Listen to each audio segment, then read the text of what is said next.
Bon dia, everyone. Bon dia, welcome to day 2 of our symposium.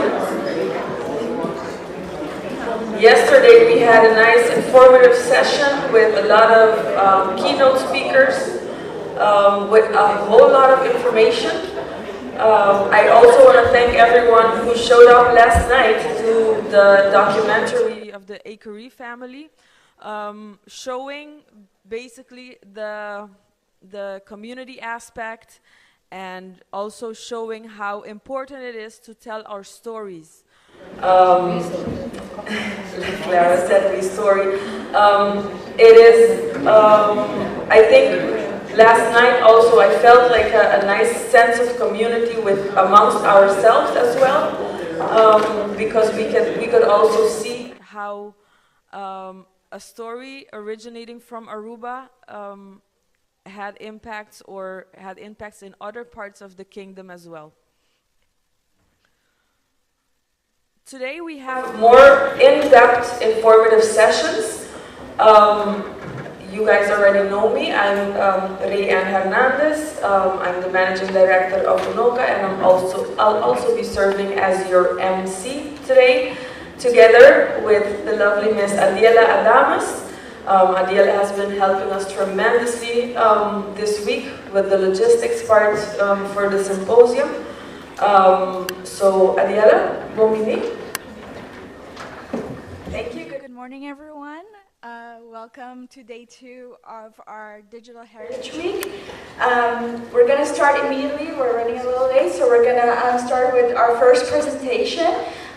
He already spoke yesterday during our first symposium, but I will introduce him to those who were not part of yesterday's session. Mr. Brewster Kale. Mr. Brewster Kale is a passionate advocate for public internet access and a successful entrepreneur. Brewster Kale has spent his career intent on singular focus, providing universal access to all knowledge. He is the founder and digital librarian of the Internet Archive, one of the largest libraries in the world. The Internet Archive, which he founded in 1996, now preserves 99 plus petabytes of data, the books, web pages, music, television, and software of our cultural heritage. Working with more than 400 library and university partners to create a digital library accessible to all. We would also like to introduce Chris Freeland. He will be assisting Mr. Brewster Kale. Chris Freeland is the Director of Library Services at the Internet Archive, working in support of the organization's mission to provide universal access to all knowledge. Before joining the Internet Archive, Chris was an Associate University Librarian at Washington University in St. Louis, managing Washington University Library's digital initiatives and related services. He holds a master's in biological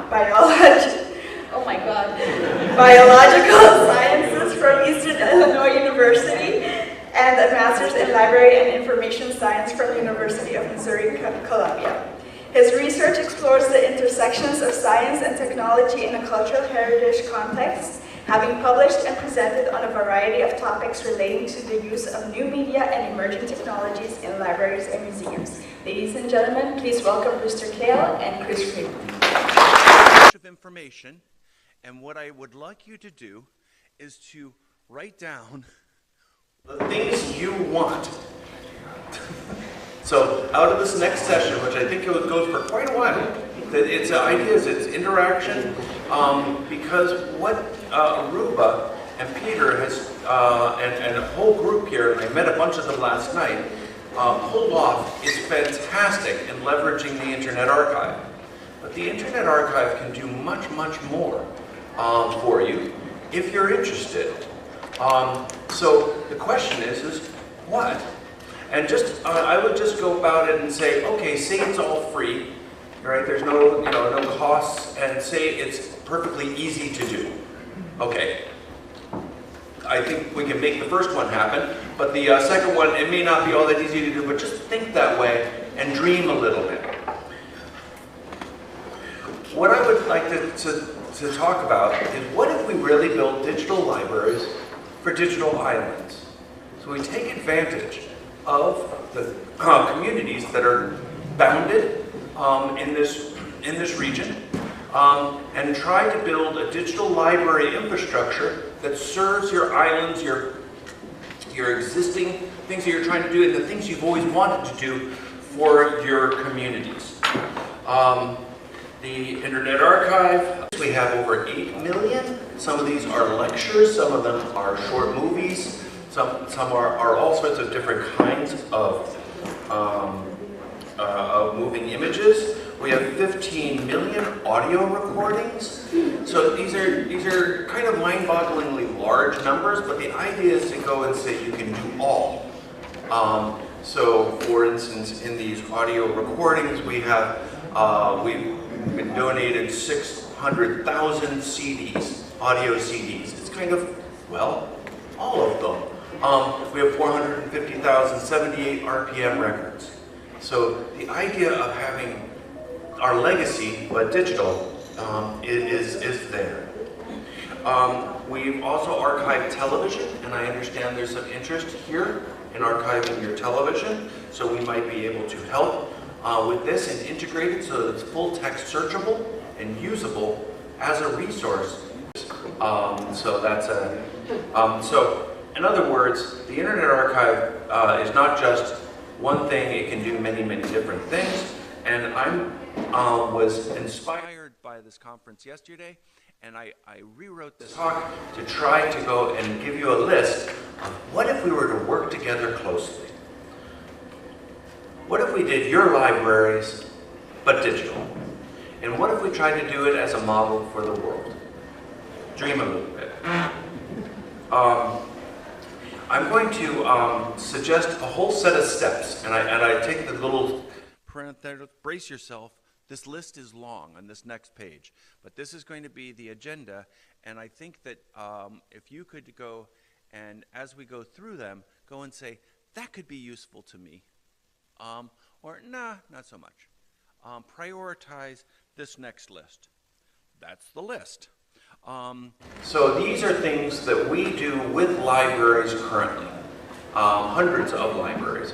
And the question is should we do which ones here, if any, at all? Okay, let's start through it. Digitizing all of your collections, the Internet Scribe. Let's see if did the video come through? Uh-oh. Yes. Yes. Oh. Okay. So, if you wanted to go and digitize your existing print materials, and I hear there are maybe 100,000 books in your library, National Library here. How did they're cropped, skewed, make sure there's no blurry pages, all the QA. Then they're put in through a set of computer processes to make it so that it's available through optical character recognition, so that it's readable in text. It can be read aloud to the blind and dyslexic. It can be lent. It can be blown up to larger sizes. So all of the advantages of a digitized book. This is a picture of what a larger scanning center with 10 scribes around the edges looks like. A scribe, on a scribe you can digitize about 10 books a day on one scribe. So if you have 10, that's 100 a day. That's the kind of pace that one can do with this technology to get your 100,000 books or whatever isn't already in the Internet Archive available.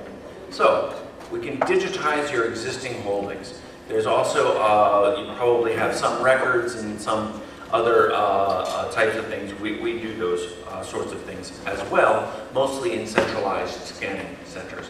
So that's one. Let's just digitize it all. All.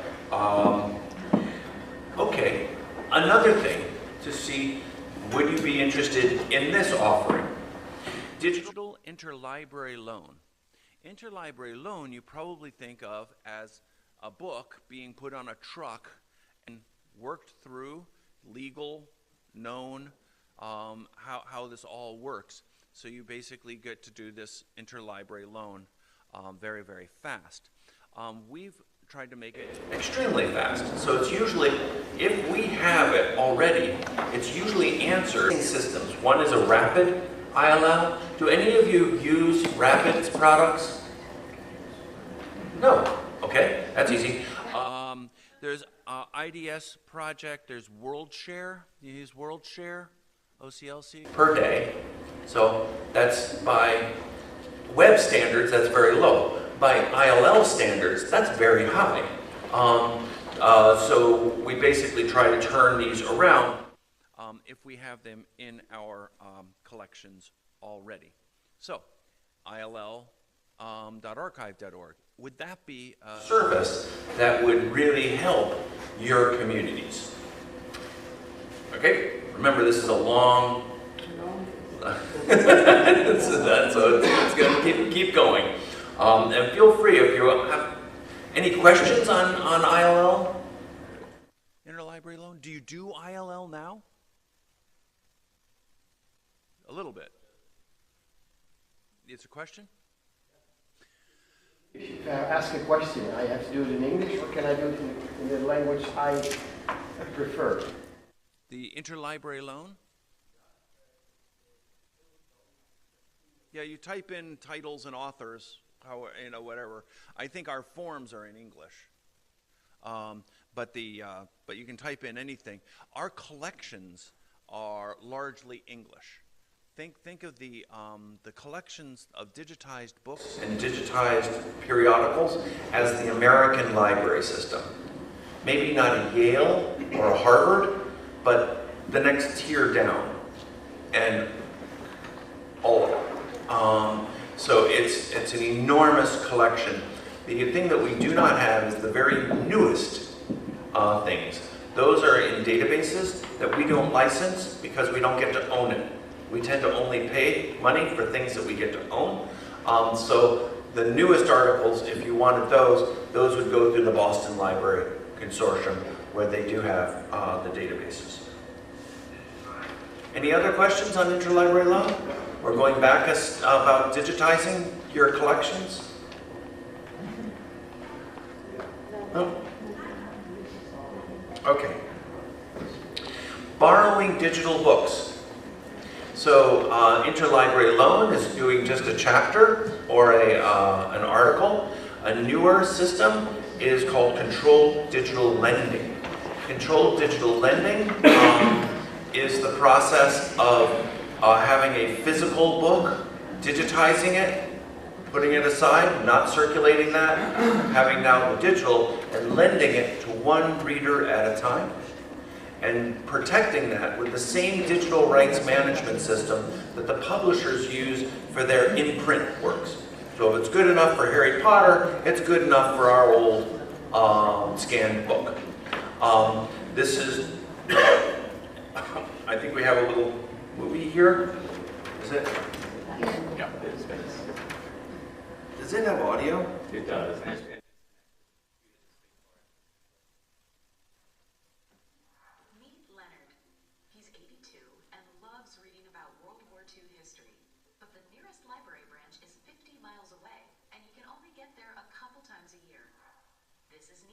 She's 16 and wants to be an environmental scientist.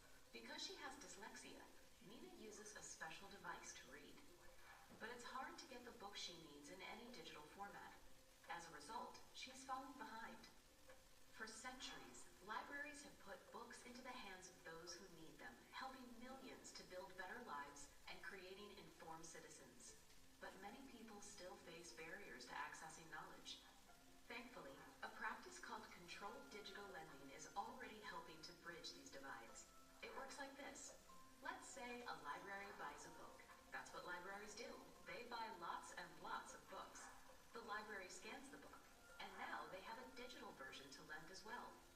In the CDL system, if the patron checks out the digital copy, the hard copy becomes inaccessible. And if a second reader wants to borrow that digital version, she has to wait for it to be returned. CDL uses digital rights management technology to ensure at the end of your digital loan, the file gets locked and automatically deleted. The same tools that ebook publishers use to prevent piracy. Controlled digital lending is a common sense evolution of what libraries centuries, buying books and loaning them to patrons for free.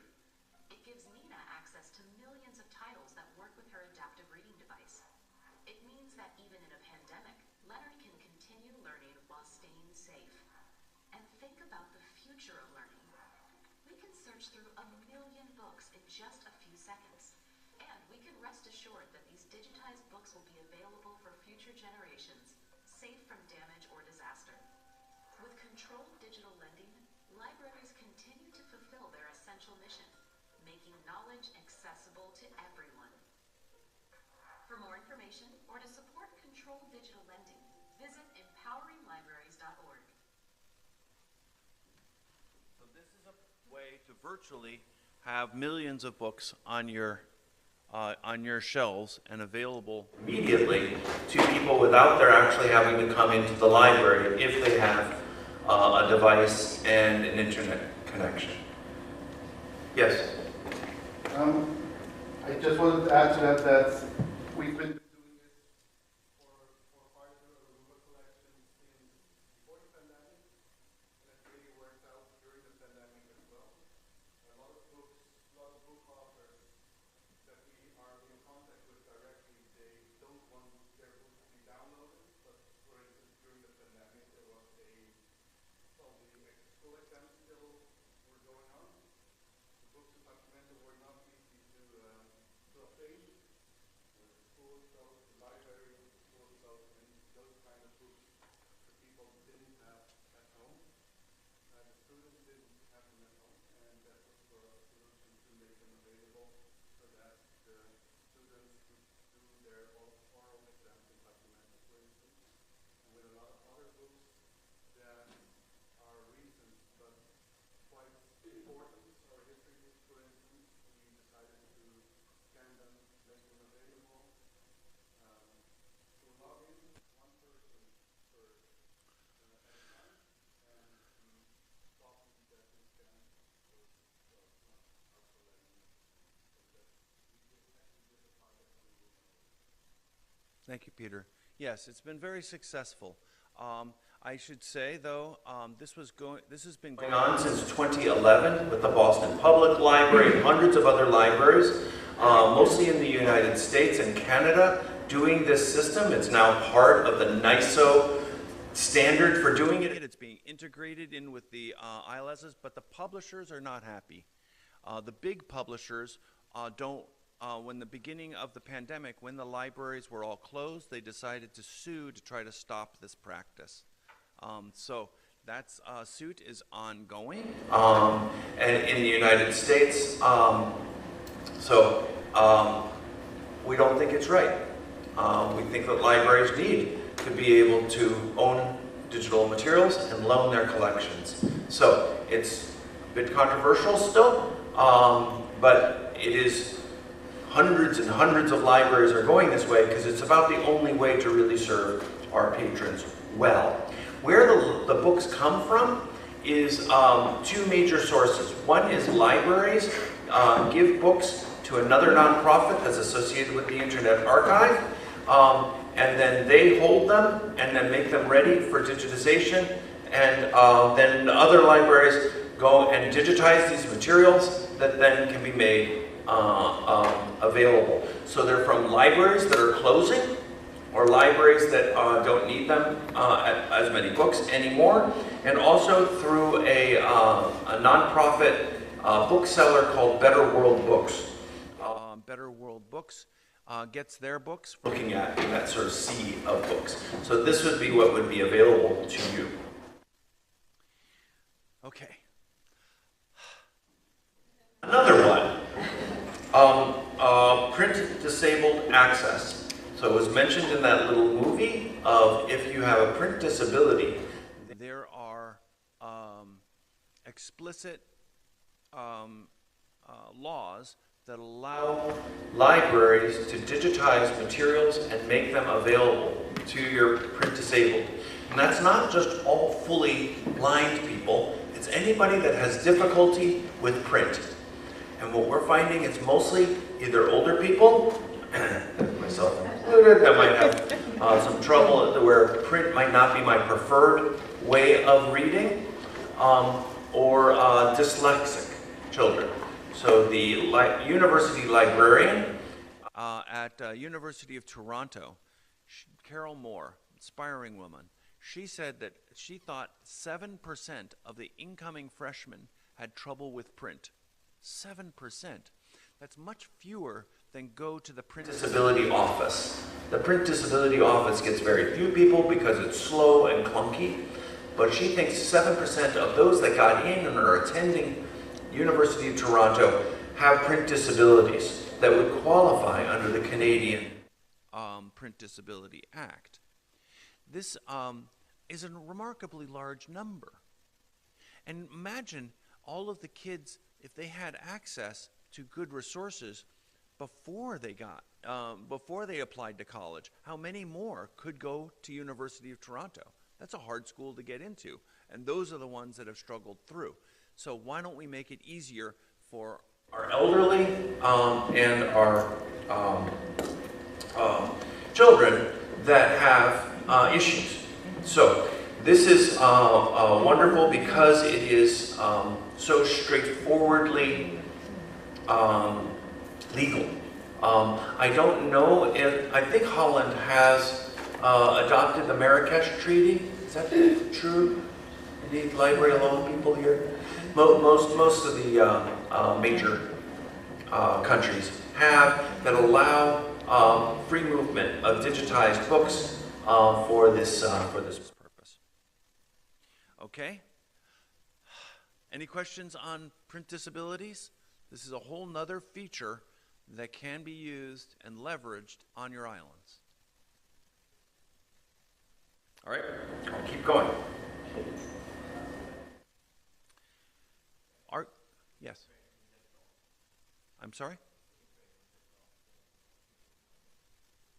It's integrated In Dutch law. in Dutch law. Done. Check. You win. So take advantage of it. Are you taking advantage of this now? Do you think? No, not really. Yeah, maybe not. Now, the Dutch system is different in a lot of ways on digitization. For example, e-lending, we don't have just one peaks, one lending.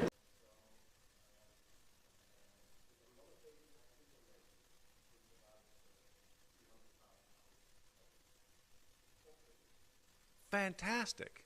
So let's take advantage of these in islands that are innately remote, right? And innately far from these large collections. We can empower all of our libraries to have access to these great libraries. So I think there's a little bit more I've got to learn about the progressive nature of some of the Dutch laws and proceed. Any other questions on the print disabilities? Do you have patrons that could use this?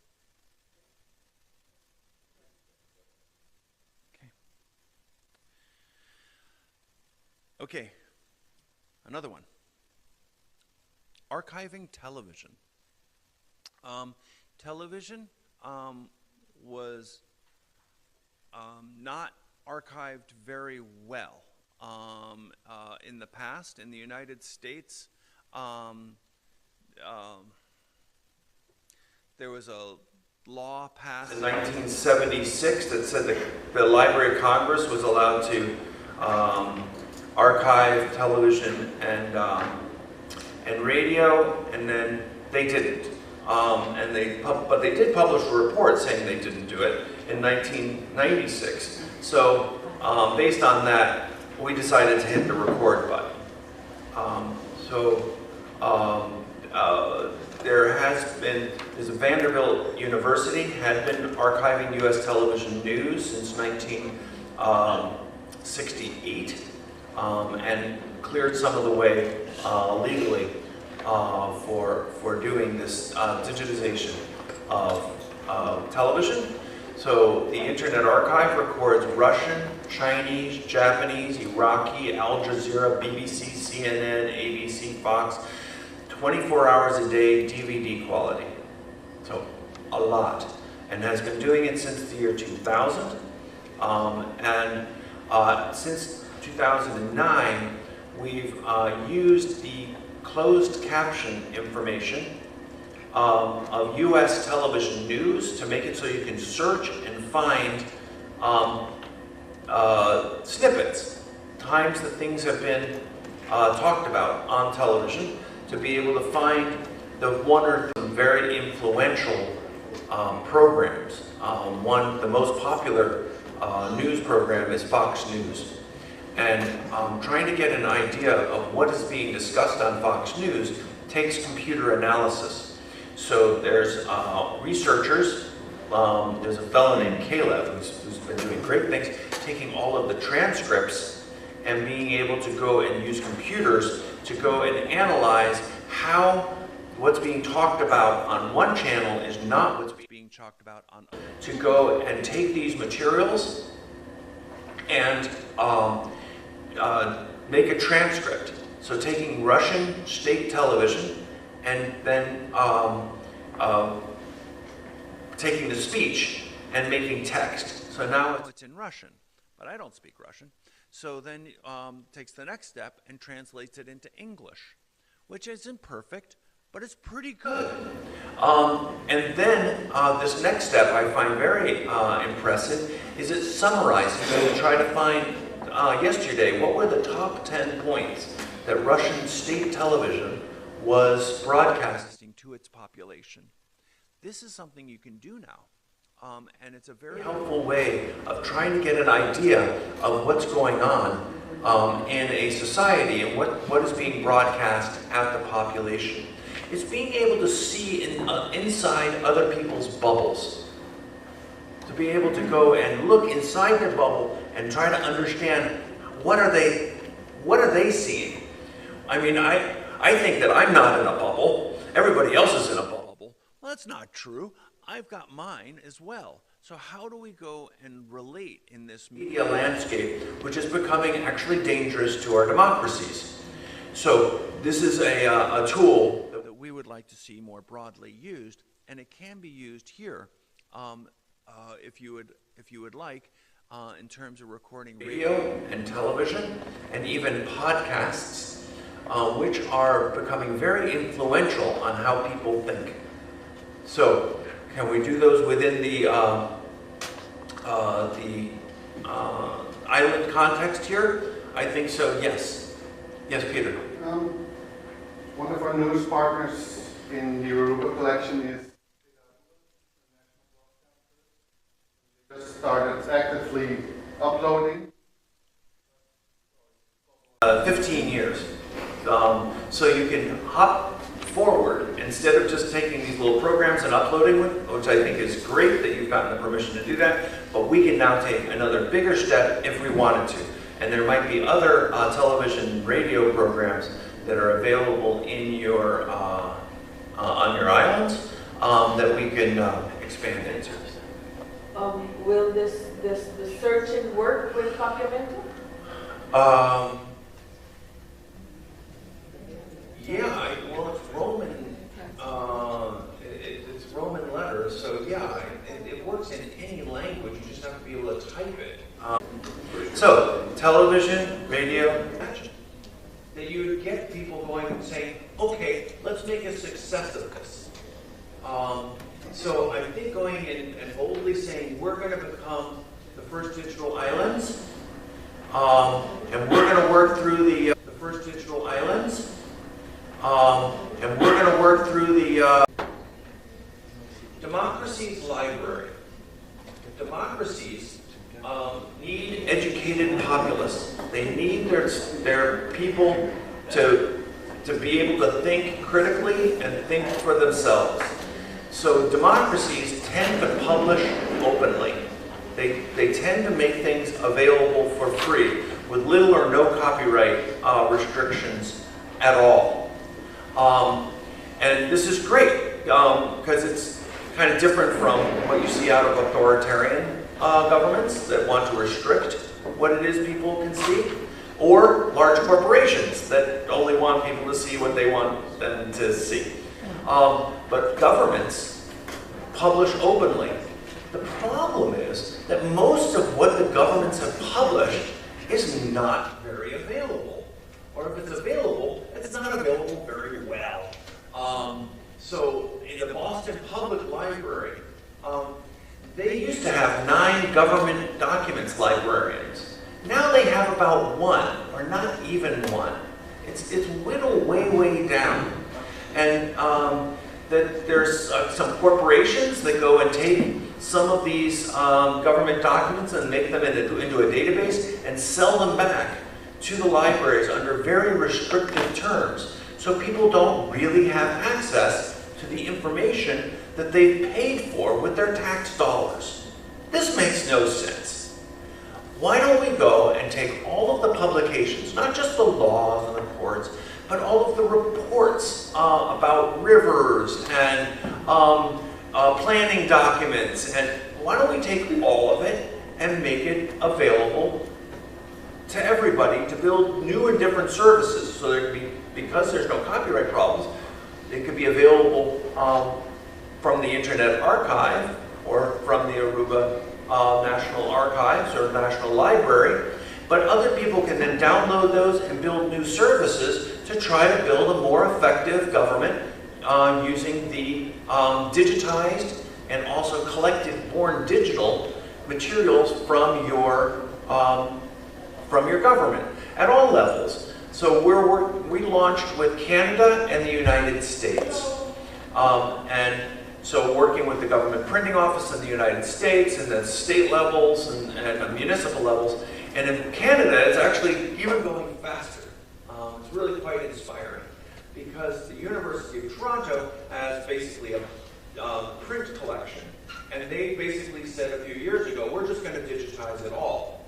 Okay, a little bit of a secret there. They didn't want to just make it available digitally. They also wanted the space back in their library. And they thought by digitizing it would be more actively available. So they had 2 motivations. And they're, in a month or 2, they will finish with all of their federal print materials. Then there's also, we've been working with them for years to archive their website publications from all of their Canadian government websites. So all the past and all the present, bring those together and then make those publicly available in combination with the Library and Archives Canada, their national library, University of Toronto, University of Alberta, and a number of other libraries that are helping with the provincial collections. In the United States, it's gearing up a little bit after Canada, but that's moving forward. Should Aruba or your other islands be on that list to go and say, let's digitize everything published by the government and make it available at all the different levels. Even your city council meetings that might have videos of the discussions, those kinds of things. So, Democracy's Library is to try to reinforce democratic practices and reinforce our democracies in a scary time by going and leveraging and having our libraries go and help in the government programs. They're doing the hard work of going and publishing these. Will we libraries stand up once again to go and have the collections and the search technologies and the services to help out? So don't just hand it off to a corporation to do a library's job. Have a library do a library's job. So Democracy's Library is a program that we launched about 1.5 years ago. We believe that it will be a total of about $100 million project just between the United States and Canada. Your islands are much smaller. It would be much easier if it were free. Would this be something that would be interesting to your islands? So this is a program that is moving along. Here's just some slides sort of about it, of what it is that's already been digitized from these materials in these different formats in the United States. We've been, for the last 15 years now, at the end of every term, every congressional term or presidential term, We archive all of the websites before the new guys get in and take things down. So that we basically, there's a record of the public domain before it changes. Because the new administration is a publishing enterprise. They'll take down the things that aren't their priorities. But those are public records if we hold on to them. So this is a process that we've done for the United States and Canada. We've also done a preemptive deep crawl of the government websites of every country in the world. So there are 192, and we basically crawl all of those as a one snapshot. We always continuously collect them because we collect the World Wide Web, but we did a concerted crawl to make sure that we've got a good snapshot of every country's websites from their governments. But I think it takes now the next steps of bringing it in the library community to make this useful again. And are you interested in moving forward with this? So that's the Democracy's Library program. So mostly we've been talking about published works. Now this is kind of the government documents parts of our libraries.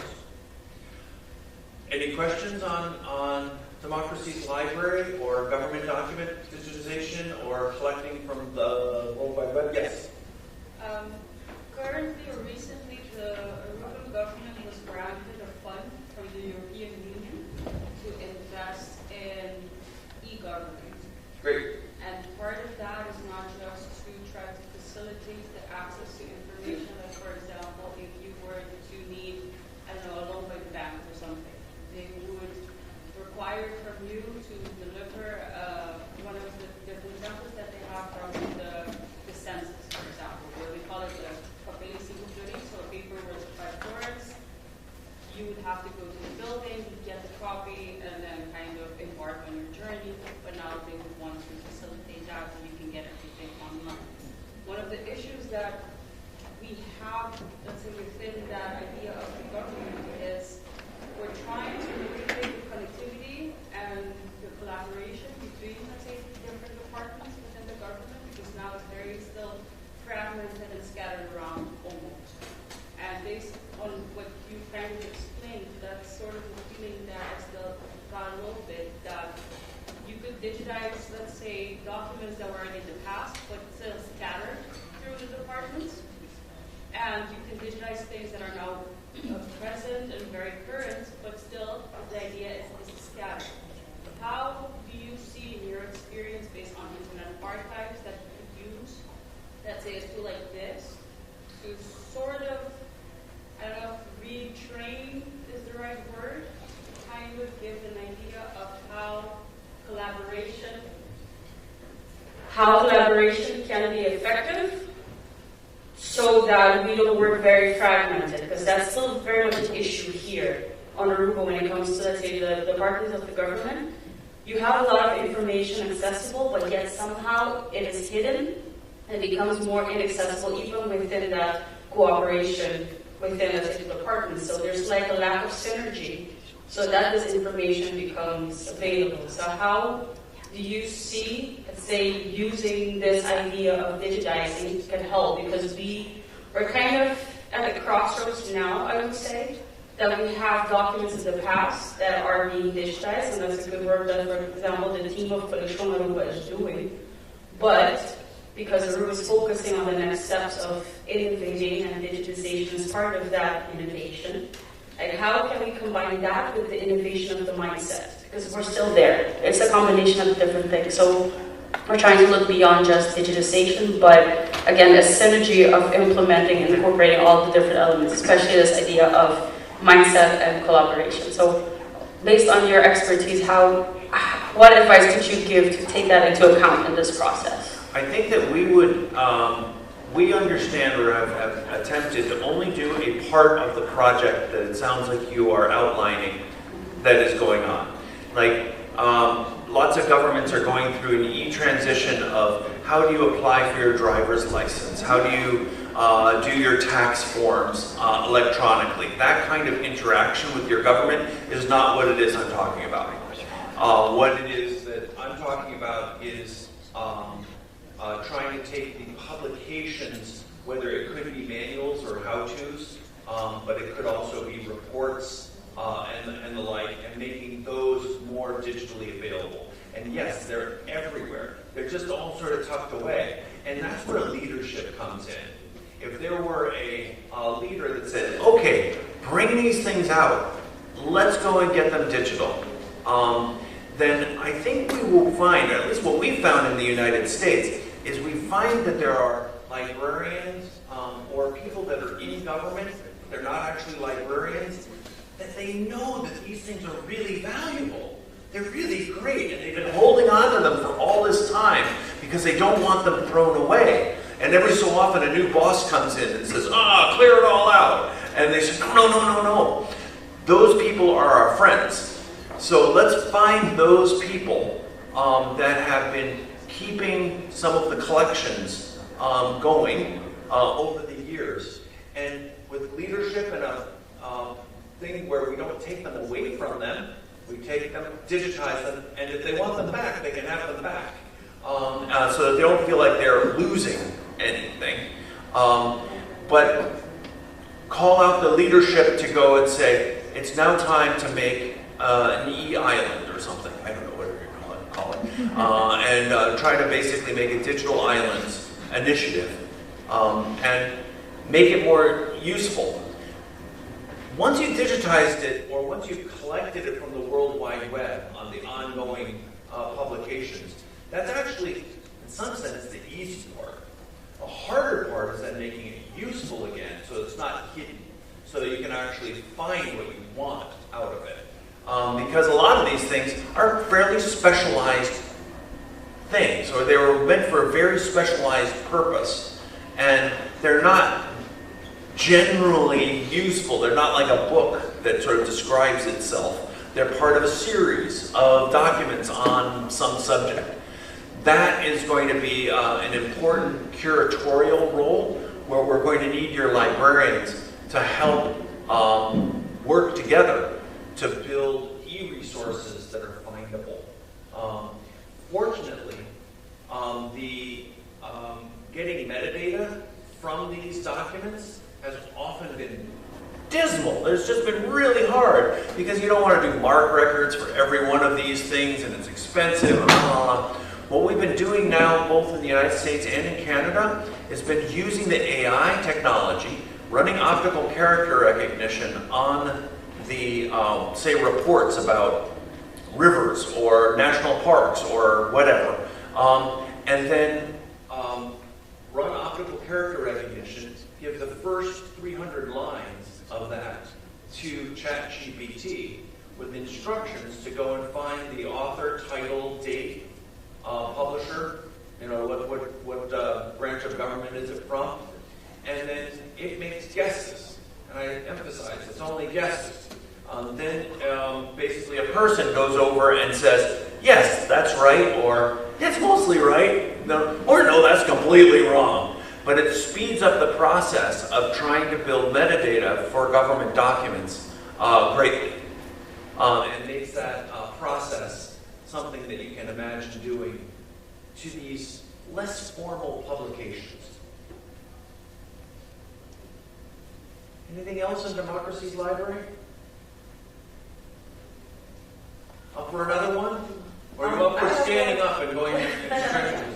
I have a little question about the Internet Democracy Library. I feel this is really important. Over here. Okay. I feel this is really important for keeping our leaders accountable. And for instance, in Aruba, and I think of the islands that I follow on Facebook, I see that a lot of our leaders, our political figures, use Facebook for commenting and for posting information. Even the government of Aruba itself has a Facebook page where they post a lot of information that normally are maybe not out there in a newspaper or not out there in a publication. And sometimes it's very relevant information to, like I said, keep them accountable. Especially when you have nowadays with extremist issues all around the world, it's important to know what the opinions are of your leaders, and that's where Facebook comes in handy, but it's not always, you don't always get everything on your feed unless you look for it. Is the Democracy's Library also harvesting information from Facebook? Perfect question, and a lead-in for my next subject. Building web collections of interest. So there's a special tool called Archive It, and it is used by 1,200 libraries, museums, and archives. Some commercial people, but very few, to go and record websites at particular periods. So it's a web-based tool that librarians can go and say, I want this, these are the candidates that are coming up on, these are their websites, these are their Twitter handles, so archive these. You bring up Facebook. Facebook is particularly hard to archive. They make it specifically hard, I think on purpose, to archive. And so we do our best, but it requires interaction with librarians to make sure that it's going, to make sure that things are captured well. So Facebook's tricky. Twitter is easier, kind of comes and goes. When Elon Musk came in, made it harder. Instagram, Telegram we're good at. There's these different systems, and it requires a dedicated team, and we have, I don't know, dozens of people at the Internet Archive working on these tools to try to make sure that they stay up to date with the newest tricks that are being put in place by some of these companies. So Facebook, a little bit tough, but this is what the Archive It tool is all about. I don't know if Aruba is using, you're using We started, there's a community webs program, yes. and I think we were the second one in the Caribbean that joined that. Okay. Aruba, we joined like just before the pandemic, I guess we were the second Caribbean library to do so, or institution to do so. We haven't been actively monitoring it, but we have. You set it up. We set it up, and what it does, we set it up, and then it fires all the government websites that we put in there, but also the Facebook, and I've noticed that that isn't going as we hoped it would, because especially what Rayanne mentioned, the broadcasts, etc., that's not being crawled or spidered correctly. Okay, so it does require working with this tool. It is just a tool, but it's a state-of-the-art tool to try to help do this. You mentioned community webs. When we started working, and Internet Archive Canada started to grow, we launched a community webs program for Canadian organizations. And that is basically taking a whole set of organizations at once and making them Archive It users. So it could be historical commissions, could be museums, could be these different groups, say in Canada. But it takes kind of going out and meeting them and training them and working with them so that they know how to not just set it up, but watch it and then use the resources that come out of it. Because it makes searchable databases of the websites and social media feeds that you have targeted. It goes also into the Wayback Machine generally, but it's not full text searchable there. But it's full text searchable in these collections. So this is another tool that can be helpful towards not just your government archiving, but also the cultural things around your communities to be able to host. So that's the Archive It for doing web archiving. Another tool. Okay. This one's called Vault, and it's a digital content management system that is cloud-based. It runs on servers on the Internet Archive, and it allows you to go and have a lot of control of putting into basically a set of file systems, PDFs or movies or MP3s or whatever into a materials that you have offline. So these are things that are not from the web. They're things that you might have that are your students' reports, your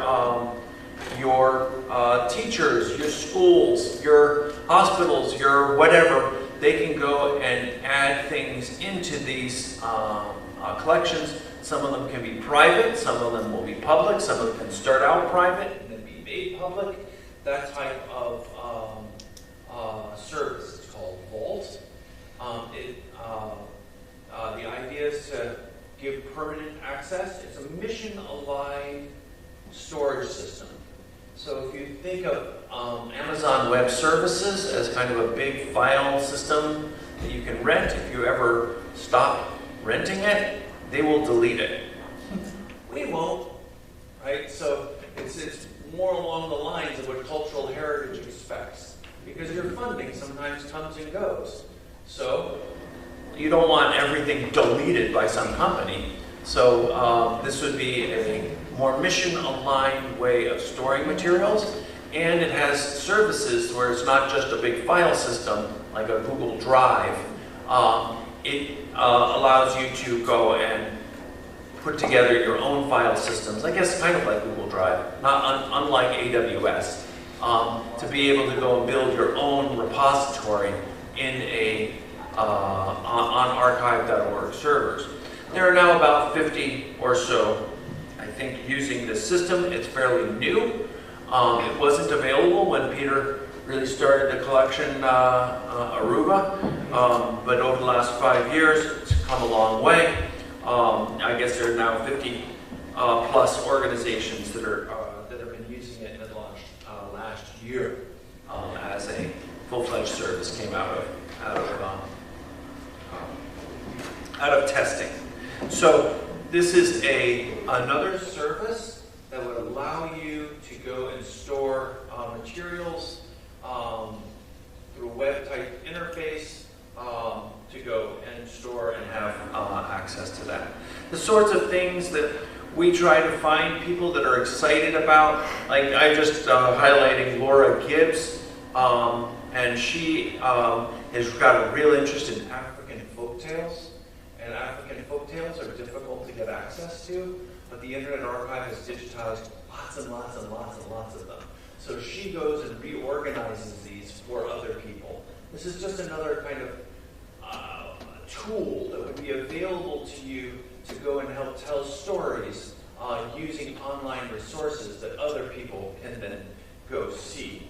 So this is just covers of books of African folktales that Laura Gibbs has pulled together and reorganized into presentations that make it so that these stories are more available. So that's just another way of kind of using the Internet Archive to organize things in your own way. Any questions about content management system, Vault?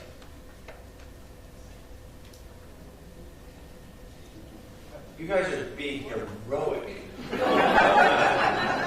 have to say. And we're coming into the end here, and we're actually just going to have open conversation about what might be interesting, if anything at all. Here's a picture of me. I was trying to find a picture of the Internet Archive Canada. They wanted their materials. They were okay with them being in the United States, but they wanted them also on Canadian soil, just in case. So the Internet Archive Canada has servers that are in Canada, and this is what they look like in Vancouver, and me smiling next to them. So a local copy of the pedagogues. So maybe not the first thing you want to do, or maybe it is, but it's a way of taking your collection and not just having it on a couple hard drives that are in a nice book, like we presented yesterday, but actually spinning active storage. So that you know that it's there, you can look at it, you can use it, you can download it, you can back it up. We now have the capability of taking the Internet Archive and decentralizing it. So it's not all in one place and it's not outside of your control, but it still runs our same software so that it can stay up to date. And it will also serve materials from those servers to the world. So if somebody comes to archive.org and asks for an Aruban movie or a television program, then it might be redirected such that it would come from your server and go and make those available. And we could also put other materials, say popular materials to the Caribbean community on those that aren't from your collections, but from other places, but are popular to your communities so that it's faster or more reliable. So again, local server is a capability that's just now coming around because we now have them in the United States and Canada. Is this another thing that would be something you'd like to try to explore? Okay, towards wrapping up here, what's required out of doing any of this? You heard me talk about yesterday the 4 digital rights for libraries. That if we don't have rights to be libraries in the digital age, we cannot function at all. And some of these exist explicitly in our laws, but often they're just mashed up because the people that pay for the laws are not libraries. They're big corporations, there are other interests that are moving our laws around. So the idea is to stand up and say, these are the 4 digital rights that we say we need to be able to be able to do anything that it is that I talked about. And I think we're going to be talking some more about the 4 digital rights of libraries, but just to review, there are the 4 things that libraries have always done, and we need to assert them in the digital realm. One is we collect materials. We collect them, and or we buy them. We preserve materials, in this case digital materials. We provide some level of access to patrons for free. That's what we do by giving out, making accessible, maybe through lending, maybe through just a couple minutes, or different systems, but we make them accessible. That is important for us to be libraries. If we don't do that, we're not really a library. And 4 is we cooperate with other memory institutions towards doing things like interlibrary loan, or going and making whole swaths of copies of materials in other people's hands to go and make things more reliable over time. So to give a sentence more on these, we basically collect materials that are born digital, or we digitize them, and we have the right to do that. We preserve digital materials and format shift them so that they are current, up to date. The earliest movies we collected were on MPEG-1. Nobody uses MPEG-1 anymore. We've gone and reprocessed and reformatted our movies 7 times over the years to be able to keep them viable so that people can look at them now on a phone, which wasn't around when we started. So preservation, provide controlled access to these materials. I would say just library-like, in the sense that when you walked into a library, you could get access to anything. That was the promise that I had when I was growing up. If you get yourself to a library, the offer was, we'll get you anything. And if they don't have it, they'll get it for you. library alone. Can we make that same promise now to our digital learners? I think we have to. And right now, that's in danger.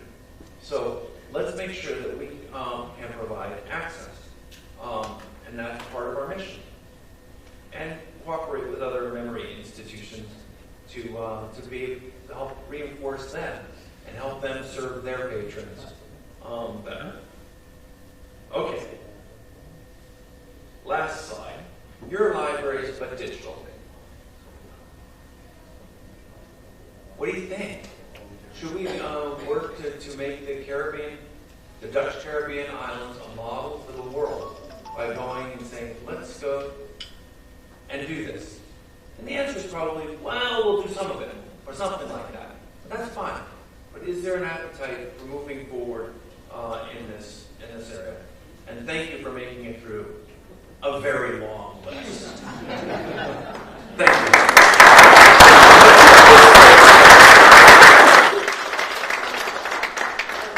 So seeing the time, we are going to have an open discussion if there is need for that. Yes. With Brewster. Is there anybody that has remarks or comments or questions? Chris, you want to come over the chair? Keep on. I see Rainey.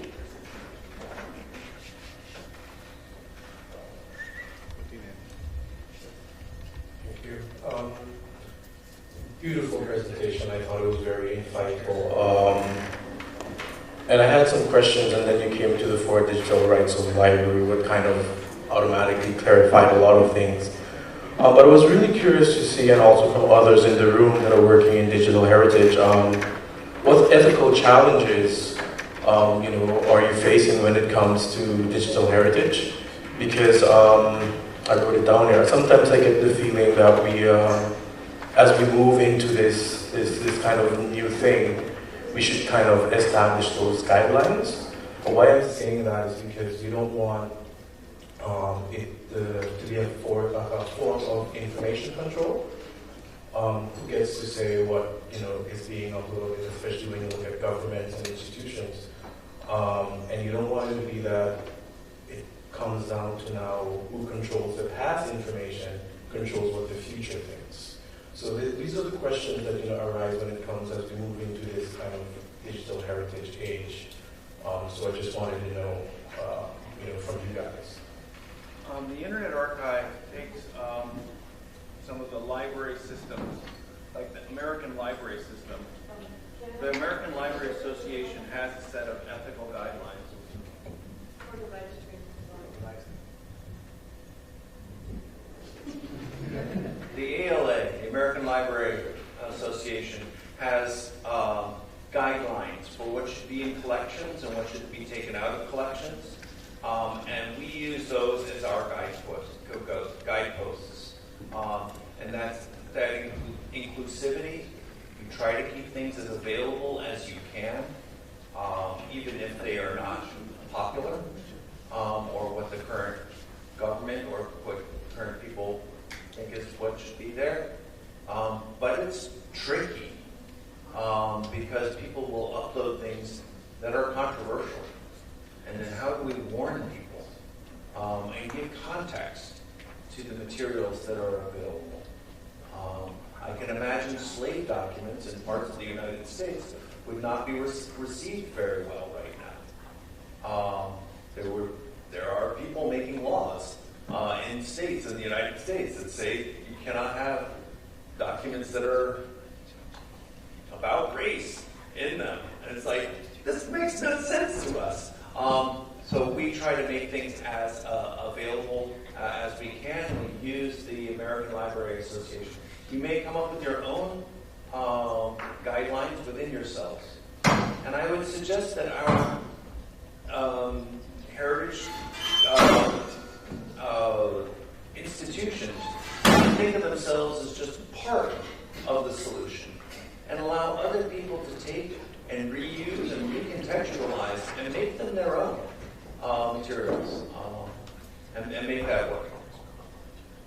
So which you can do online more easily than you could when things were physically in one place, and only those things in that place you could get access to. So if you guys, one institution goes and puts these things up and somebody thinks something else is relevant, then they can go and point to that as well as the other things. So make it a living collection. Success. I have a next question or comment here. Good morning, sir. Good morning, participants. My question is about private libraries. If you have a private library, what's the possibility to make it available to the world? If you have a private library, what is your ability to make it available to the world? Depends on kind of what probably the copyright status is of a lot of the different materials. And how interested you are in trying to make it available. We try to encourage people to digitize materials, and if you go to archive.org, you just hit upload and upload them. And if, for instance, collection Aruba says that's a great thing for being added to the collection, and I'm sure Peter would go and move it right over, or one of his crew would go and organize things. So it's a participatory project to go and take materials that you think should last. Whether it's your family's recipes, my wife is uploading the photos from her grandfather. Right? Those may not be all that interesting to very many people, but it's really important to her to go and show that this can live on. So I think use these services to go and build, and it's free. You can go and just hit upload and do movies and videos and writings that are important to you. Let's empower everyone to have their inner librarian come through and provide the support services such that if people are confused as to how to do it, they can do it. We've done things like bring menus to the Internet Archive. We digitize menus. People love menus. And then just have that kind of as a community project. Music. We have a live music recordings and bands that go and allow tape trading or trading of their materials as long as nobody makes any profit. So there are now 8,000 bands and 180,000 or something concert recordings that are now up.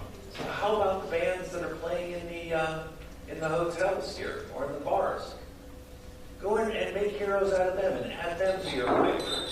So I think this is going to be an inclusive project. If you have a private library of copyrighted materials, if you have Disney's Pocahontas or whatever it is, I wouldn't put that up. I think that one's covered just fine. Thank you. Thank you very much. Okay, Edward also has a question. Thank you. I have a question. What drives Internet Archive to do all of this? I'm sorry?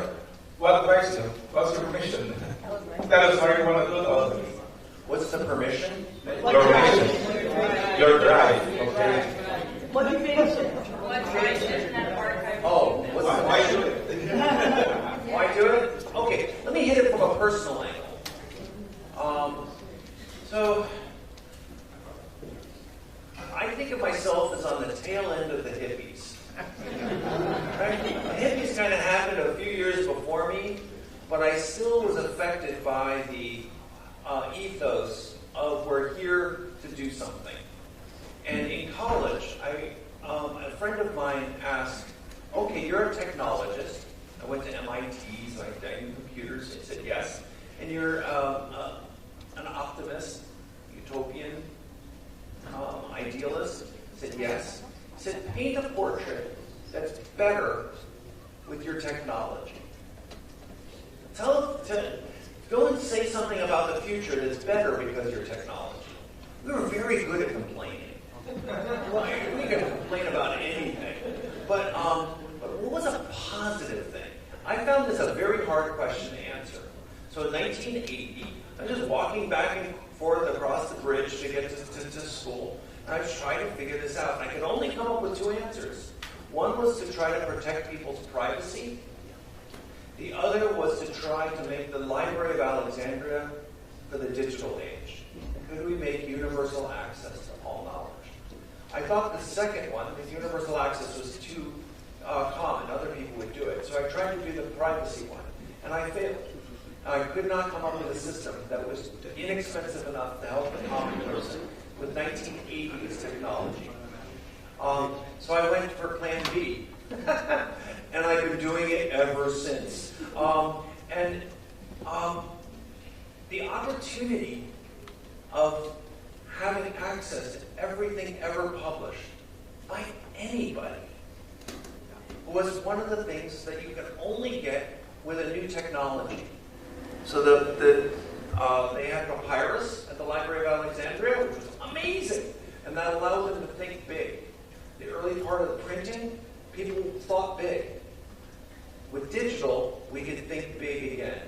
We did out the calculations, like how much would it take to do every book? The Library of Congress, the largest library in the world, by far, has, they say, about 28 million books. A book is about a megabyte if you have it in Microsoft Word or as an e-book. 28 million megabytes, mega, giga, tera, is 28 terabytes. That's 2 hard drives that you can buy at a local electronics store. Would be all of the words in the Library of Congress would be cost less than a month's rent. That's amazing. And we knew this was going to happen back in 1980 because we knew all of the curves. So I said, okay, it hasn't happened yet. It cost a lot more then, but let's build for it. And frankly, I thought I would be done with this a long time ago. And it should have been done. And the question I have, and I ask this all the time, is like, why not? Why is the Internet Archive still unique in doing many of these things? And it's because I think that other organizations and structures haven't realized the digital opportunity. And they're trying to live in the past. And sometimes for profit and for control. And I think we in the library world have got something special. Is we get paid to give things away. We get paid to pay authors and creators for their works and then make it publicly available. This is fantastic and it fits really well with the opportunity of the internet. Because if you charge for something on the internet, its use goes way, way down. But if we can make it free, even if it's somewhat limited, like only one reader at a time, you can get to many, many people. What's satisfying to me and why I keep doing this, why do I keep waking up and doing this, is because of the notes and the messages we get. And with the $5 donations, people get to write something in.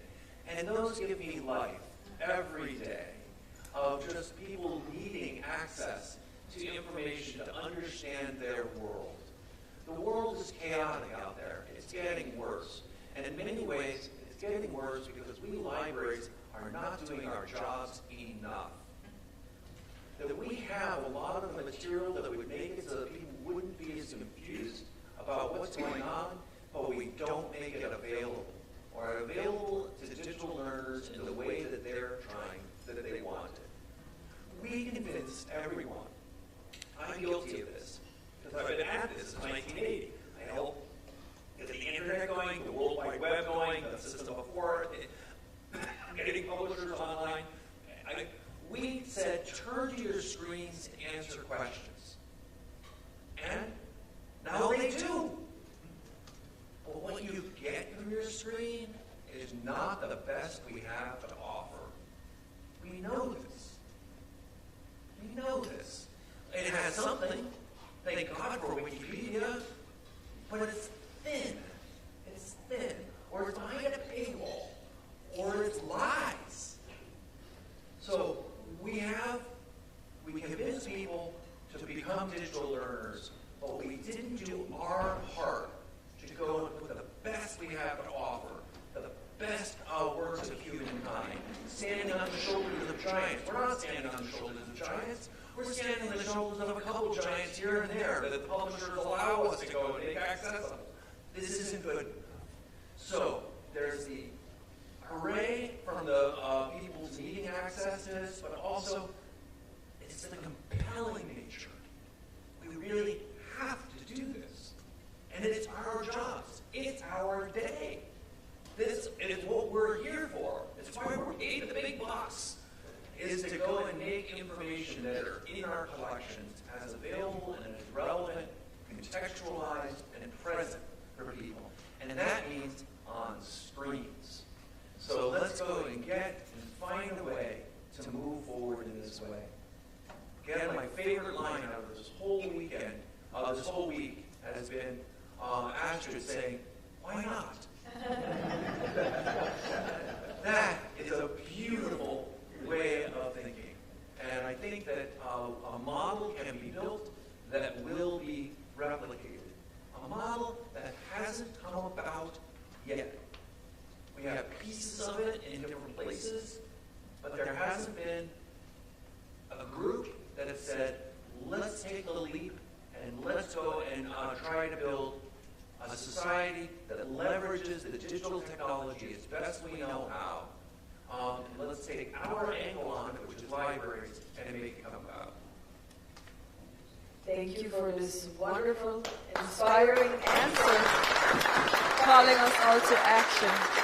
I have a next question or remark from Yolanda. Good morning.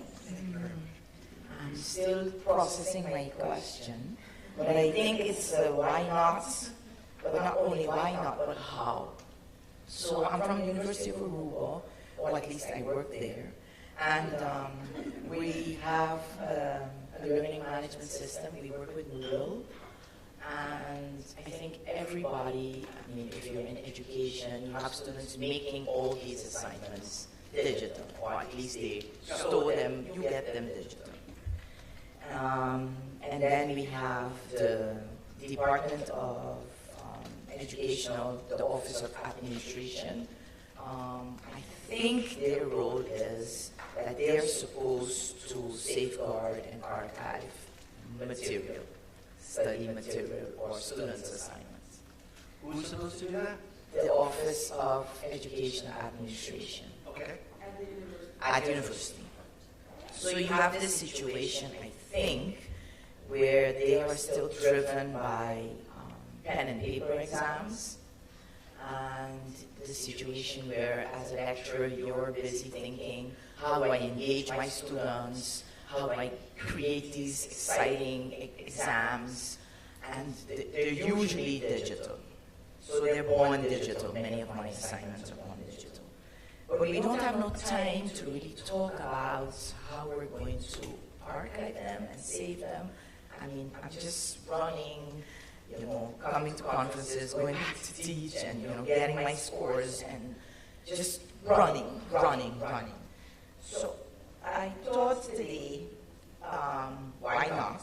But how? It's not my role, it's not my job. And I'm in this world of, we are somewhat digital, almost still pen and paper. We don't have all the rules, rights. So I want to be a pioneer. I was motivated by your speech. So I just want to start simple, maybe alone, probably alone. Because when I started doing exams on the LMS, I was alone. And when there's no internet, then it gets clipped because, why do you do it digital? Just go pen and paper. I'm like, no, you gotta go digital. You told me go digital. So in my brain and in the organization, we're still figuring things out. So I saw the vaults, and I'm thinking, there must be a way I could do this with the KISS principle. Keep it sweet and simple. My question, how can I start archiving all my students' work with the vaults? Simple. So when they and we, the institution, is ready, I got this. That's my question. I think that's a great idea. And I've made this offer before, and I haven't gotten a question that sincere back until today. So I think you're taking a step, and our tool, Vault, may not be the most appropriate yet. But by engaging, let's make it that way. Let's make it the right thing for your students to take some of their private things that they don't want to make public and some things that they're up for making public and making them permanent so that they're building a portfolio for getting into graduate school or doing whatever, I don't know how many of you have wanted some of those papers that you did back in school to be able to but you don't have them. What if we went and made it so they were captured by default, but still under the guidance of what the student says wants to be public? Let's try. Because I don't know what happens if you use Google Drive. And then what happens after the semester? Do they get turned off and go away? Well, there are a couple of things. When we use Google Drive, once the student leaves, their Gmail, their access is terminated. But the agreement we have with the IT department when we use the Moodle platform is that after 2 years, you as a lecturer have to archive it, and they would keep it. They export it, I have no idea where to, and they keep it 5 years. And I don't think that the office of, what I'm telling you, I'm spelling our dirty laundry now. I don't think that the IT department and the Office of Education Administration, that they are talking about this. So I think they're going to look back and say, oops. We've lost some. So I'm thinking I gotta save them because I'm that type. Johnny knows I don't want to dump anything. I think, let me save it. So you spoke about that person. So when we realize we need it or where we're going to store it, but I have no idea how. Let's engage in the conversation and see if we can help. Let's find a path where we leverage. The Internet Archive uses Google Docs and Google Drive all the time. They are a freaking miracle. I don't know how they do it. I'm so happy, right? All that presentation, I love it. But it's going to be within their business model of how they go and deal with it. So let's have libraries be libraries and corporations be corporations. Let's find out where the right place to go and maybe export into this other system might go. Let's try it. I'll come after the meeting. I'll throw in one other thing. Hi everyone, I'm Christopher, I'm the librarian at the Internet Archive. There's a professor named Jason Luther at Rowan University, which is in New Jersey, and he is a musicologist, and he is encouraging his students to do short podcasts about materials that are on the Internet Archive. So 78 RPM recordings, these rare recordings that are on a disc made out of beetle wings, literally, it's a shellac.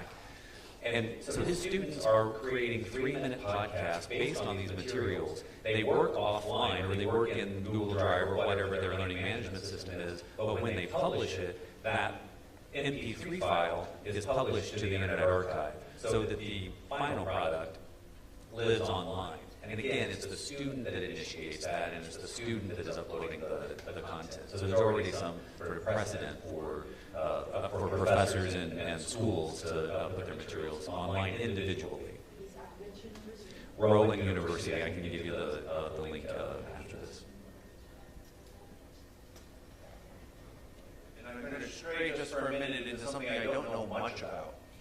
But some of the real challenges we hear for teachers is the AI problem of, are they just using ChatGPT to write their whatever? And so there's some that are just trying to say, no, don't do that, and others that are trying to adapt to this new tool to have it used where it can and should be used. And a nonprofit group called Press Books run by a really good man, Hugh McGuire. He did LibriVox, which is a free audiobook, books, LibriVox, anyway. He's been working with colleges and their curriculum to try to rethink how do you do evaluation of students' works in the era of AI.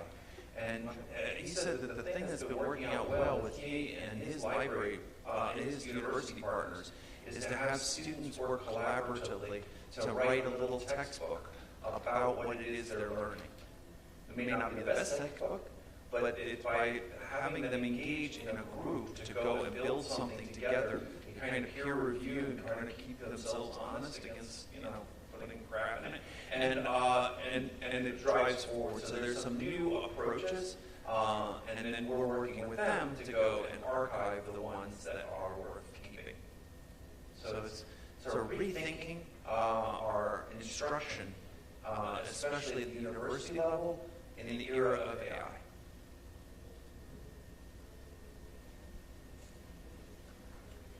Hi, good morning. Thank you for this presentation. Being a journalist, to me, access to information is a key component in my daily life. So seeing all the possibilities to access this information really is inspiring. I think my question would be kind of similar to Yolanda, because thinking of this, when it comes to media on Aruba, I try to keep track myself, and I think Marianne said it before that a lot of the information is on Facebook. So my daily task is actually keeping track on Facebook, on WhatsApp, on Instagram, on every single social media platform that I can find. Because, for example, when it comes to government information, the reason why you don't get it in the newspaper is probably because they put it first on Facebook, and then 2 days later you get a press release by mail. So it kind of works differently on the islands, I think.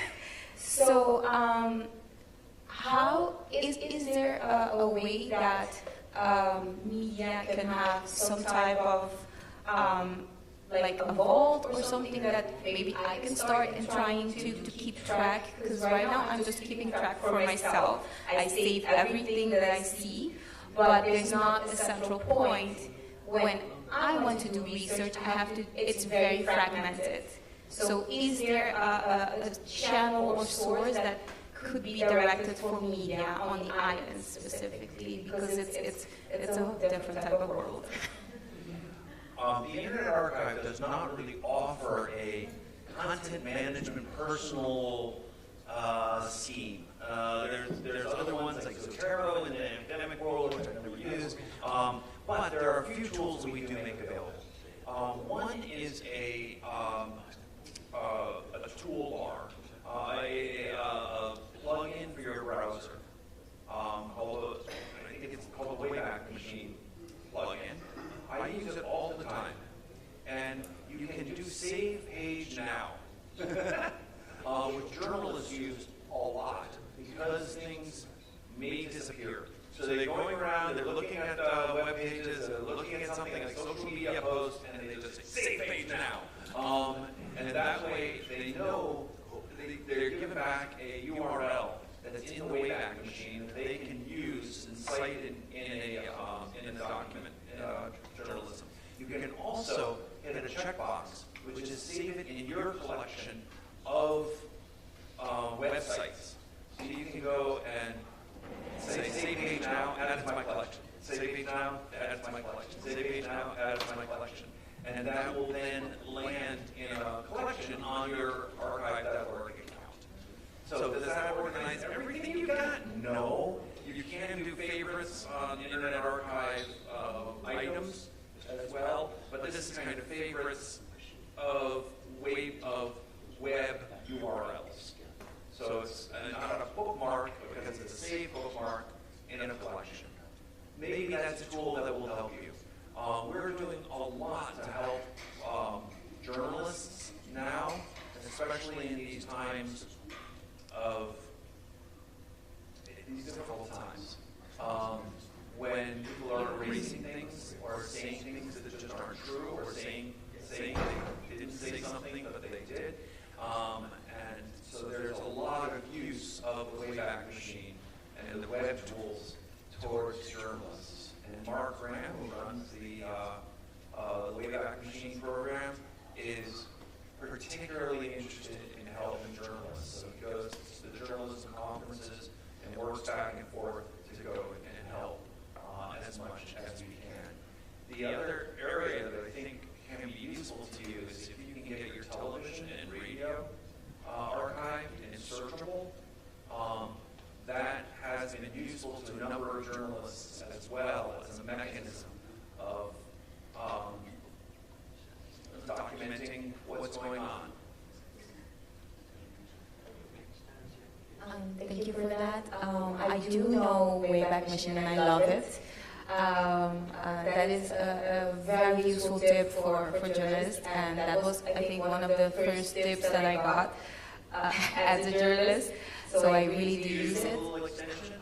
The extension I don't use, I actually use it when I have to search for certain things. I just use the Wayback. But I will do that. I will do that extension.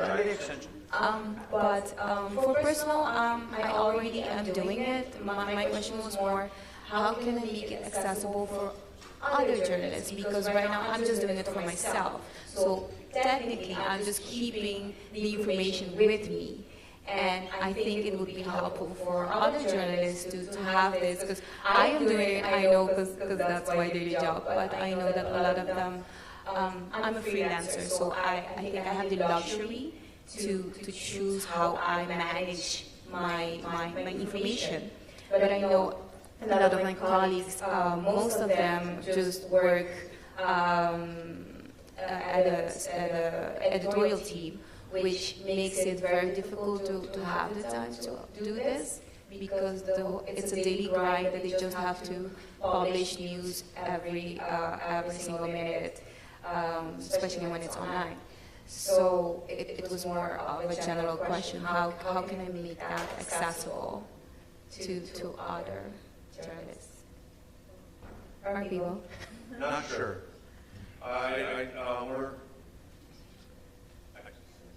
Don't know. Publish more.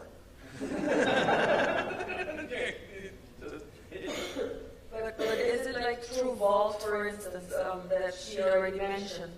Or you had the slide a minute ago about the African stories. Can she do something like that? The easiest thing is just go to archive that and hit upload.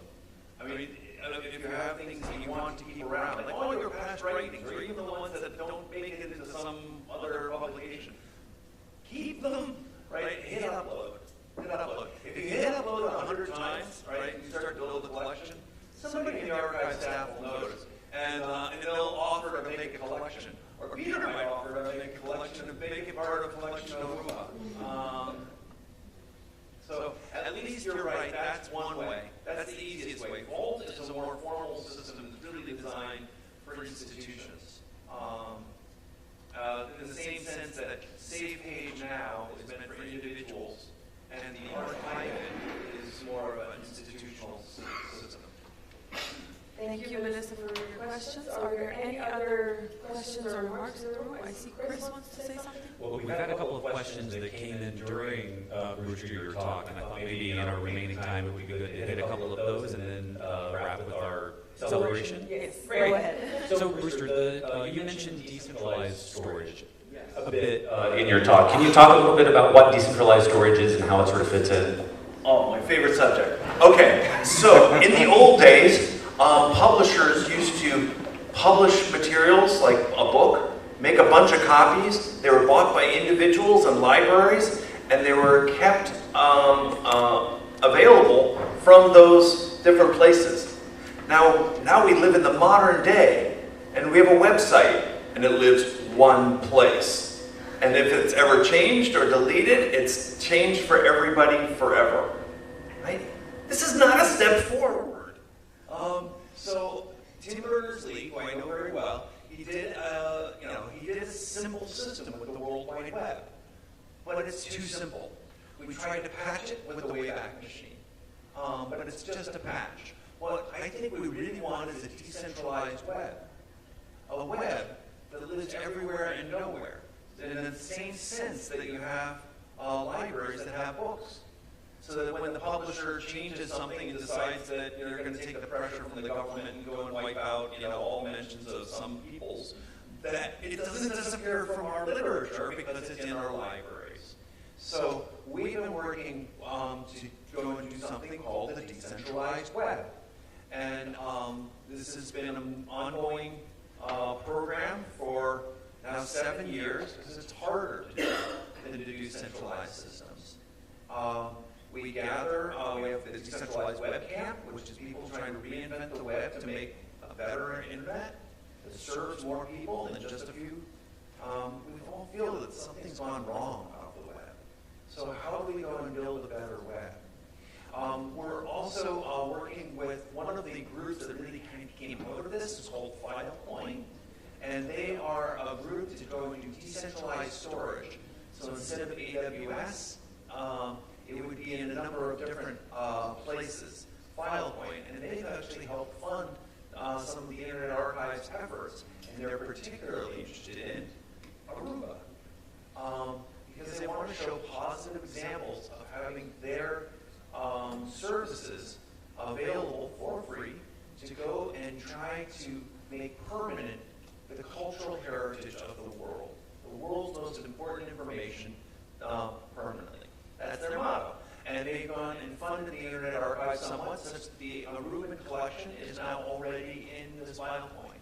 So you're already part of the decentralized web. So the idea is to go and make things exist in multiple places and to provide long-term security of information in a time that's becoming even more uncertain.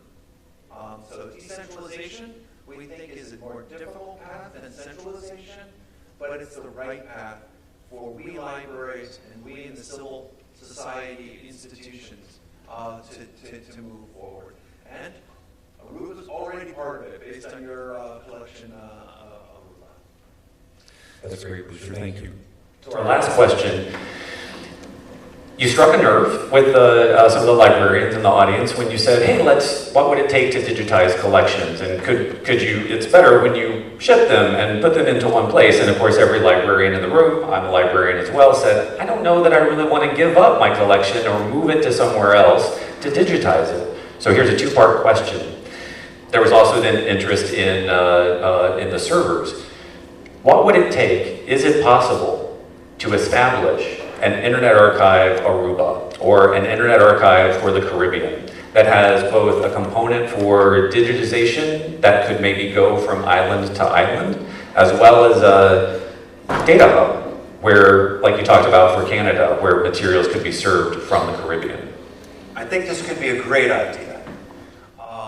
So there's going and digitizing it most effectively as you can, whether some things can move, some things don't want to move. And then there's the resulting digital files. Where can those and should those live? Right, with replication, but should they live on island? I ran this by a major foundation that has been helping fund a lot of the open projects. And so I asked the principal, if we found a jurisdiction that would accept that would support the 4 digital rights of libraries, they would make them into law, they would go and stand behind them, would they help fund the building of a nonprofit on territory and put servers on that territory to hold their materials? And the principal said, we would entertain, in that sort of proper British way, we would entertain those applications, which is good news. So the idea, if Aruba or the islands wanted to go and say, yes, let's do these 4 digital rights, that the idea of building a nonprofit here, however that looks like, there's already the Stichting Internet Archive that's in Amsterdam, but that may still feel a little too far away and a little too colonial. I don't know quite how that vibe works. So you might want such a thing here in the in Aruba or the other islands. So the answer is yes. That if there's a commitment of working together on this, there will be funding to be a seed program to start a digital library on island. That's a perfect segue into the last point, which is on screen we're showing a QR code. This is the statement for the 4 digital rights. And to your inquiry yesterday of who's with us and who's willing to stand up and go first, we have here today the opportunity to sign a document saying that Aruba asserts these 4 digital rights for memory institutions. And so there's the document if you want to get it, and we're going to sign for it now, correct? Great. Well, thank you for that, Chris, the introduction to the signing part. One question before we go on. Did everybody manage to get internet access in order to view this, the digital rights statement? No. Okay. Shakira, do you have the new password? That part is important because what is going to happen today, right over there, where, to my left, to your right, where we have our Caribbean Digital Heritage Week banner, we are going to do signing of this digital rights declaration. From Aruba, we already have 5 signees. And we do want you guys also from the other islands to be able to read this, because if you feel like you are able to sign today, you can also sign today with us. Yes.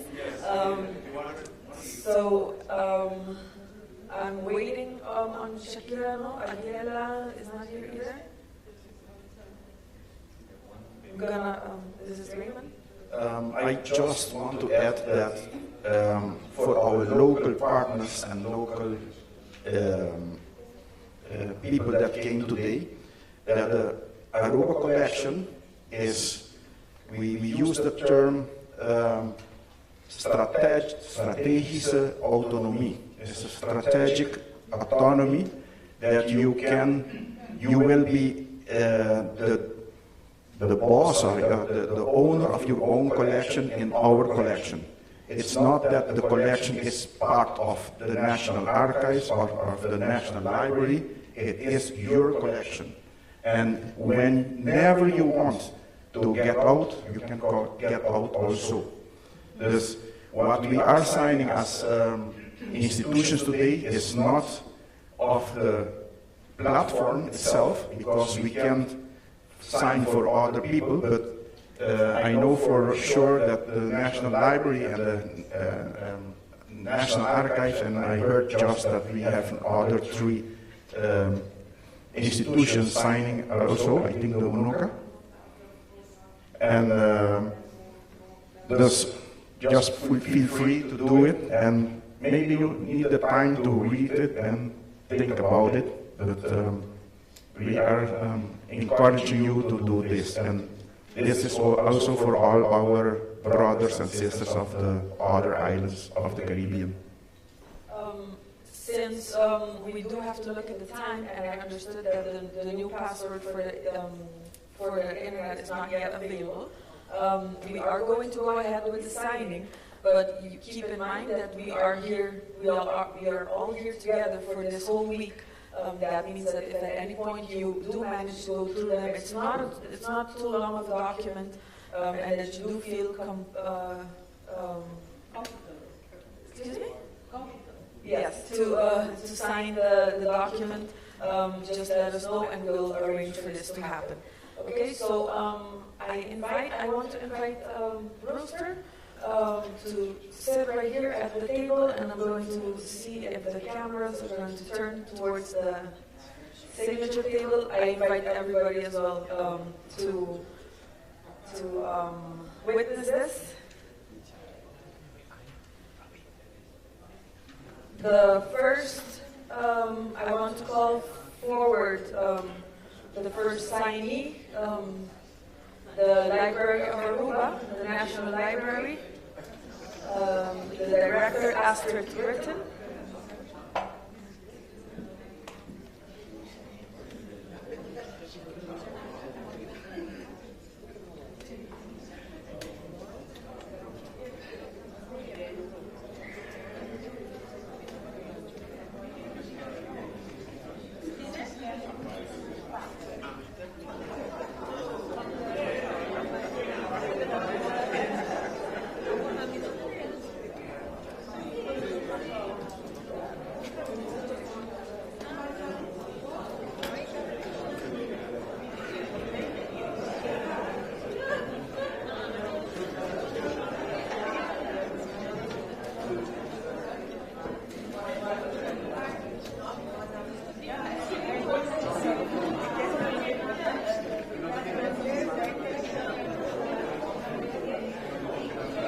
Hi everyone.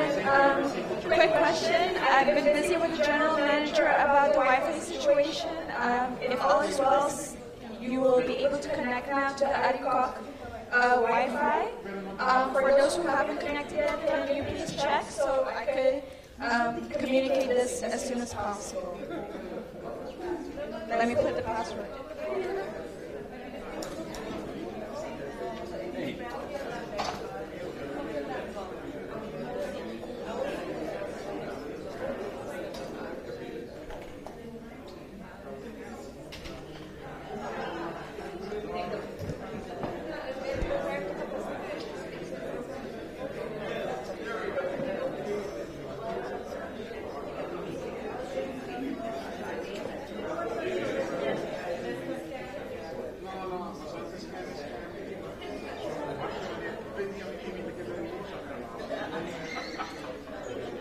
Sorry for the bad handwriting, but it's Hyatt with a capital H, Adcock with a capital A, 2023, and 2 period dots.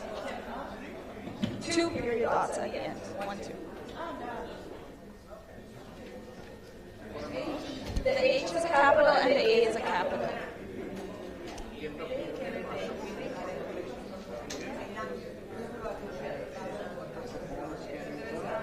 It is called Adcock Wi-Fi, and this is the password.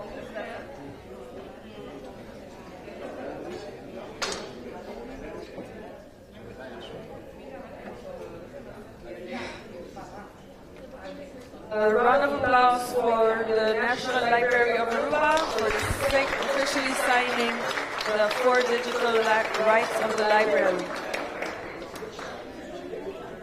Yes. The National Archives, I invite Raymond Hernandez, the director of the National Archives, to also sign.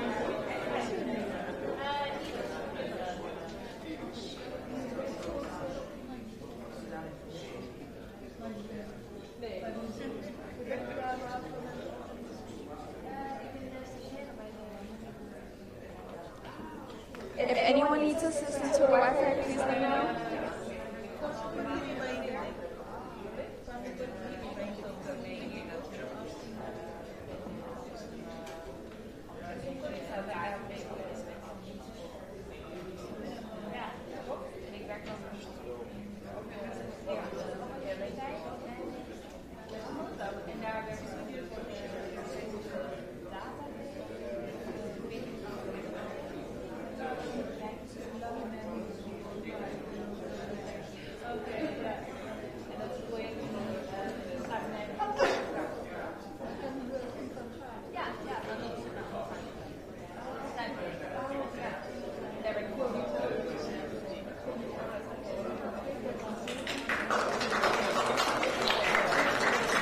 I now invite Peter Stoling.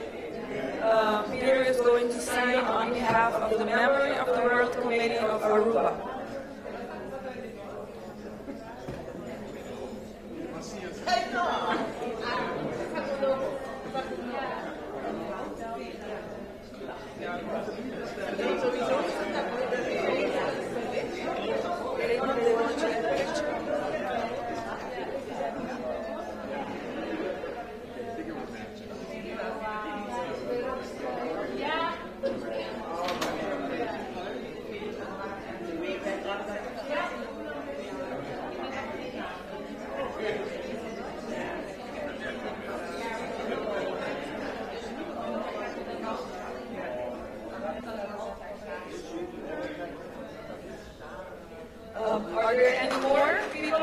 else for the member of the board committee of Aruba? Are there more institutions that wish to sign at this moment?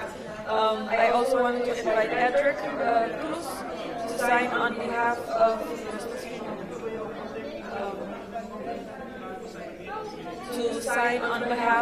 Plataforma Colección Aruba, and me, myself, is going to sign also on behalf of UNOCA.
I also have the Monuments Bureau of Aruba, who also wishes to sign the declaration today.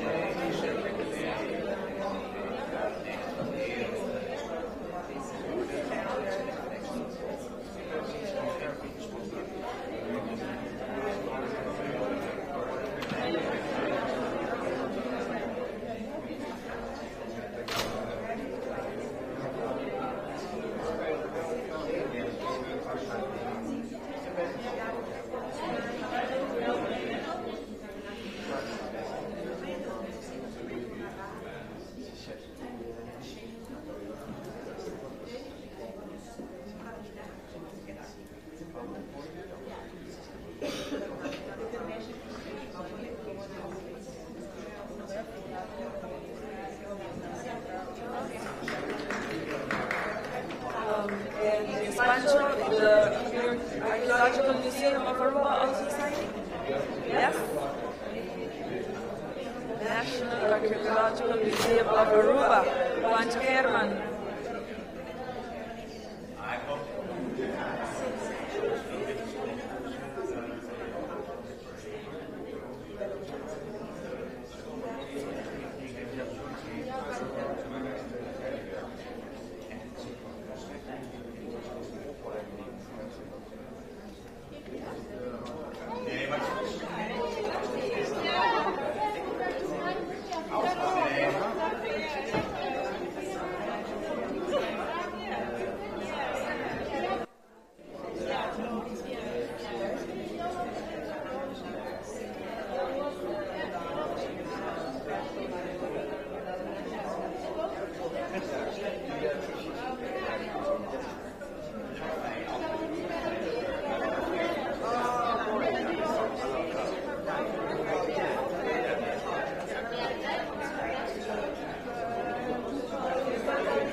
I would like to call the Aruban signees to stand together right now for a picture opportunity, and then we will check if there are more.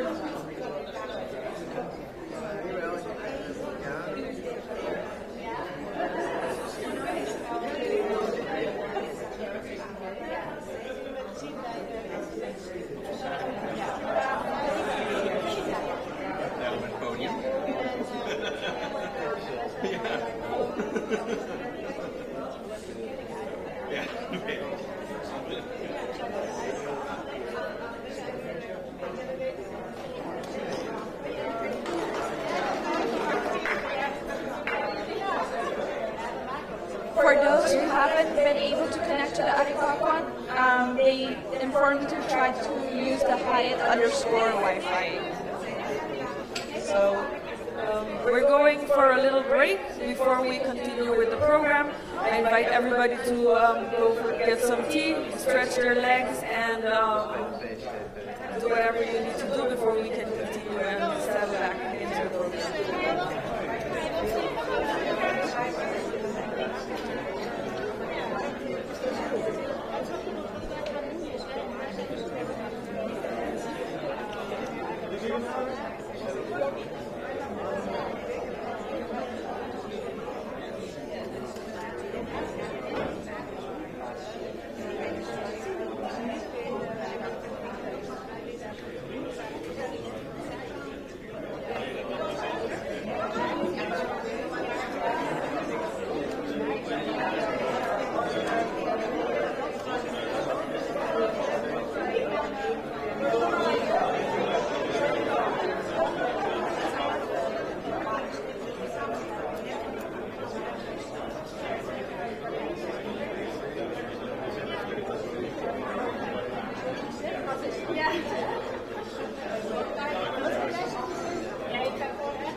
We will resume the presentation, the program at 11:05.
on behalf of all those that signed how important it is to have these digital library rights. In the past 5 years, we've had a few conferences and information sessions on Aruba about digitizing and digitalization and getting into the digital age. And one of the fears that was brought forward has always been the fear of entering into the digital dark ages, meaning an age where the information is not preserved correctly, especially the digital-born documents are not preserved correctly. And by having digital library rights and having digital rights to access to information and digital rights to preserve and to disseminate information, we are protecting ourselves from entering digital dark ages. If everybody is at their seats, we shall continue. I want to call Chris to help us with the video.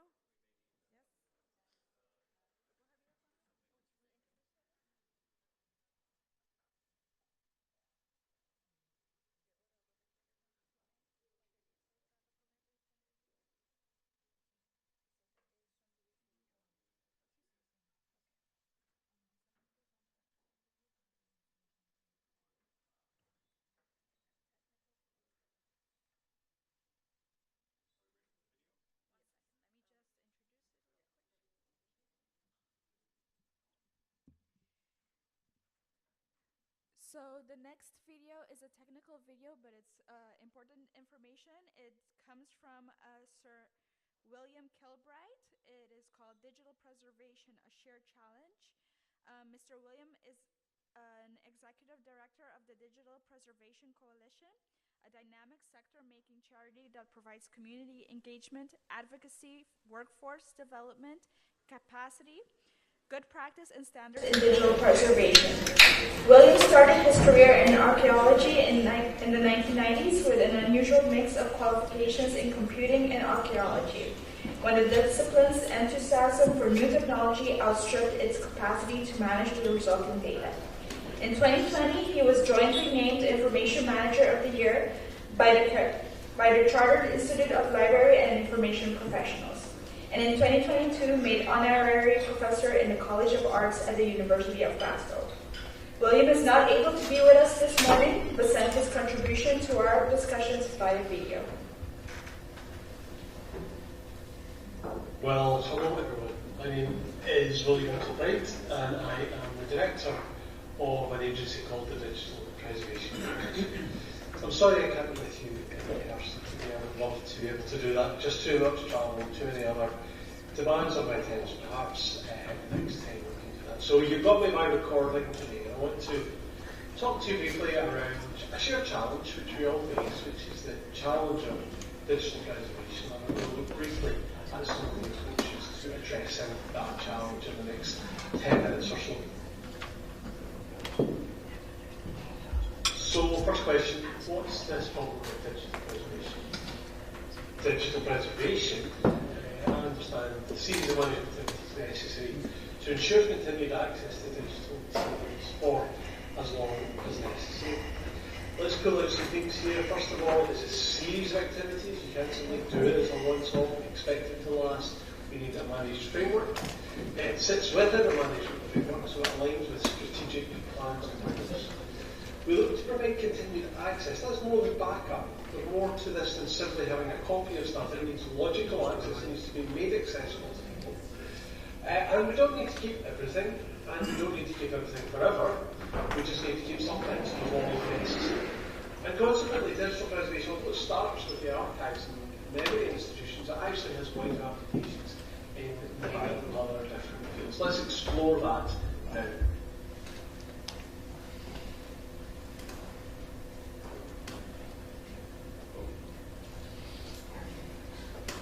So what's the problem? Why is that hard?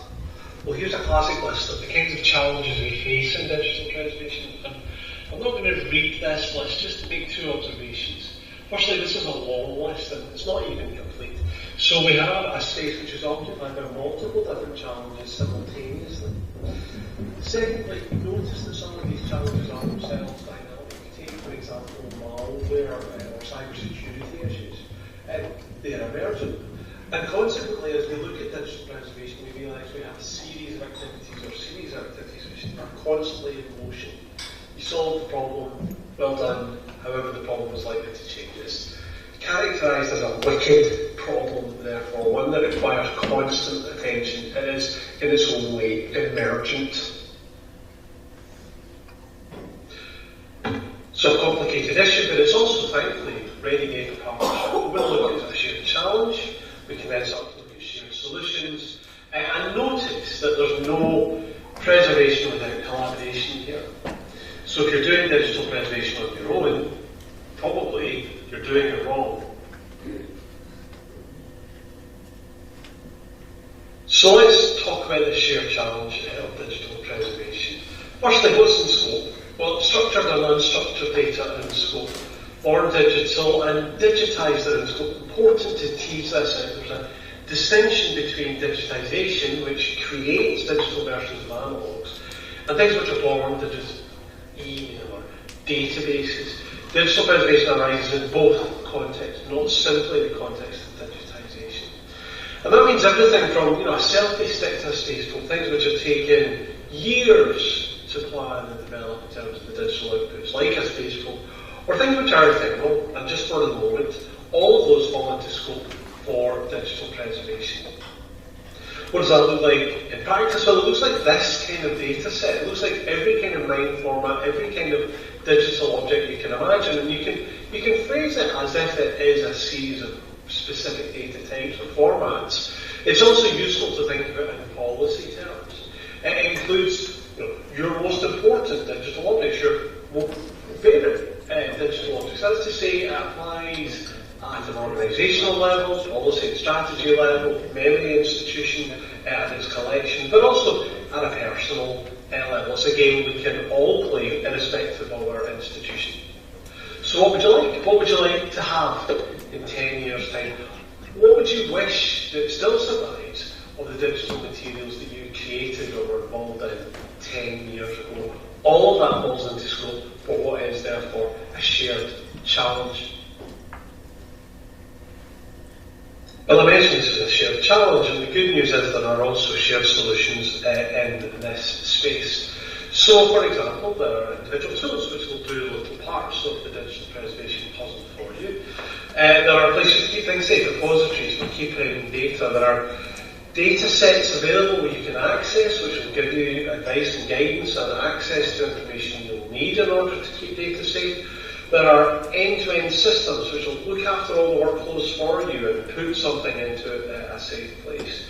There's training freely available, and large amounts of it. There's advice freely and readily available. And we can spend time looking at each of these as we make progress.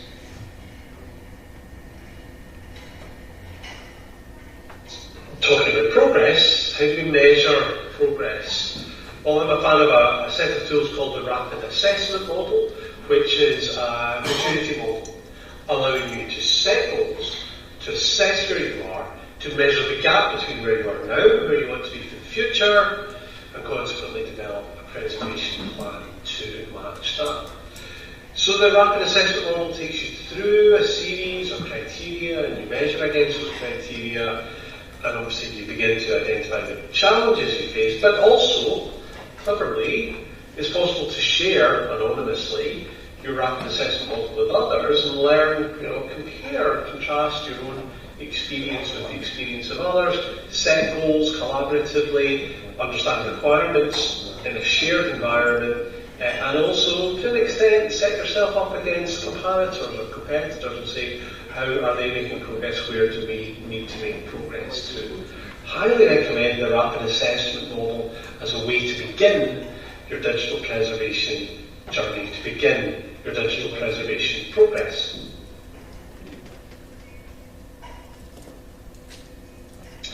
There's no doubt there's a lot of advice available on digital preservation that can also be off-putting. So let me give you 3 items. You know, we often consider digital preservation as having three lives, a three-legged stool, and so we'll give you a kind of component to help you with each of those. First of all, we talk about resources in digital preservation. How do we make the case for resources? Well, advocacy is a way to do that. So let me recommend the BIP list, the global list of endangered digital species, as a way to start making the case for preservation. Secondly, we think about policy. We think about having access to people who know what they're about.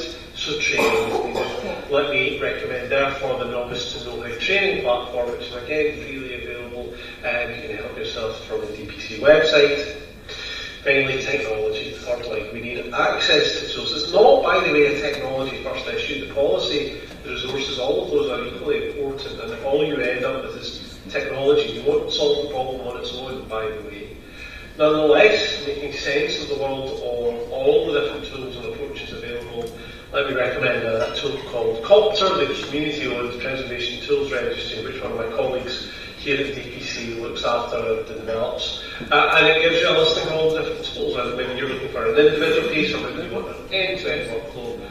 Copter will begin a process of helping you to identify the tools that you need to access. Okay, so I'm talking about collaboration. That means other people. How do you reach your people? How do you reach those others that you want to collaborate with? You know, I work for the Digital Preservation Coalition. It's an obvious place for me to comment on this. And the Digital Preservation Coalition is the global community. And we're working together to bring about a sustainable future for our digital assets. And so it's worth me saying just a word about the DPC.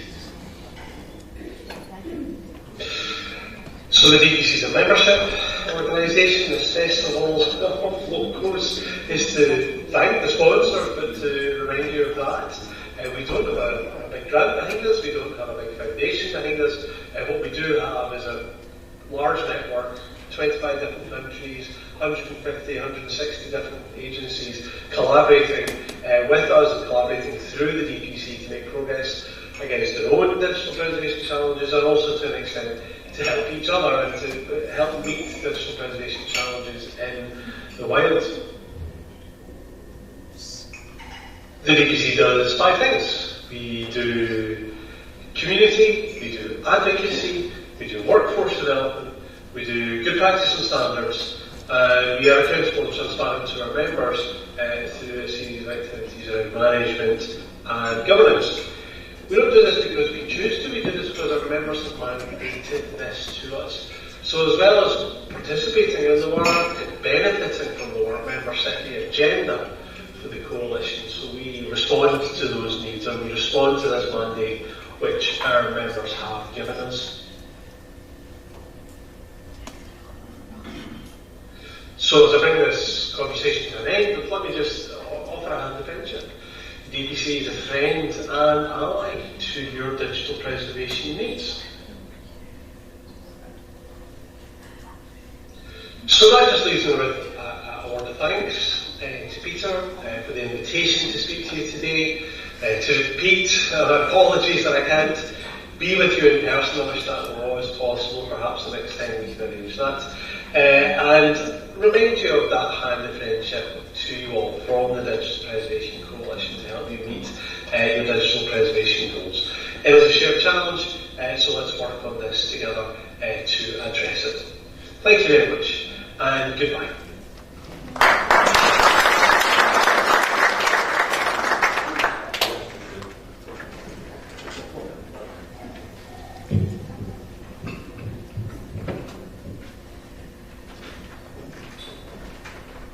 Yes, so before we continue with our next presenter, I would just like to ask for those who haven't RSVP'd yet for tonight's event, for the welcome reception, to please do so via the link that I've sent via email or via the WhatsApp, just so we have an idea of who all are coming, so we can arrange transportation for all of you who are staying here. Our next presenter is Sophie Hyatt. She works at the Dutch Knowledge Institute for Culture and Digital Transformation. She has extensive knowledge within the cultural sector, particularly in the areas of cultural education and knowledge development. As a program manager at the DEN Academy, Sophie is dedicated to facilitating broad knowledge sharing and educational opportunities in the field of digital transformation. Collaboration and innovation are central to her approach. Sophie continuously seeks opportunities and connections to bring people together, all with the ultimate goal of fostering a thriving cultural sector where the audience is paramount. Previously, Sophie worked in various Dutch museums, among them Central Museum Utrecht and Museum Boijmans van Beuningen, as an educator and in the realm of digital audience guidance. Her experience with multimedia tours, videos, apps, AR, VR, as well as collaborations and innovative digital development projects is brought together in her current role at DEN. Ladies and gentlemen, please welcome Sophie Heiko.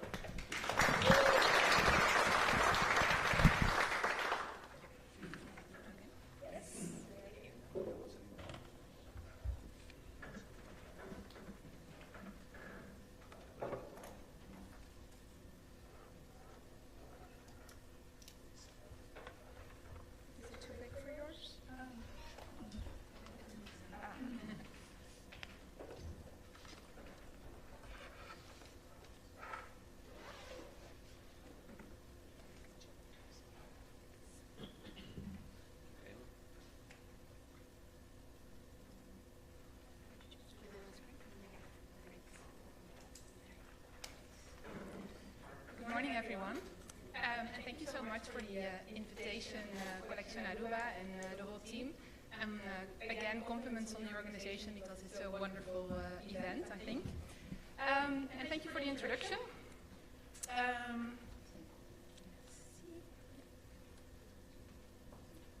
This is me, but I was already introduced.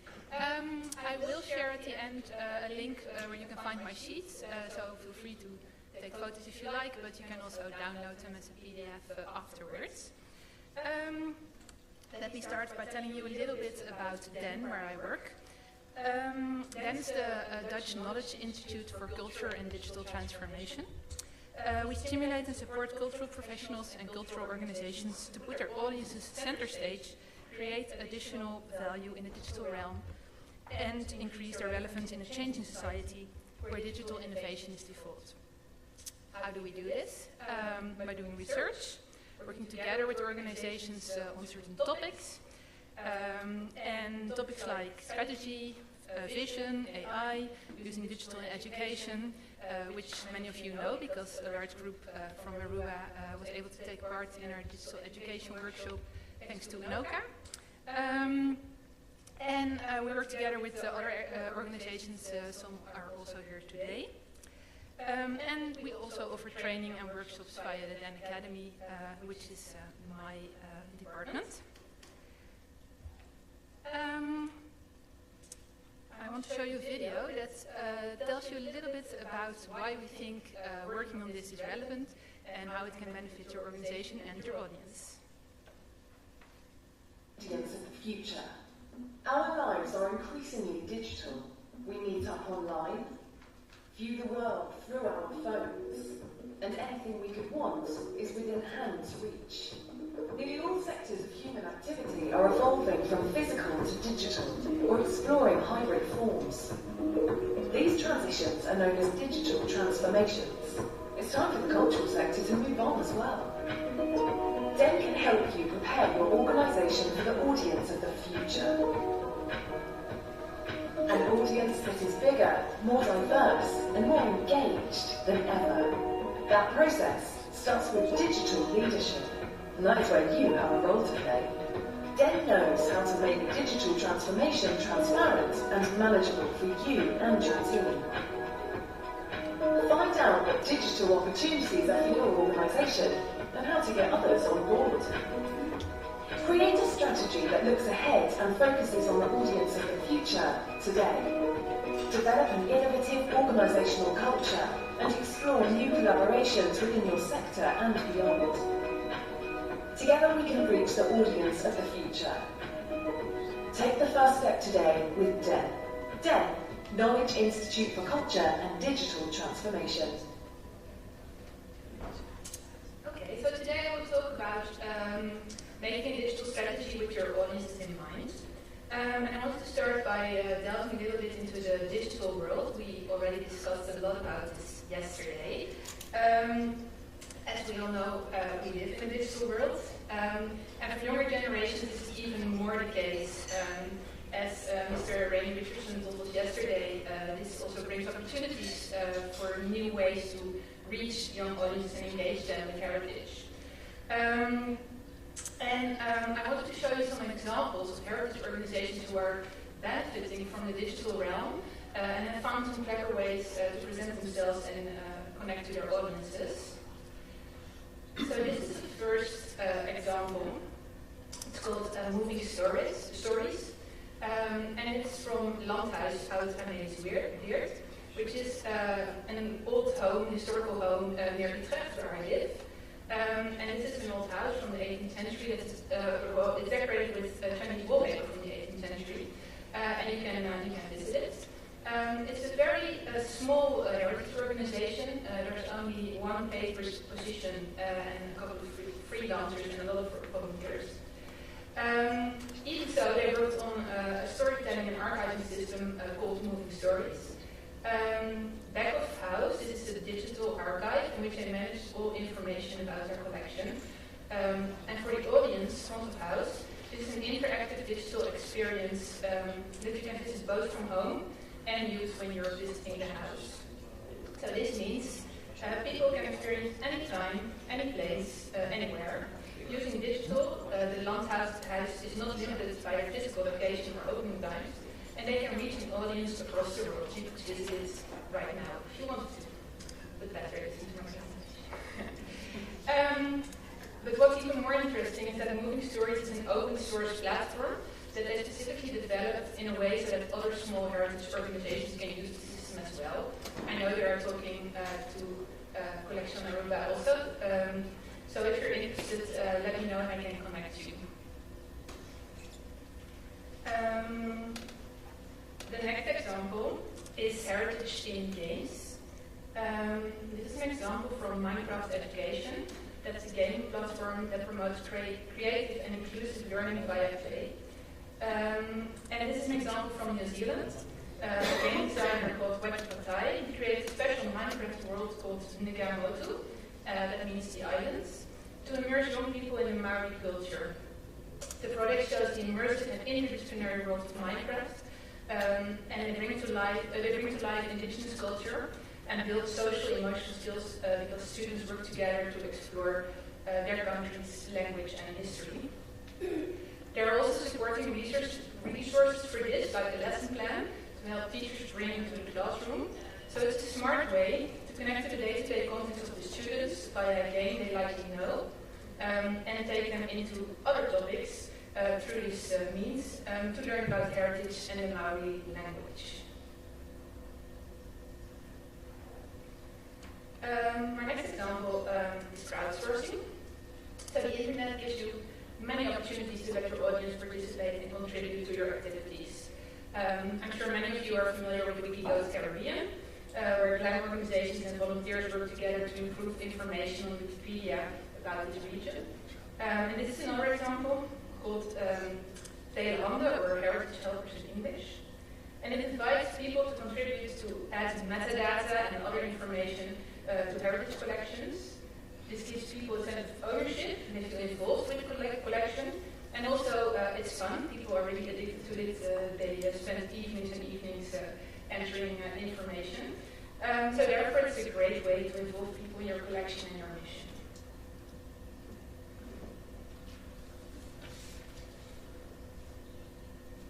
Something else, of course, that works really well in the digital realm is storytelling. And again, you can reach a large international audience with this. This is an example from Thailand, the heritage site of Ballroom, that used to be a factory of the Dutch East India Company. It is now a small heritage center, and not many tourists visit it because it's outside of regular tourist routes. However, Ballroom wanted to connect with international audiences, and they realized that although they have a very small collection, they have many stories to tell, and they wanted to share this, and they saw an opportunity to do this online.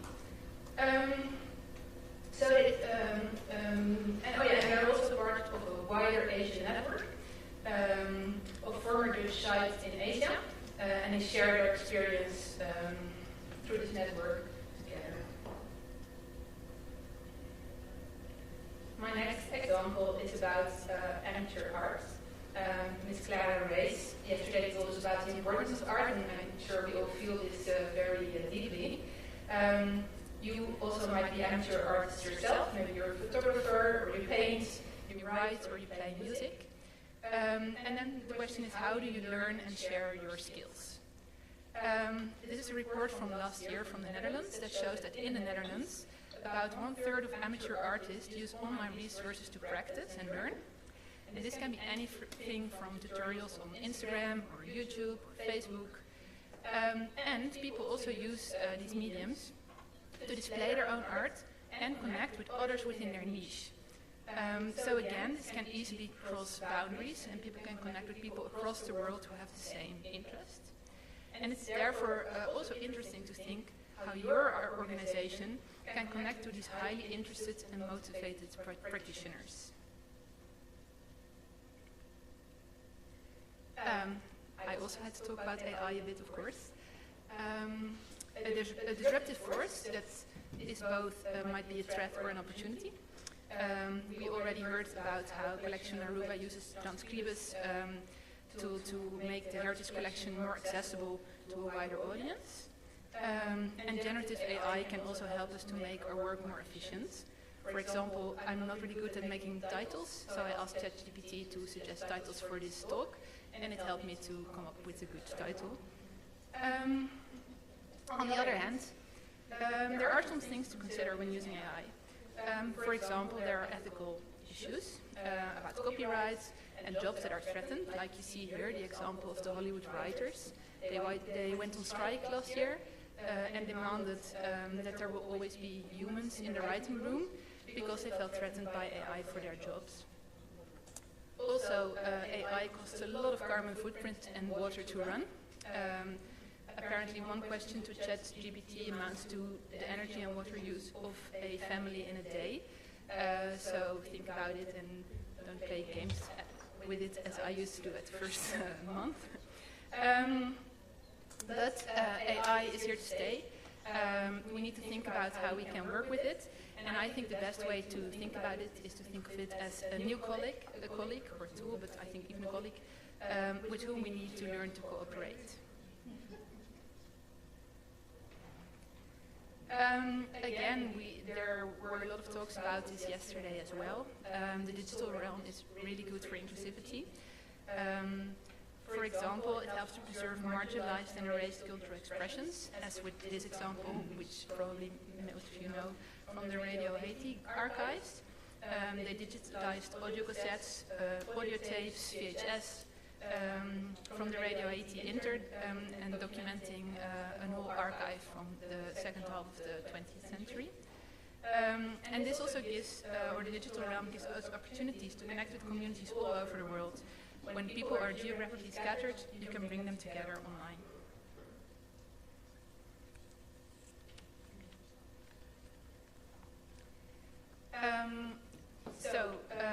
All this is to show you that the digital society is here and here to stay, and it offers many opportunities also for very small heritage institutions to show yourself. And creating a digital strategy is key to the future-proof, the future-proofing of our organizations and to connect to audiences.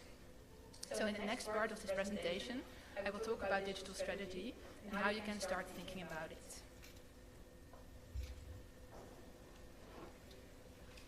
So we at DEN believe that organizations, be they very small or very large, can benefit from the process of digital transformation. Let me expand on this. These are some terms we also heard yesterday and this morning. These are 3 steps that organizations typically take in their digital development. So the first is digitization. Turning analog items into digital ones. Some examples of this on screen. A very important building block for if you have no digital material, there's nothing to work with or accomplish your digital strategy. Then another step is digitalization. And this is the use of digital technology to improve processes and performance. think about ways to work together, but also extending your visitor's journey by offering them the availability of tickets online, or offer them information before or after they visit. And then, when you have these building blocks, the next step is digital transformation. That's where then comes in. This builds upon digitization and digitalization. But now, in this step, it becomes less technical and more about people. For digital transformation is the continuous change of the entire organization, driven and supported by the increasing use of digital technologies. At the core of this transformation is a change in the business model. The main question is how organizations can continue to deliver value to their audiences, and this transformation affects all aspects of an organization, including your culture, the way you work, your strategy, your processes, relationships, and the skills of employees. So this is the most important thing. If you remember just one thing today from my talk, please is. It's about people and not tech. It's about a new mindset, about strategy and vision with your audiences in mind, and it's about organizational evolvement, for example, by using new ways to work together.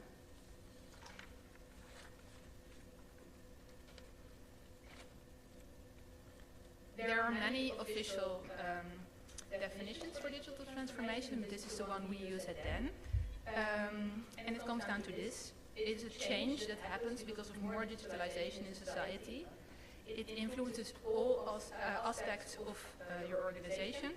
And most importantly, and that's why I highlighted those words, there is a laser-sharp focus on the customer, or in our case, our audiences.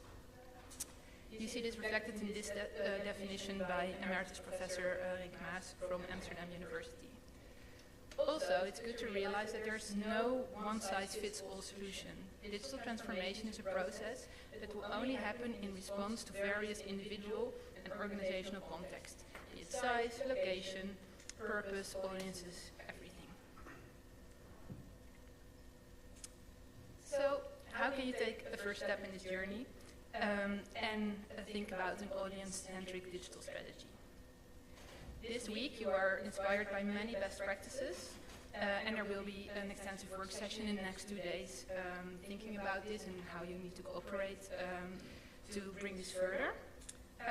But if you go into this, I want to encourage you to think about this. Start with the end in mind. This is something that we talked about with Peter and Edric when they were thinking about Collection Aruba. Visualize what you want it to be. Also, Brewster Kill told us this morning about his vision of the library for everyone. So visualize what you want to accomplish, no matter how far you are, which step you want to take, but start with the end in mind. Then think about questions like, who is your audiences? What value can you create for this audience? And then think about what is needed to go from a project to a strategy. And again, it's not a question of where you are in this progress, but it helps you as you are entering in some steps to think about this. To help you know what is your starting point, we then developed the digital transformation scan. It's an online scan that you can do for free, also in English. And it gives you an insight in the areas that you are strong in and where you can develop new things. It looks at 5 areas of digital transformation. They are presented here, and it's a circle, so they're all equal.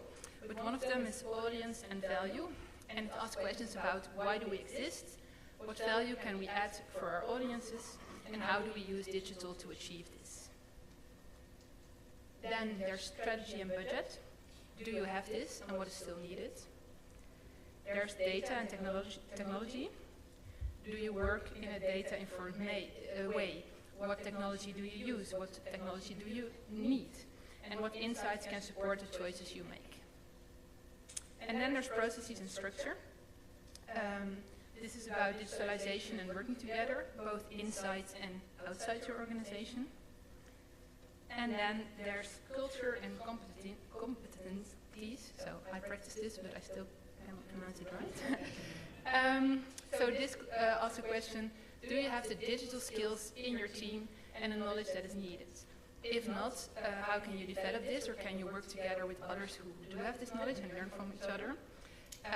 But also, very important, is there room to learn and experiment, and is there room for failure? So if you do this digital transformation scan, you will get a personal results page.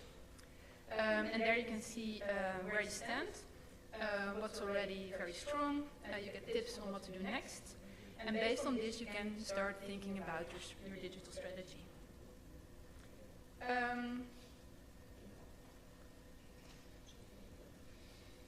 For this we also have guidance, a self-study module, but I have to say at the moment it's only in Dutch.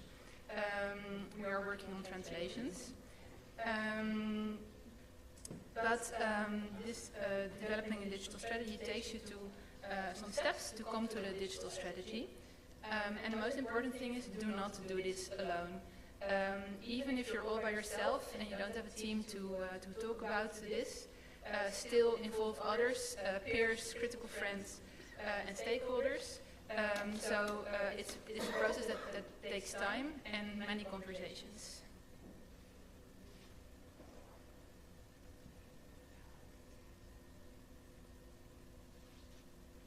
And here are some tips if you are going to think about a digital strategy. And that is, think big and start small. So like I said, think big, think about the end result, what you want to accomplish, for what audiences, what value can you add for them. At the start of the presentation you saw some examples of this, be it more inclusive, more educational, bring together a community. These are values that might be interesting for your organization. Then use these steps to develop a digital strategy. Again, talk about it with each other. And then start really small.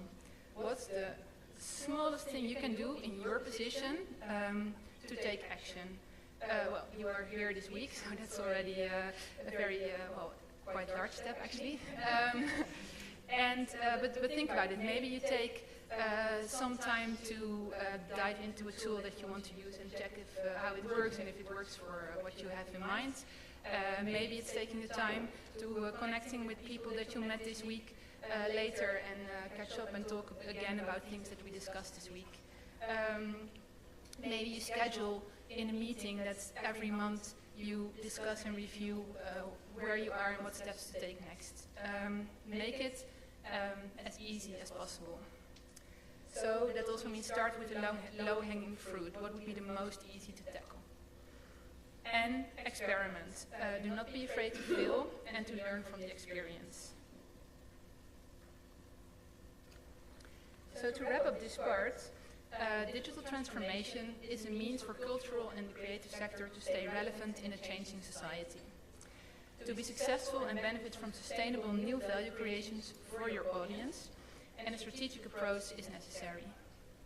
Digital transformation requires fundamental changes, and these are maybe only 10% about technology and 90% people-oriented. But you do need the building blocks that I discussed to be able to take these steps. So how do we help with this? We have many tools that will help you in the process of digital transformation and building a digital strategy, and ultimately defining new skills for your organization that are aligned with this strategy. There's the digital transformation scan that I just discussed, with these 5 steps, 5 areas to think about. You can access it by using this QR code, but again I will share my presentation so that you can also click on the link from there. Then there's our website that has lots of resources and articles, best practices and tools. For now it's available both in Dutch and in English, but we're working on also translating some content into Parliament. We have a monthly newsletter, a LinkedIn page and a podcast. The podcast is in Dutch, but check it out if you like. And then there's the Den Academy. Of course, we offer workshop and training, as many here already know me from. Yesterday someone said, hey, I know you from a webinar. I was amazed that they recognized me. So we offer them both online. Most of our webinars are scheduled so that they can both be followed in the Netherlands and here in the time zone. So in the afternoon where I live and in the morning in this time zone. And we also do it on site. If you're interested in specific topics, please contact me because we might be able to provide some on-demand issues. And then I'm very happy to make an announcement on behalf of one of our partners. Because, of course, to take some of these steps, we know there is a need for finance. From then, we offer knowledge, tools, workshops, and education. But I'm very happy to be able to announce this on behalf of our partner, Cultuurloket Digital. They fund digital projects for audiences, and they are launching in a short time new funding specifically for cultural organizations in the Caribbean. So they asked me to announce this and let you know that more information will be available through their website shortly.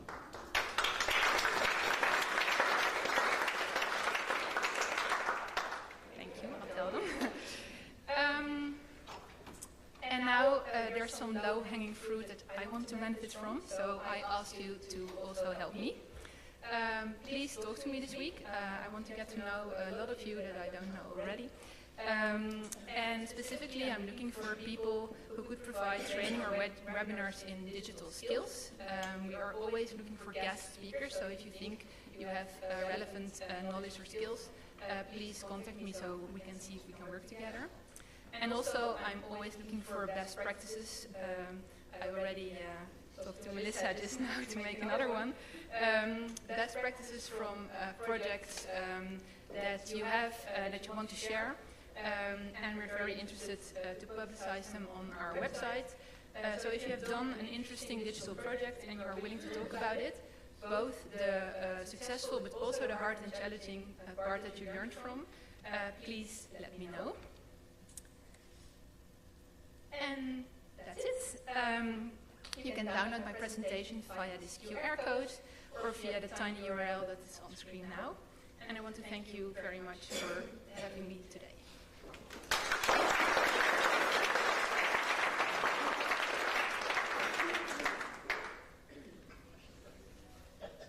All right, everyone.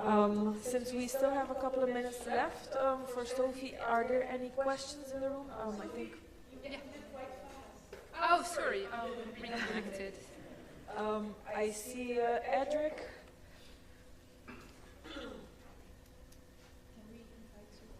it coming back? Sophie, thank you. It has been a journey for me and Peter and Zatzia and Johnny too. We were stuck like we were stuck with our materials, and thanks to that workshop for the Caribbean, it was the push we needed. What we are thinking about is what can then be as a source of knowledge of, I would call it European knowledge, and combine that with our Caribbean reality. We have certain things that goes different. Yeah. So to expand it and think more about the needs we have here, and not just products that we can buy. Yeah, that's actually what I'm here for this week, to know better how we can provide for this. So please inform me. Sophie, I see that the presentation is not up. Yeah, I did plug it in, but then I don't know how to. Only your screen is up, or the mirrored screen. Oh, okay. Or extended or something. In the meantime, is there anybody else that has a question or a comment to contribute to this part of the presentation? This part of the morning?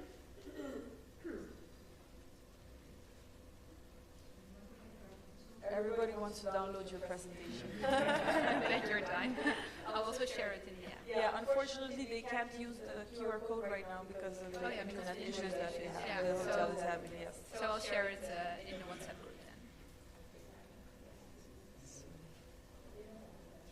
Okay, so well, we'll talk later. I'm better at chatting one-to-one anyway. So thank you. Thank you, Sophie, for your insightful presentation. Yeah. Did everyone get it? Can I? Okay. Wait 1 second.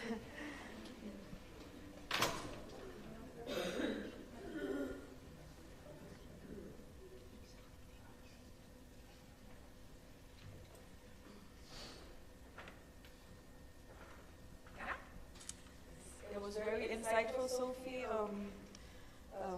We all have to prepare ourselves for the digital transformation of our organization in order to preserve and to benefit our culture and heritage in the long term. So this was a very valuable presentation. Thank you, Sophie, once again. Thank you.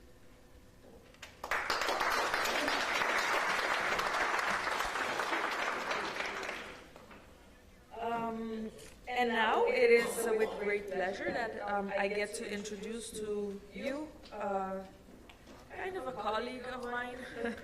We work in the same work field. I want to introduce Rapti Miedema. Is Rapti? Yeah. Oh, there you are. I was looking on which table you were. Yes. Before I start with Rapti's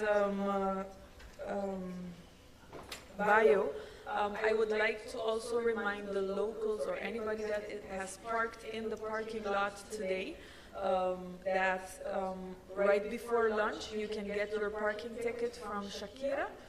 She will be handing those out in order for you to be able to get out of the parking at any time that you need to. And also to the local guests, we also have an event planned tonight.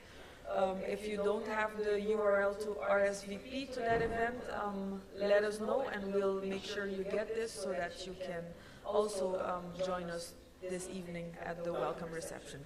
So without further ado, back to Rapti. Rapti Miedema is the head of Cultural Heritage Department and the pilot projects at the Mondrian Fund, and she is also a board member of the ICOM Netherlands. She is responsible for the heritage policy and pilot projects aimed at innovation in the field. One of her focuses is on increasing the visibility of the fund in the Caribbean part of the kingdom. And to achieve this, she has developed pilot projects to explore strategies to better meet the needs and requirements of the island's potential applicants to expand the funding of projects on the islands. One of it being the Caribbean Art Heritage Call for Proposals, leading to the financial contribution to 17 projects on Aruba, Curacao, Bonaire, and Saba. After graduating from Leiden University, where she specialized in art and material culture of Indonesia and Southeast Asia, Rapti worked for several Asian cultural festivals in the Netherlands, at the National Museum of World Cultures, then at NWO, which is the Dutch Research Council, where she initiated the program Inclusion in Academia. Ladies and gentlemen, with your applause, I invite Rapti to the stage.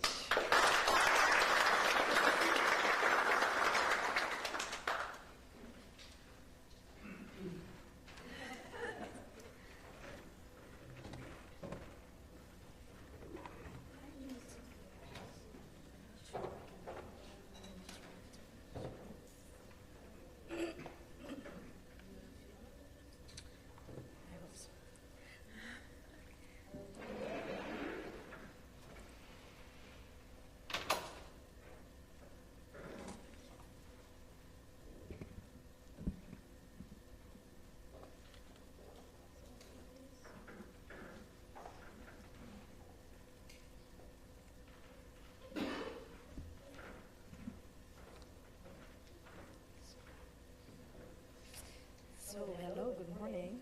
I hope you're still awake. I'm going to talk about money and funding opportunities, so I hope that will keep you awake. Check. introduction, my name is Rapti and I'm head of the Cultural Heritage Department of the Mondrian Fund and also in charge of the pilot project. I'm very pleased that I could join this symposium and here at Aruba. It's my first time traveling to the Caribbean, and I took the opportunity to combine the symposium with traveling to say West Asia and Sint Maarten last week. I had a lot of interesting conversations and inspiring talks. Photo credit goes to Remy, who shot this picture last week. And I learned a lot about the history and cultural heritage of the islands I visited, the infrastructure for cultural heritage on the islands, and also the challenges we are facing. It was a real pleasure to see the results of several projects the Mondrian Fund has contributed to. And I heard many inspiring ideas and plans for new projects. So the Mondrian Fonds is one of the Dutch, we call it Rijkscultuurfondsen. It's the public cultural fund. We invest in visual arts and cultural heritage in the field of the Kingdom of the Netherlands. A large part of the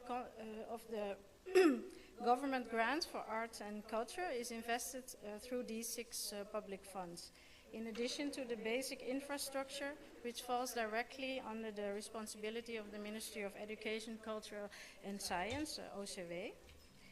And the Mondrian Fund finances projects and programs of visual artists, art venues, publishers, museums, archives, festivals.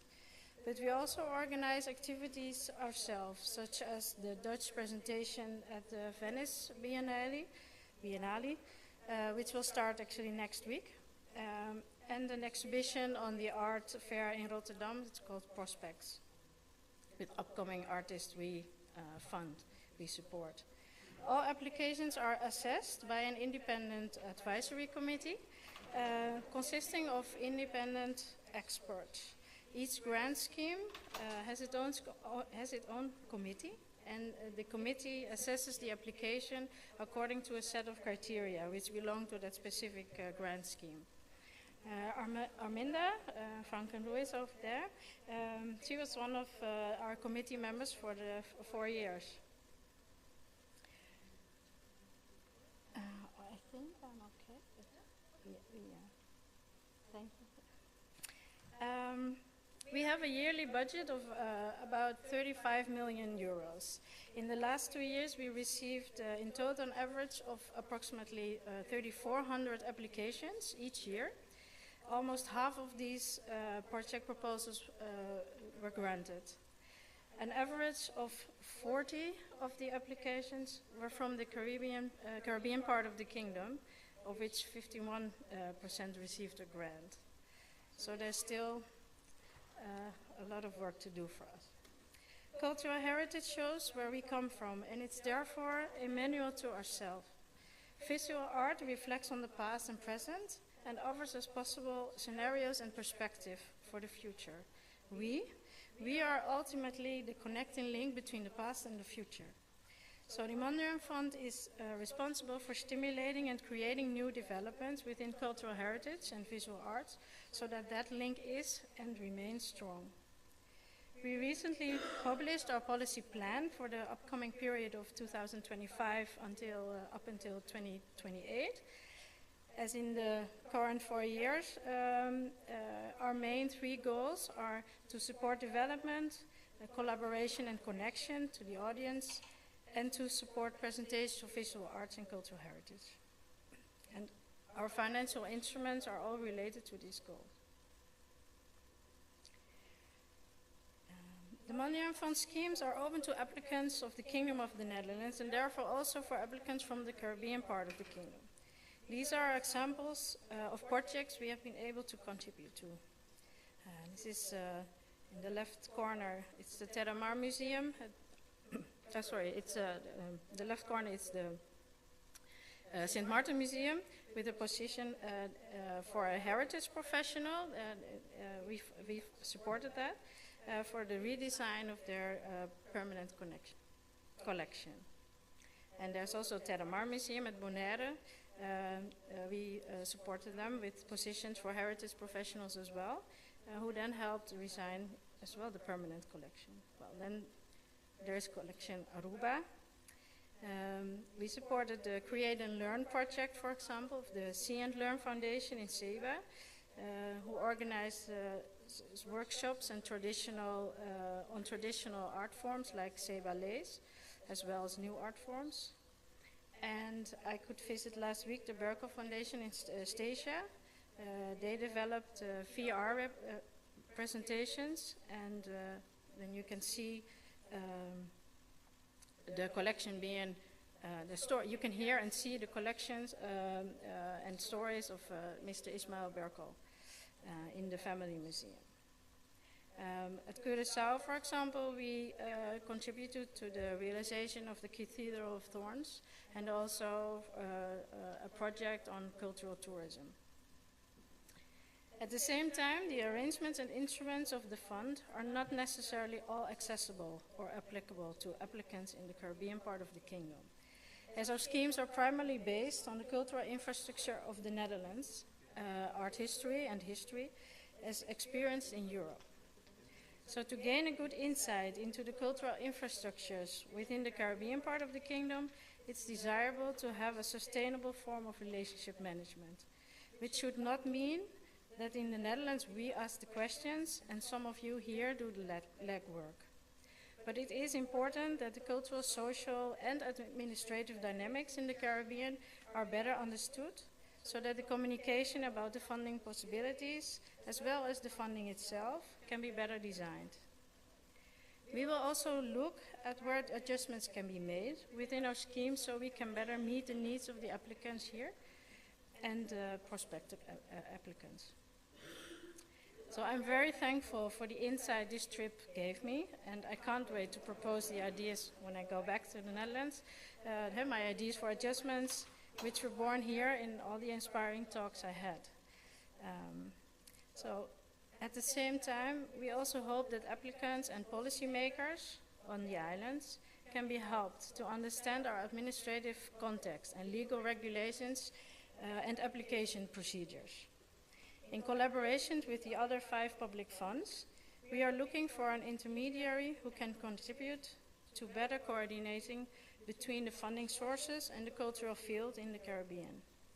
A communication strategy is also needed to make adjustments to the context of the islands here, among others related to language and linguistics.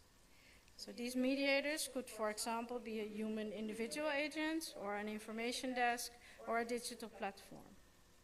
So the 6 funds have recruited Diana Bennett from Curaçao as a coordinator, and she will help explore the best solutions and achieve these ambitions we have.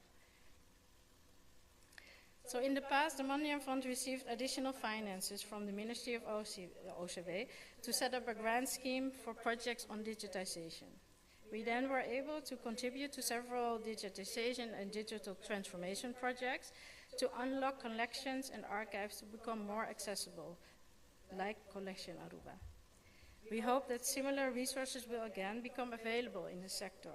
We just learned that digital has money at this moment, but hopefully we as a Mondium Fund will also be soon receiving money again. In the meantime, we support projects with digitization elements via our grant schemes, like Heritage Innovation and open calls like the Slavery Memorial Year we had last year, to activate and preserve and share the stories and knowledge. As mentioned, our grant scheme focuses on development, connection, and presentation. We support visual artists in their development and fund residencies and art platforms, as well as the commission of new work. In all projects we support, a fee for the artist is mandatory. Therefore, in the case of a temporary exhibition or presentation, and there's no sale objective, the artist honoraria guideline should be followed. So organizations can apply for the artist honorarium grant as part of this art commission grant or presentation grant. And I would like to now shortly highlight some of the grant schemes I think which could be interesting for you. The details of each call for proposal can be found on our website. So actually yesterday we published a new financial instrument for co-creation trajectories. It's called the Voucher Co-Creation. It's intended for the co-creation process in developing presentations and activities to stimulate the engagement of a broader audience in historical history. These are stories that belong to the national history of the Kingdom of the Netherlands. So when presentations or activities are created through collaboration with the communities involved, whereby everyone has an equal saying and ownership on the content, the results, and also on the process, it will ensure deeper engagement of a broader audience, for example, the communities themselves and younger generations. So museums and other heritage institutions, including archives, with a public and presentation function located in the Caribbean part of the Kingdom and the Netherlands, can apply for this voucher to cover the cost of this co-creation process, such as organizing meetings, reimbursement of involved communities, cost for hiring a project leader, an expert, or even a confidential counselor. The voucher can cover costs up to a maximum of 24,000 euros. So it can be combined with a grant covering other costs of the project, for example, the grant scheme of art heritage presentation, heritage innovation, the art commission I just spoke about, collection mobility, and also the artist fee. The voucher can be applied for continuously during this year until the available budget for this scheme is spent. The budget is 450,000 euros.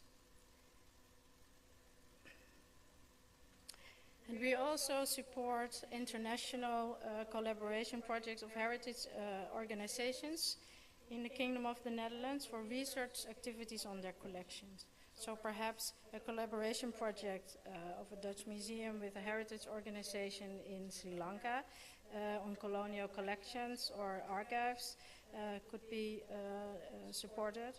Or for example, a collaboration project with a museum in Venezuela on collections of one of the museums here in Aruba. This funding opportunity is offered twice a year, and the upcoming deadline to submit an application is the 16th of May. And the second deadline will be the 3rd of October this year. The amount of the contribution and co-finance is determined per application. So besides grants for art or heritage presentations, we also have a grant scheme called Heritage Innovation for museums and archives and other cultural heritage institutions. And this funding opportunity is for innovative heritage projects, including research and programming, thematic collaborations, and redesigns of permanent exhibitions that are relevant to society or the heritage sector. This could, for example, entail research into new ways of preserving or a project resulting in gaining new narratives or other perspectives.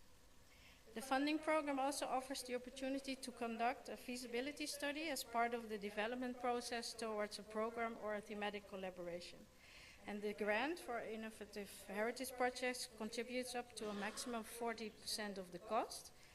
For the feasibility study, it can cover no more than 70% of the cost with a maximum of 15,000 euros.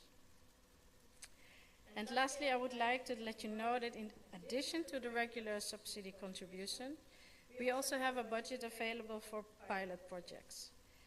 These projects are to explore and enable new ideas and ambitions for the heritage and visual art field, and because of that, do not fit the conditions and criteria of the current grant schemes we have. So innovation asks for new forms of support and also new arrangements. And to ensure that our instruments remain up to date and relevant, we can support these pilot projects initiated by the field, or we initiate pilot projects ourselves, like I did for the Caribbean. So you can find a funding guide on our website which help you identify the most suitable funding program by answering a series of questions. But you are also most welcome to contact us via the general email address or directly contact one of our project officers. Their contact details can be found on our website in the general section about the teams, and each call for proposal also has one up to 3 project officers named at the website who to contact. The project officers can advise you by phone or by email, or we can set up online meetings, and the funding, and they can advise you on the funding opportunities and tell you more about the conditions and set of criteria of the available funding programs. And every month we also organize an online information session. The next session is coming up on the 2nd of May, so do let me know if you are interested in receiving an invitation for the online session in May. I hope this symposium is as inspiring to you as the symposium and also my visit to the Caribbean has been to me. And I can't wait to follow up on all the conversations I had, and hopefully your ambitions and your ideas and plans become project proposals which can be financially supported by the Mondrian Fund. So we are also looking for new members of the advisory committee as of 2025 with expertise and better understanding of the context of the islands of the Caribbean.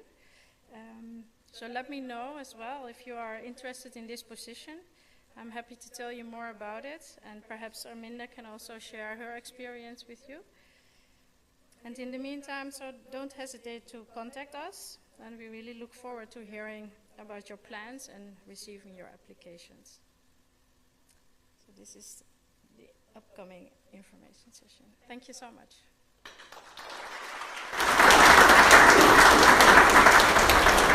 Thank you so much, Ms. Rapti. I would like to ask if there's anyone else that has a question before we wrap up this morning's session. Yes?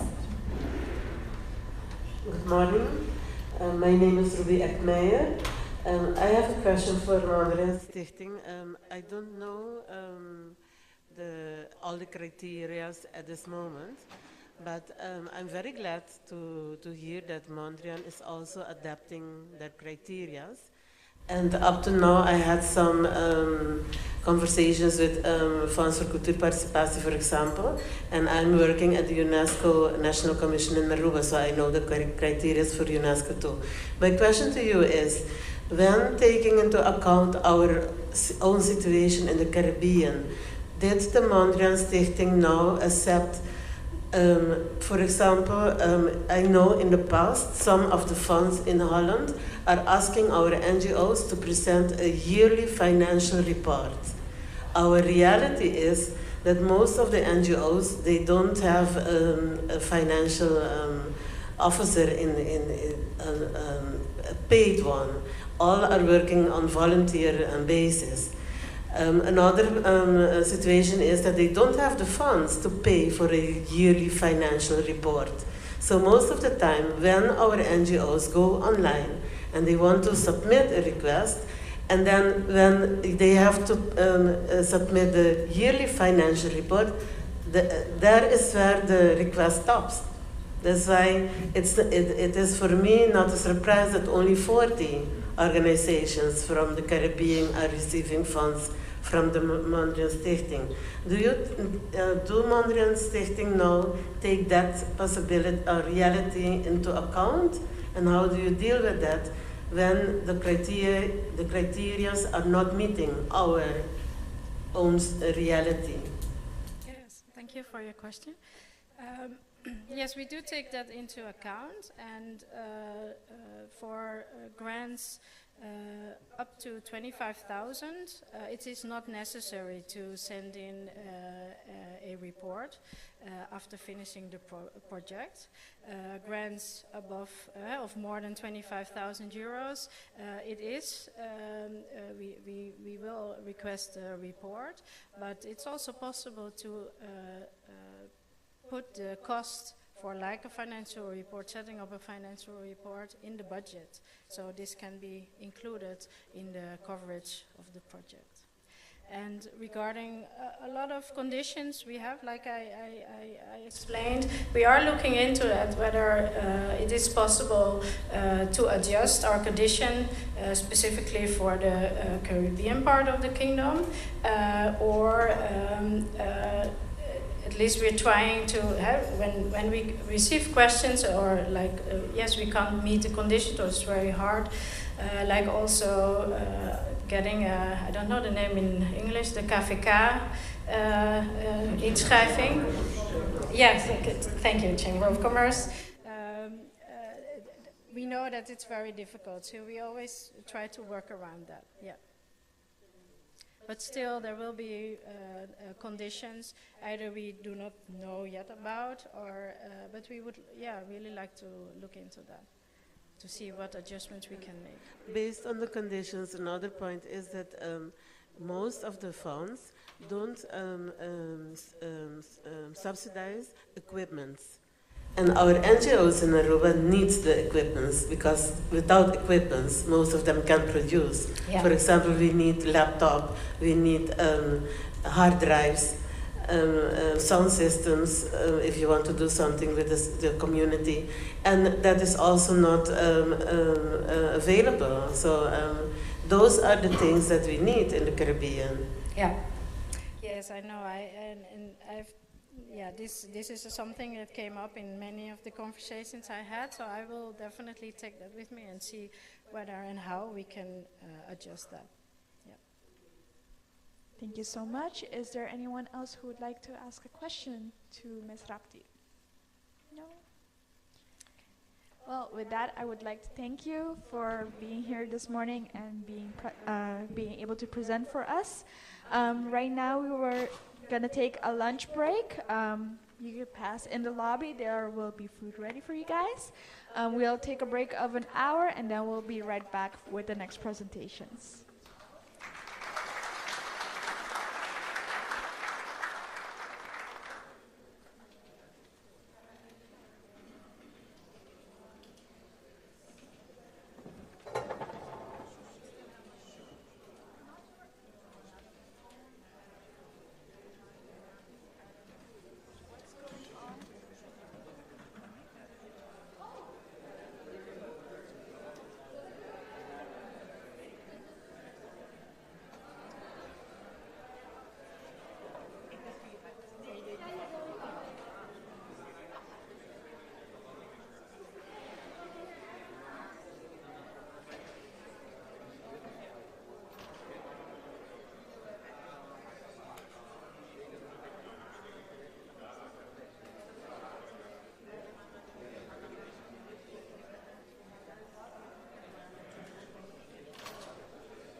Hè?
ga hem even aan de lader leggen.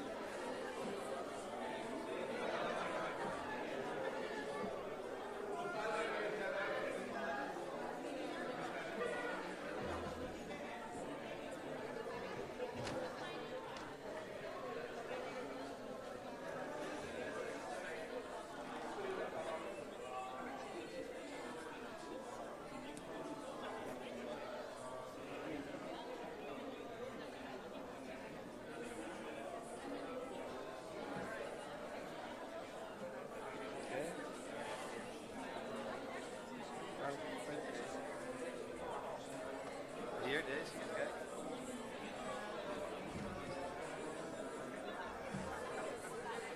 Oh ja.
Vrienden, ik kan dit toch gewoon tekenen? Ja, ik heb het doorgelezen.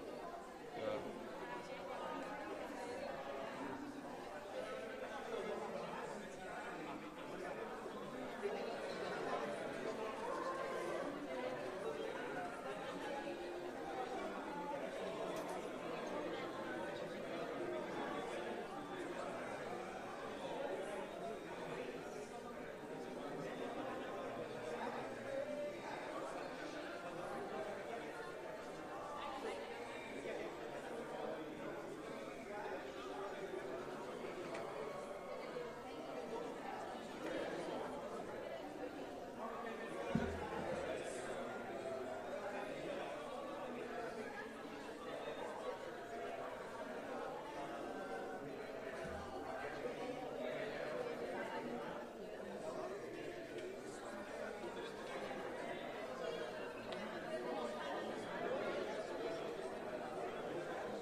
Hoeveel is de vandaag? 10, hè? Dat is 10, toch? Nee, 9.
Hij vindt het wel hoor.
find a seat at the tables, everyone. And make sure to check if at your seat there is a little colored hairpin. This is a very, very important accessory which you will need during your session. Please check that you have one. And if you don't, you can come pick up one here.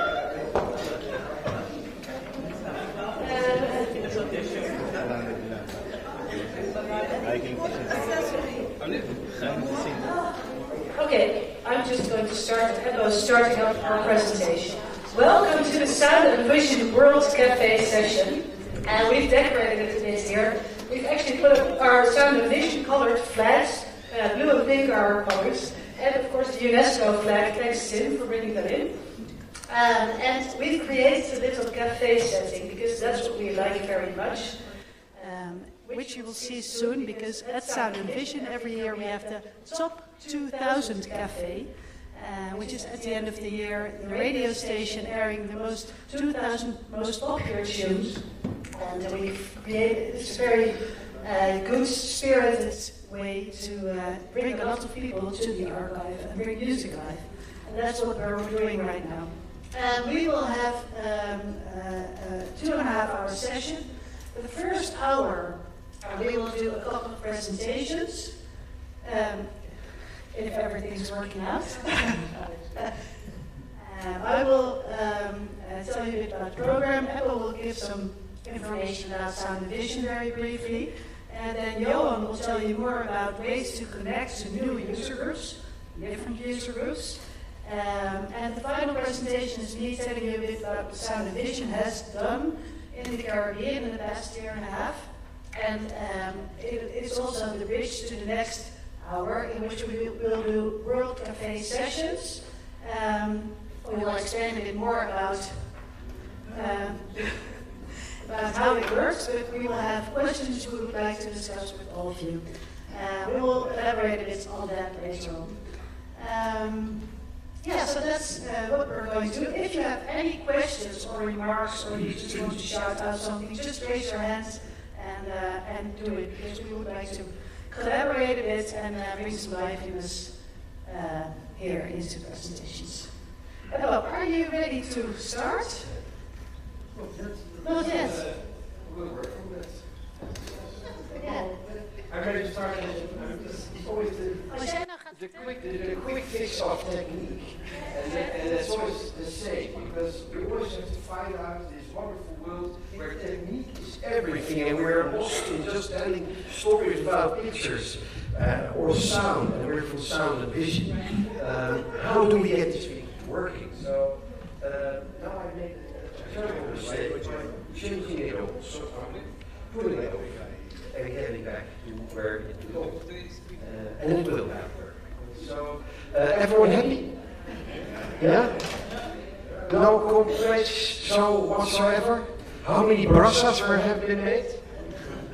How many brassas? Who made more than 10 brassas yesterday? Peter did. Okay. Because I think there are around 50 people here, so you have to make at least 49 brassas. So you can make with yourself a brassa, but that's at the end of the week maybe you can do that. You have to earn the brassa, or not if you give it to somebody else. You don't have to earn that. Okay, let's try it again. It's the magic world of computers and everything that comes along. Yeah, now we're there. And I forgot to mention that at the end of our whole World Cafe thing, there will be an award ceremony and there are prizes you can win. So that's actually the best part of our session. Even if we don't have any slides or information whatsoever, we will bring some fun in.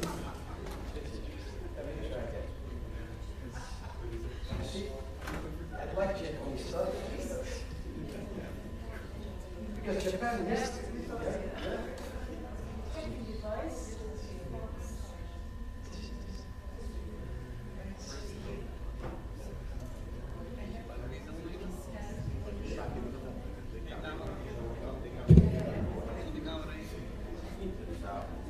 Okay, we go on.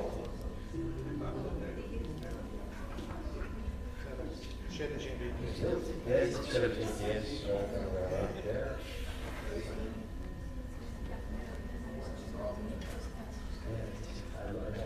I work normally on an Apple, on a Mac. And now I have to work Windows on Mac, and everything goes wrong. So I'll get back to this, and then it will work. Because sometimes we need pictures to explain. Do you that? Yeah? Alright, okay. Then we'll see. I don't think you'll do right. Yeah.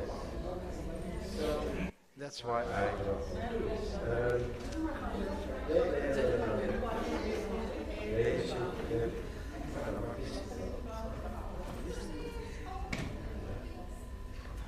There's no doubt.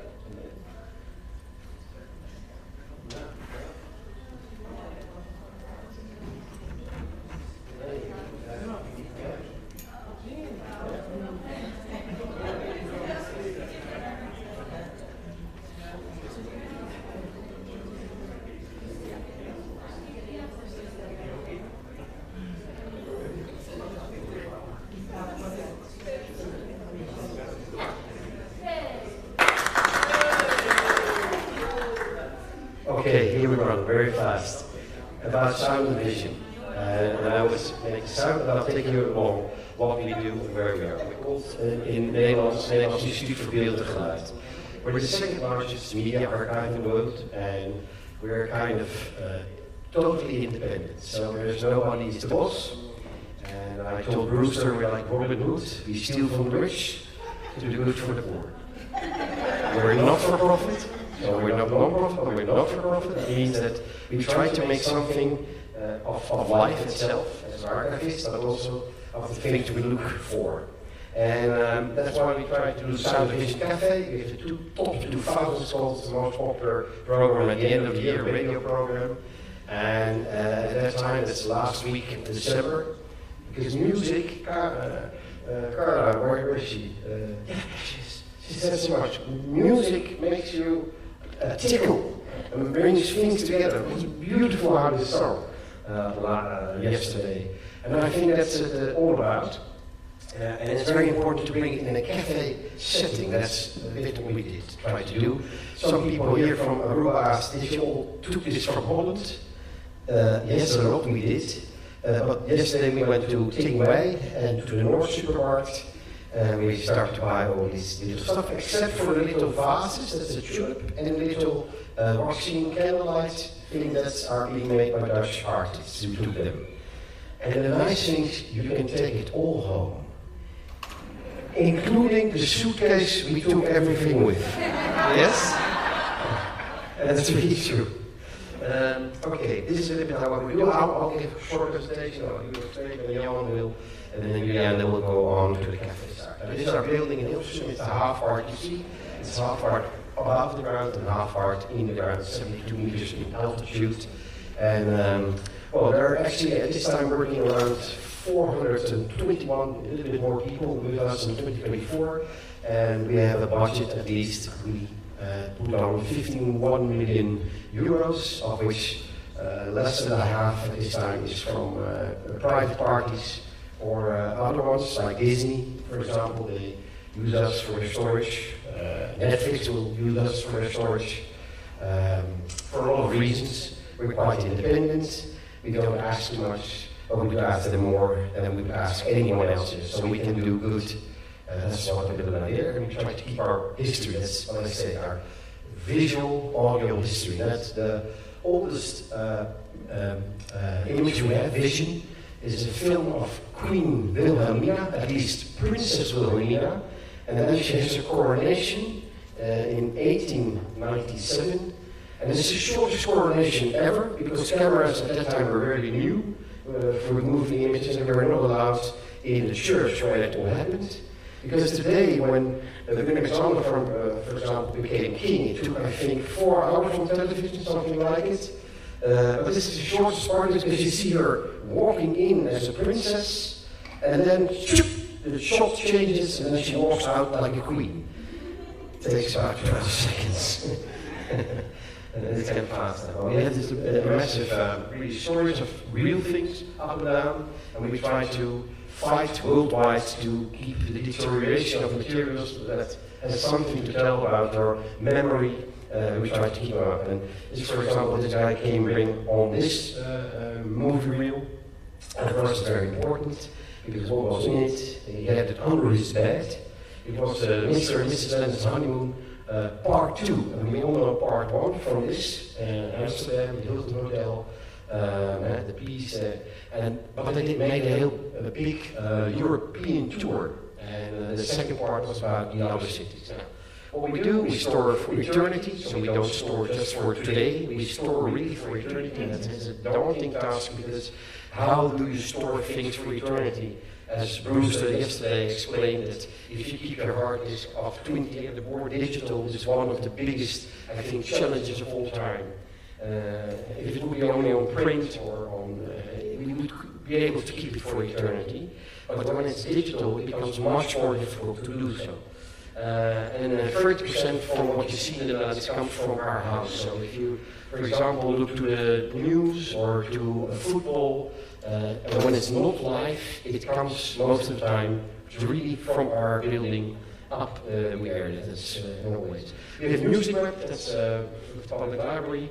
We are the owner of that. I specifically say the owner because it's important that you own sometimes things so you can share. That's a very important part of it. And everyone is talking about AI, but we're doing AI already for more than 15 years. And everything that, for example, now gets in automatically, there's no human face interface in between. It's totally metadated and compliant with our thesaurus, which is important. And one of the beautiful things we can do with AI, for example, that is Steinbach, out of a famous movie, the Westerbork movie is called, and it's famous for Europe because it's the only movie worldwide that has been made during the time that the Nazis were having these camps. Most of the things you see are not at the time from the camp, but afterwards. My mom was in a Japanese camp in Indonesia, and they had to stay there even when they were liberated because putting people back to their homes was a very difficult logistic task to do. So, but this was made, and it was made as a promotion film for the German leaders. And it's important because all of the people who were on these trains, they went to these horrible camps and found their horrible end of life, like in Auschwitz. So for family that still is alive, or people, it's important to know who was on the train. And we do it, for example, with AI, and sometimes it helps to make things more colorful. Here you see a picture of 2 little children being waved to, in this case, Auschwitz. Now, if you put color in it, you will see that it is much more profound. And interesting is that if you look to this picture, you will see on the right hand another child. So there were actually 3 children over there. Now, then you have to search on the passenger list. We know more or less who were on the passenger list. And then we can ask to families and relatives if there is someone out there. And we got this picture. And we recognize through AI the father, because this is the father Degens, Maurits Degens, the father was called. And he had this child, and the AI told us that it was this guy, and Marcus still lives. Here's Marcus. And he didn't know he was on that train. And he heard that he was a young boy of 4 years of age, and he couldn't remember he was on the train. People told him, but now he actually saw the evidence, and that his father was there. We're doing this always with the network. I'm the president, but we host the network. The people working there are working with us, but we work as a network. So tomorrow, my colleagues and the of the network Digital Heritage, they come, for example, from the Royal Library or one of the other partners, and they will take you along what they are doing, and they will take you in a wonderful session, just asking out what can we do for you. We have this podiumkunsten, so we do the bands, Brewster, and theater, because that's a part which is being left over. And on AI, we try to thrive the Dutch coalition, and especially we want that everyone, for AI means everyone is all in. There's a lot of questions. AI has the idea of pushing people out sometimes, and we don't want it, the bias. Now, And then we have the network of media literacy. We're ahead of that. These are all our colleagues, and every in the month of November we have this week of media literacy, and 200,000 youngsters in what we call, say, group 7 and 8, which is the average age of 10 to 9 to 12, get their media literacy diploma, their certificate. Because it's very important that you take children along on their journey on the digital part, because there's so much disinformation. They have to recognize it. They have to be strong enough to understand what's going on in their life. And I told you yesterday about the Alliance Digital Society. There are almost all the big companies and a lot of institutions. We work on that, and we are the ones who are leading that also. And it's very important. For example, in COVID time, we were able to bring to pupils at home, because everyone has internet on his phone. Everyone, poor and not poor, we all have this phone, and we all are connected to the internet. But when you have to give classes, education, it becomes very difficult. You cannot have education on a smartphone somewhere out there. You need fast and good speed and hardware. So what we did then, we brought I think 40,000 laptops we refurbished, together with all kind of big, and we gave them for free to the families that needed it. So people and children were able to have their education. And we gave them also free internet, which means that they have fiber to the home, and we pay for it. Not only we, but a lot of companies still do. And we're going to do this year the same thing, but now with 150,000 laptops and connections. And it's very important to do so, because we all think if we don't get them along, there is a big gap. I told you about 4 million people are not able in the Netherlands. 4 million out of the 17 are not able to get quite good along with the digital life itself. And it becomes more digital. I mean, you have to do everything with the government today. My mom, for example, I live next to her, she has dementia, but for the law, she still is able to do things. But I cannot ask my mom, she doesn't understand, even if she would love to, but she doesn't. She sees her father, who died 60 years ago, was a pilot, still flying over every day. And she's very happy. But she's not able to come along in this society. And I think we are responsible for that. That's our mission. The mission of Sound and Vision is not to be good archivists or to share, but our mission is to get everyone along in media, so that they are able, strong enough to understand. And that's why we have this machine, and that's why we do it here. Now, there are, for example, Johan is here.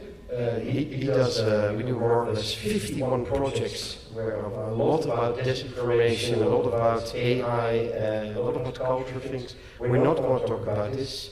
We're going to talk about beautiful things, and we hope that you can help us, especially for the Caribbean part, to see where we can do as Sound and Vision something with it. And it's really a competition. So stay awake, I would say. All right. Ja, dan kan ik jullie eerst. Wil je toch? Ja? Oh.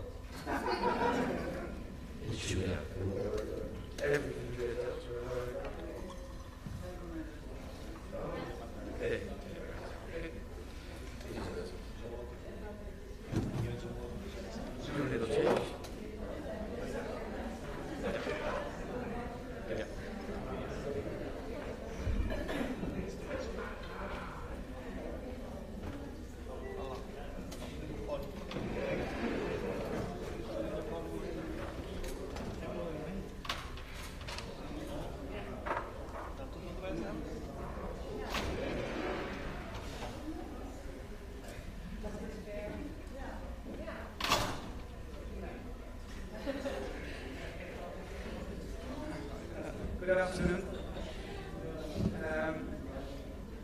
My name is Johan Omen, and I'm head of research at Sound and Vision.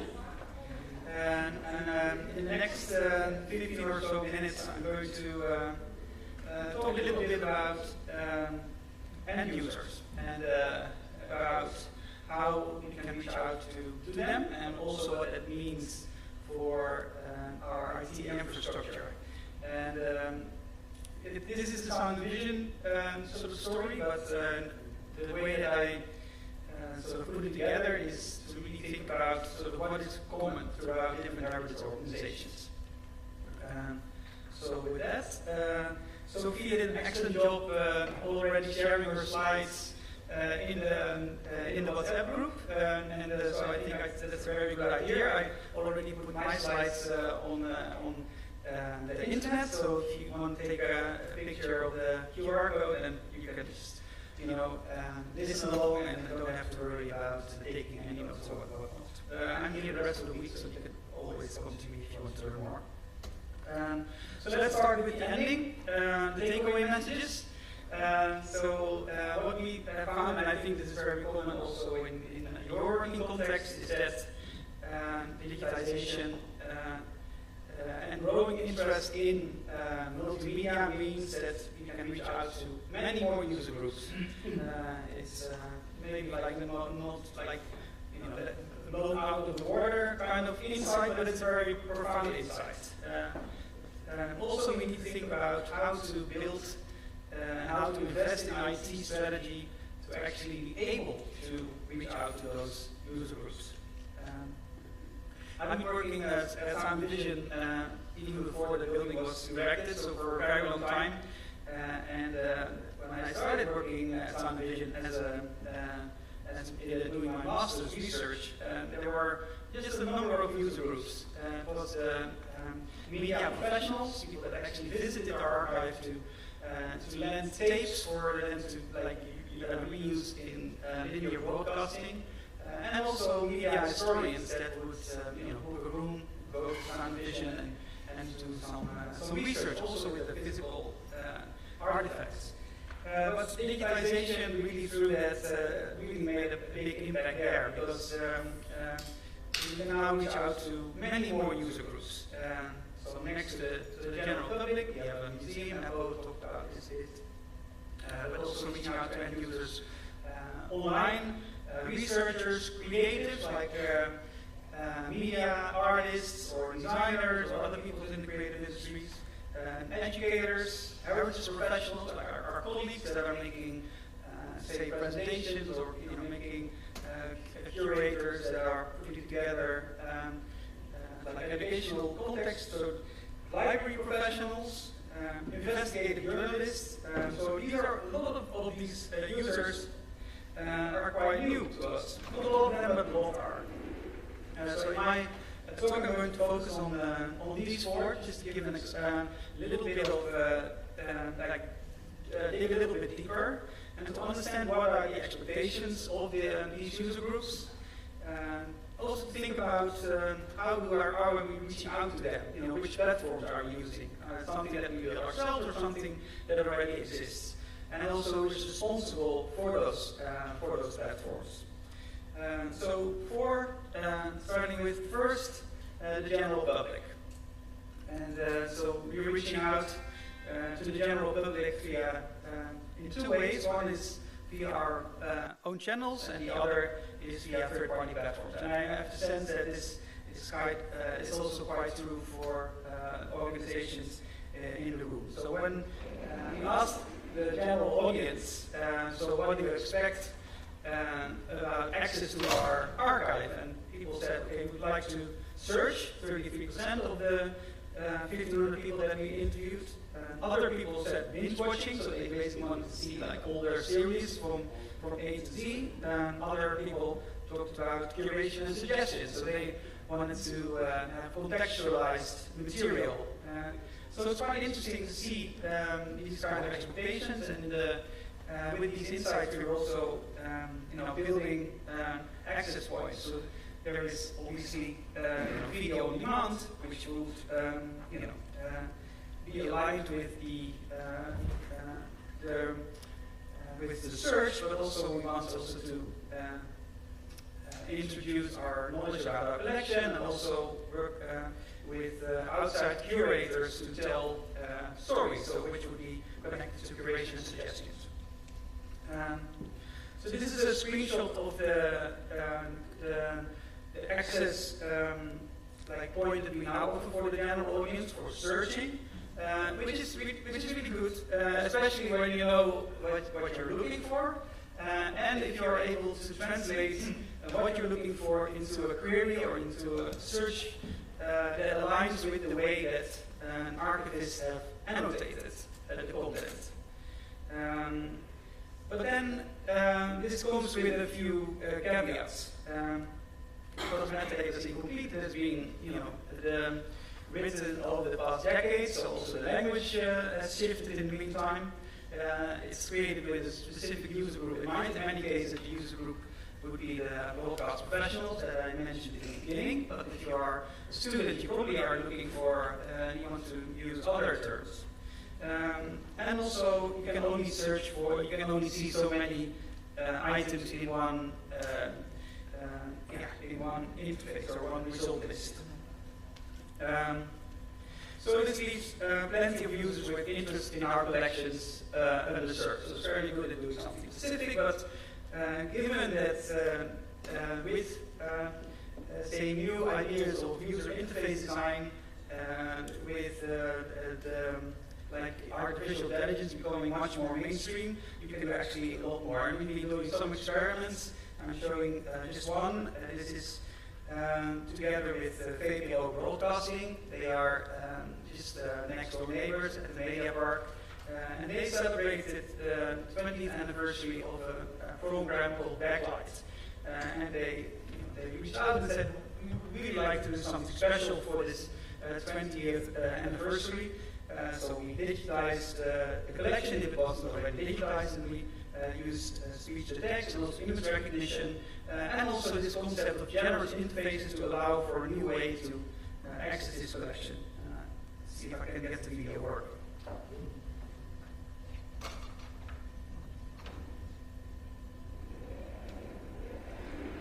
So as a user, you can zoom in. So each of these columns is 1 year of backlight. Sorry. You can look,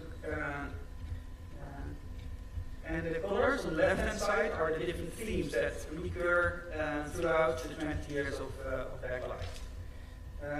You can also then filter and say, okay, I would like to zoom in on these specific topics, and you can see that they touch upon the same topics over the years. And then you can actually go and dig into one of the videos, search based on speech to text or something very specific, and this way you can navigate. I think Bruce, you called it the macro school, like the zooming out, zooming in, which is a very powerful way to engage with the collection.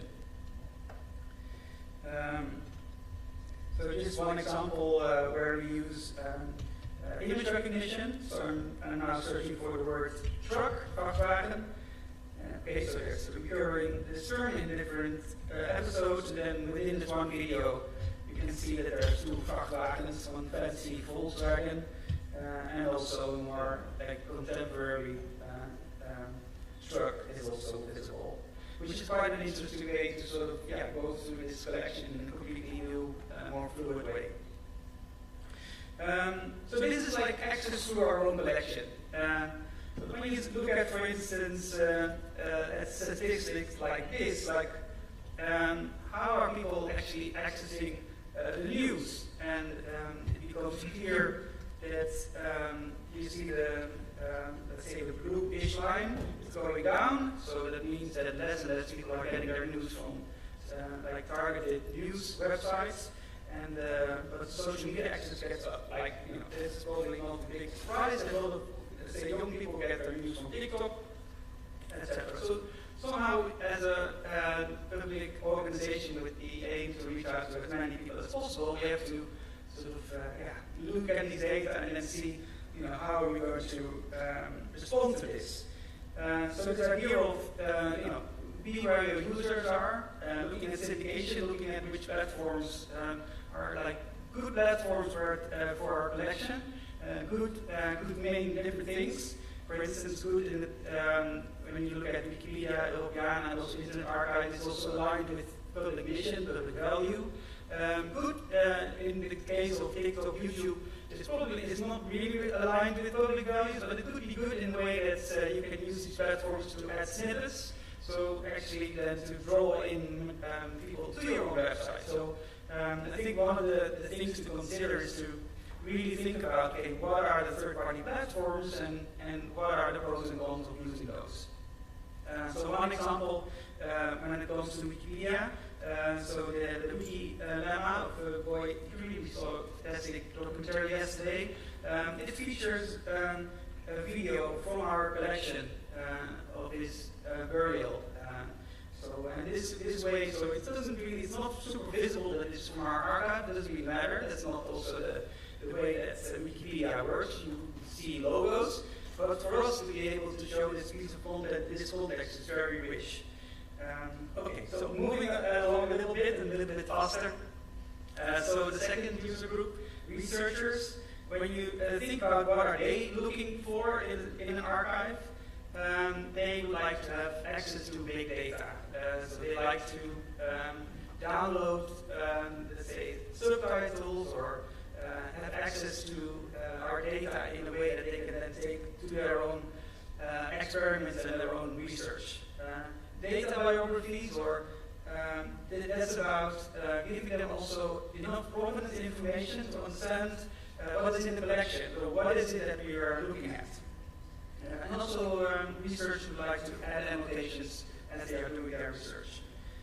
Just one example of work that we've done some time ago, looking at speaker recognition and also face recognition. We could determine in the run-up to the elections who is speaking, so who gets the most attention on television, on public television in this case. So you can see that this is not a big surprise, that it's mostly the people leading parties that get the most attention. But one of the things that we that was found by the researchers doing this is that if you look at who is speaking, that in the most that right-wing politicians were mentioned the most, which is a little bit counterintuitive, because there's like this we hear politicians say that the public broadcasting is quite left-wing and progressive, but actually when you look at data who's getting the attention, that we can actually see that it's not the case, which is an interesting insight. And so this is also picked up by the news media that sort of conservative parties are dominating in the campaign. The third user group, creatives, I mentioned already artists, but also media professionals working for broadcasters. What are they looking for in an archive? They are looking for relevant material to be reused, both the data, let's say videos, but also the metadata. So you can also imagine a lot of interesting creative works just working with text. For them it's important to have access to rights information, and also that they can be inspired also by people working at Sound and Vision, like the curators. So because sometimes there's like material that's so unique, it's maybe not like straightforward to find, but having access to collection activities really helps. Just two examples of the kind of experiments that happen when we provide our material. So this is an interface where we analyzed the collections of different archives, including Sound and Vision, based on the lines that are visible in videos. And this application allows you to actually take your mobile phone and just point it in any direction, so around you, and then it would pick up which of these which videos are aligned with lines around you, which is a really nice way to access the collection without the need to do any kind of querying. The second is quite interesting. So we were thinking about an interesting way to provide access to the collection of 78 RPM records. So in your phone, it has like this, I don't know what it's called, like a gyroscope or something, like it kind of picks up the movement. So this app actually allows you to, let's say you have by turning your phone to start listening to 87 RPM records. It gives like a feel about sort of the vital experience where you move faster and also the music plays faster. Really interesting. So media professionals. So this would be like documentary filmmakers, people working in broadcasting. So they, for instance, just to point to the last bullet there, they are looking for downloadable segments and also to easily find who is the rights holder of the material. Final use group, education. I mentioned earlier also this, how do we make sure that the vocabulary used by education is also used in audiovisual archives. So that's actually one of the main things that educational professionals are looking for. But also teachers don't have a lot of time, so offering lectures in a pre-curated setting is very helpful for them. So the screenshot here is lessons and new sound and visual material, but this is a platform lesson that is used a lot in primary education. So, a lot of user groups, and a lot of specific requirements. The thing is that, so how do you manage all of this? Because you want to tailor the offering to specific needs, but also the catalog at Sound and Vision, like the beating heart that is connected to the storage system, it's a very stable system. Like, this is not something that you can just say to a media artist, so here you go. This is you are the keys to the archive. And also, the asset management system and the storage, they have a very specific requirements related to the maintenance. So there's really a challenge there, because we can't just make different archives for different user groups. So coming to the end of my talk, we're thinking a lot about how to design for agility. So making sure that we can actually offer our material to the way that our end users would like, but still manages in a way that scales. So only terminology that I'm using is MOM. It's the Media Asset Management System, or catalog. They go by different names. Probably you have one as well. So the one that we use is actually by a commercial provider that has a big track record in broadcast media. So basically, this is the core of or the beating heart, let's say, of our collection system. And this system is very good, for instance, to connect to storage. For instance, we have this file-based retrieval. It's also very good in, for search. That's like the main thing. So this is like stable. We have contracts with the supplier that last for many years. But also we want to introduce flexibility for a reason that is now clear.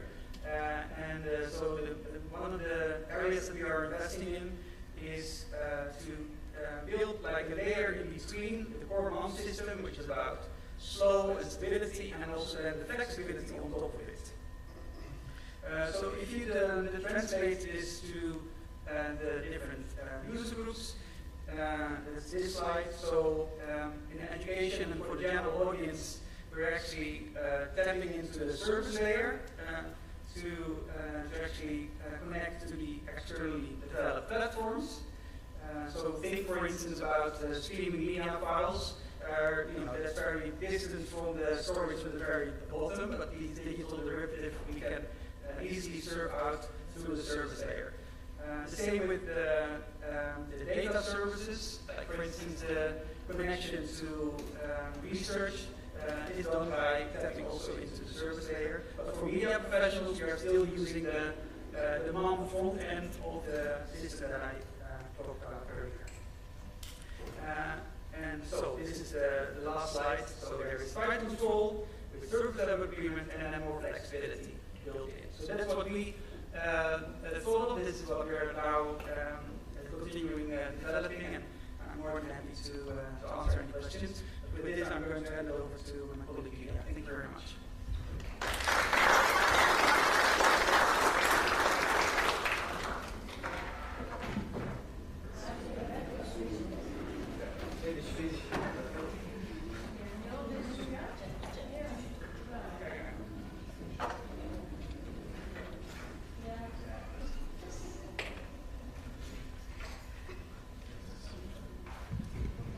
Just one more presentation and then we'll start to move and collaborate a little bit.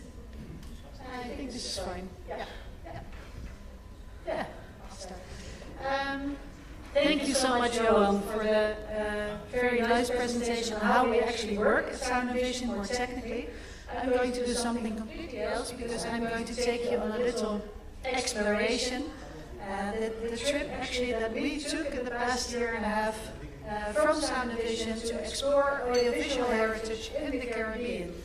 And I'm really happy to be here with all of you together. Yesterday it felt really like coming home because a year and a half ago, November 2022, I was for the first time in the Caribbean. I didn't know anyone, I had never been here. And now coming here yesterday, I felt like I had a family to return to. And a family from all of the islands, all working in the same field. And it's so nice to see all of you here together. And I'm taking you a little back on showing what we've done in the past year and a half, what we've come up to so far, and then leading up to our World Cafe session where we would like to discuss what we should do next and what we should do next all together. We were in Aruba for the first time in November 2022. And when I started visiting the Caribbean islands, we had very little time per island, and we met very many people, and in my head I just tried to reflect on who I met and what I saw and how everything was connected. I always like to draw. So I started to make drawings. And this is the drawing I made in November when we had only 24 hours on Aruba. And we met a lot of people. And I did this for all of the islands. And I have to say, we haven't visited Seba or St. Eustatius yet, so those drawings are yet to go. But this was the first time that we were here, and you can see how happy we were, and how nice it is to see so many of you here. And we met with the archive and the library here. We also met with the Monuments Fund. And we had people coming over to us as well, because that's the nice thing about really building relations. We meet people here and we see them again, they come over to us. Marvin came to us in Holland. And this is Juan Francisco Pardes. I noticed that there are not very many makers, creators here. And I think that's a shame because we really like to keep heritage alive, keep our collection alive, and I think working with media professionals and creative people is a very nice way to do that. And we've met a couple of them on the island. And Peter came over to us as well. And so did Raymond. So we really feel like we're becoming a family. And we are building something together. We also went to St. Martin. We were there for a few days. It's a bit of a chaos drawing because it was my first one actually. And I just started to do something, then afterwards it became more of a concept. And we were very impressed because in St. Martin there isn't really an official audiovisual archive. It's just a part of the ministry, but there were people working there who were so professional and enthusiastic and creating something really.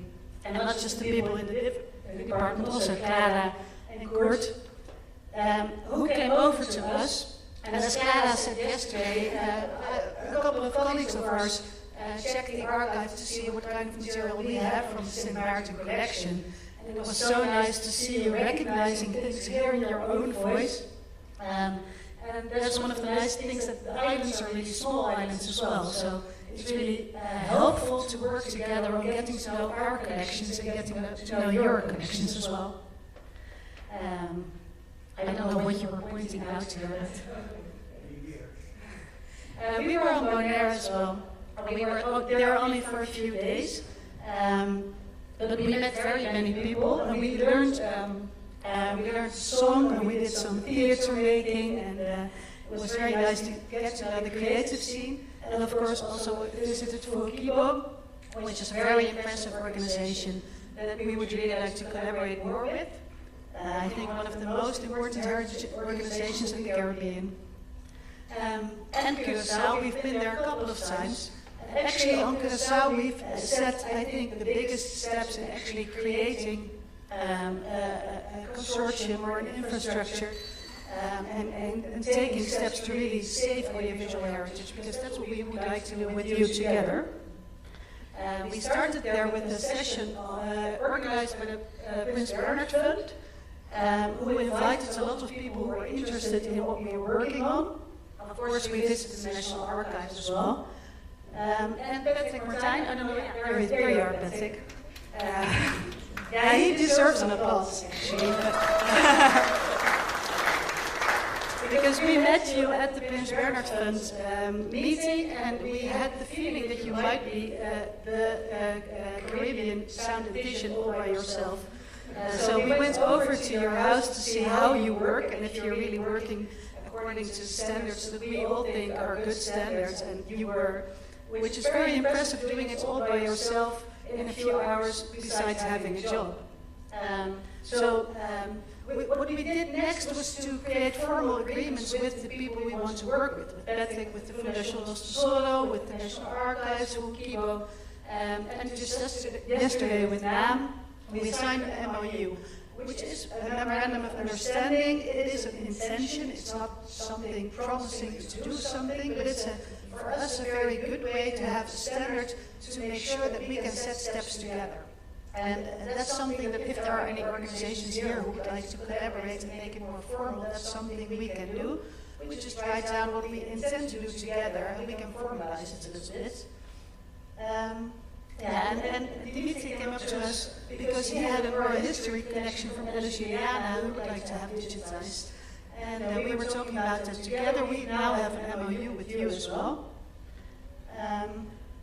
And this was in the past November, 1 year after coming here for the first time, because there was a symposium organized by the Prince Bernhard Cultuurfonds on Curaçao on collecting cultural heritage. And we met even more people there. We met Lisette, who is trying to find a building to give culture a place. Curaçao, we were talking about it later this week as well. And it's always so nice, even today, to meet people we know already, talk further about what we can do together, but also meet new people and create new connections. And this was yesterday, signing the MOU. We don't just work in the Caribbean islands, we also collaborate with Suriname, because there's a lot of shared heritage between the Netherlands and Suriname. And a year ago, this was a very festive celebration, and you can see that actually here we went to the store as well, and we bought lots of objects to make our event a bit more colorful, which is what we did today as well. We were opening a digitization street, it's called, and it's actually just a series of machines organized to digitize audiovisual content. And we did that in Suriname because there's lots of video heritage that needs to be digitized. And one of the questions that I'm interested in and would like to discuss with you today is would it be possible to collaborate with Suriname, or is that not interesting at all? Because it's much closer, of course, than Holland, but it's still quite far away. We think it might be good to collaborate with them, but maybe it's too complicated. That's something we would need to discuss together, because we have the way to digitize there with the National Archive. And what we did with Suriname and what we are going to organize with the National Archives on Curaçao and with Los Tesoros as well, it's called a tenancy, and actually it's borrowing a bit of our digital archive. Because just as Johan showed you, we have a very large digital archive system where we store our collection. And what we do for other organizations is we give them, or we rent to them, a little part of this archive. And for commercial partners, they have to pay. Heritage institutions, not so. And for the National Archives of Suriname, we created their own part of our digital archive. The collections that are in the archive are still their own. They're not our collections, they're collections from the National Archive. But they can use our system. and they can make sure that the tapes they have are digitized safely and are accessible for whoever they want them to be accessible for. And this is what it looks like when you have a tenancy.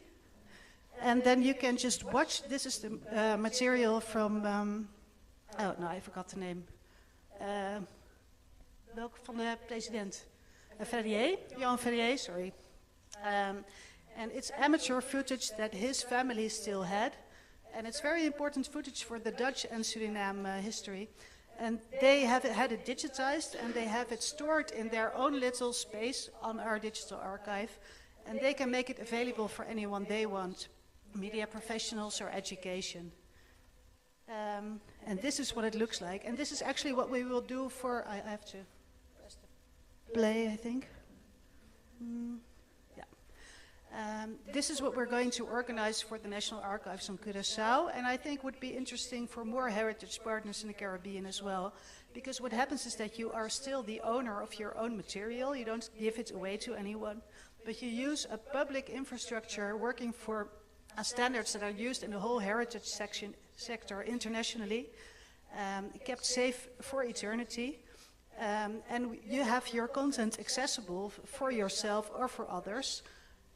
You can use it, download it, share it, and you can have even your own interface, not with our logo, but with your own logo, to present your heritage collection. So that's one of the things we would like to discuss with you as well. Is that interesting for you? Would you like to work that way? And we think it might be very interesting to give all of you the opportunity to have access to our collection as well. The system is called DAN, Digital Audiovisual Archive Netherlands, and we can give you an account to our system, and you can browse all of our collection. And it's free, you can use it for free. Normally it would cost something, but we think it's very important for our collective heritage to have access to the system. If you're interested, we will invite you to a webinar soon. We can help you set up an account. You can just have, like you have your Google account, you can just log into our system and browse our entire huge collection. So we think that might be good to share with all of you. Yeah, sounds good. Yeah. Okay, so what have we done so far? I don't know if this is quite bright, but I will just read it. We have the NDA collaboration with the Archivio Nacional and the Biblioteca Nacional here. We have MOUs with Fuhukibo and the National Archive Curaçao, Nos Tesoro, and since yesterday NAM. We have an intended MOU with Sint Maarten. We were talking about that. We have to still finalize it a little bit. We want to visit Saba and Sint Eustatius because we haven't been there yet. And of course we have an MOU, a digitization street, and also plans for collective programming in Suriname. So that's what we've done so far in the past year and a half. And of course we're here and bringing people together, I hope. Yeah, and what could be our next steps?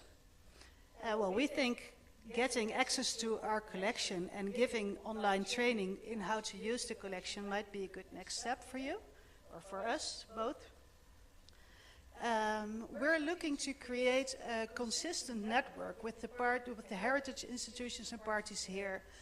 Find a way to create a consortium per island or all over the islands, so that we're not dependent on individual relations, but there is really a network.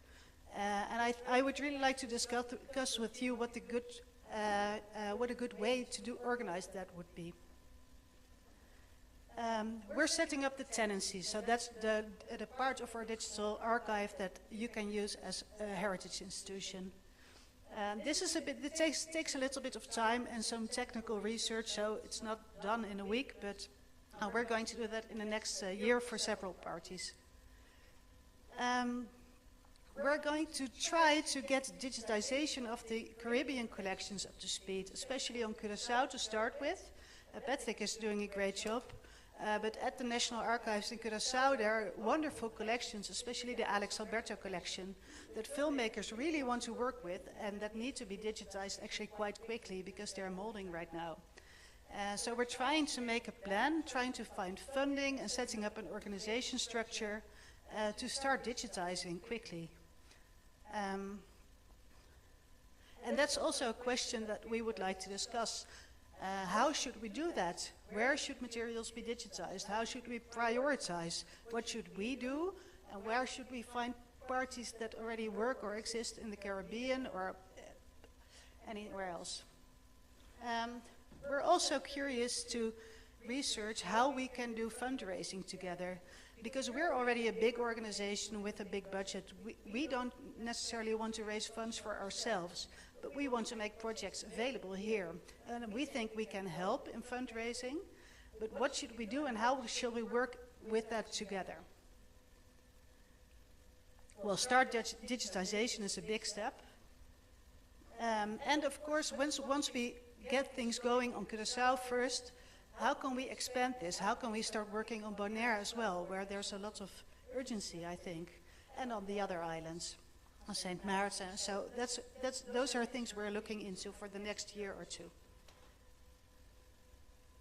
And setting up a knowledge exchange. I would really be interested in having an exchange of employees working at Sound and Vision, coming over for a month to the Caribbean, and then inviting people over to us.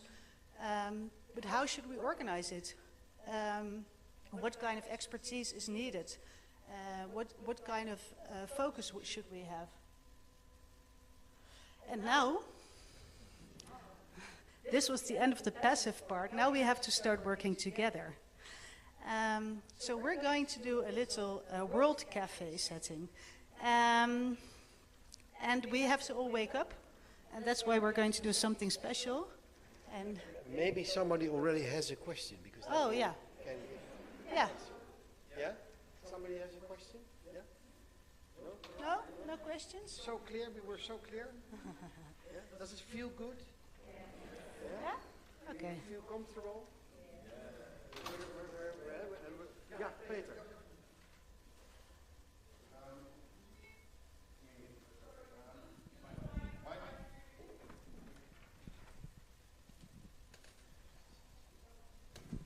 So when can we as Collection Aruba sign an MOU with you as well? We got a message already from via Johan on the WhatsApp, and I said, well, send Peter back this afternoon, or because we go tomorrow. We'll go to Curaçao. Now we can sign very fast. And maybe at 5 o'clock, something. When will you be back? Yeah, and because I really want to say, Peter, I think but we come up there to the end. You made a wonderful program. I know we talked about this in just over a year ago.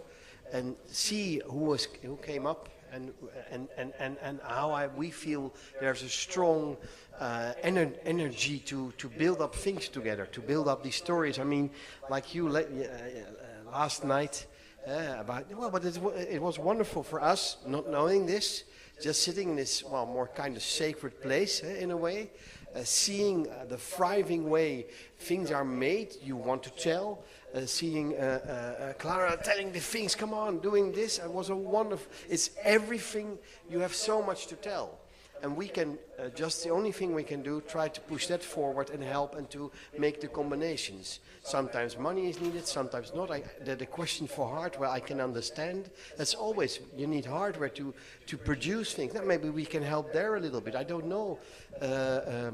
We got a suitcase here for first hardware kind of things. I will explain what we're going to do now in the World Cafe, because because we have you're sitting at tables that we've tried to decorate a bit in a cafe setting, and we have 7 questions. There are 7 tables. We have 7 questions, and each table will cover a question.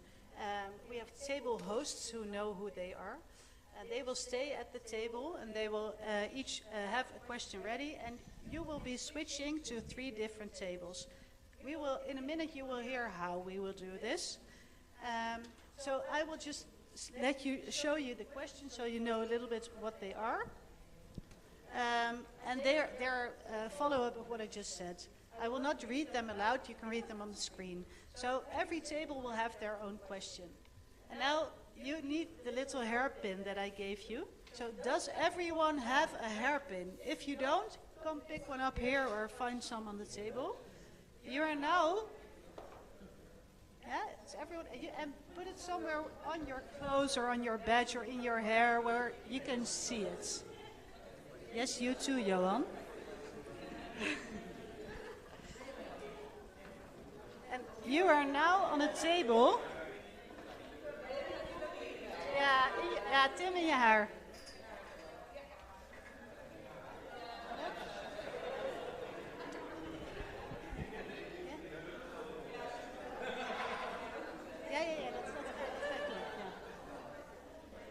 You are now on a table where everyone has the same color, right? So everyone on your table have the same color of hairpin. Yeah? Okay, now we're going to mix up. Will you explain? Or shall I explain? Okay. You have 2 minutes, and we will start in about 15 seconds. You have 2 minutes to form a rainbow on each table. So you get to mix up, and every table, the table hosts, please remain on your table. But every table will get a rainbow of colors. I will put on a song, and you will do the time with the frog. Yeah, stand up and find every different color. Please, and give a brasa if you want to, yeah? Find a color. It's total chaos. That's the cafe.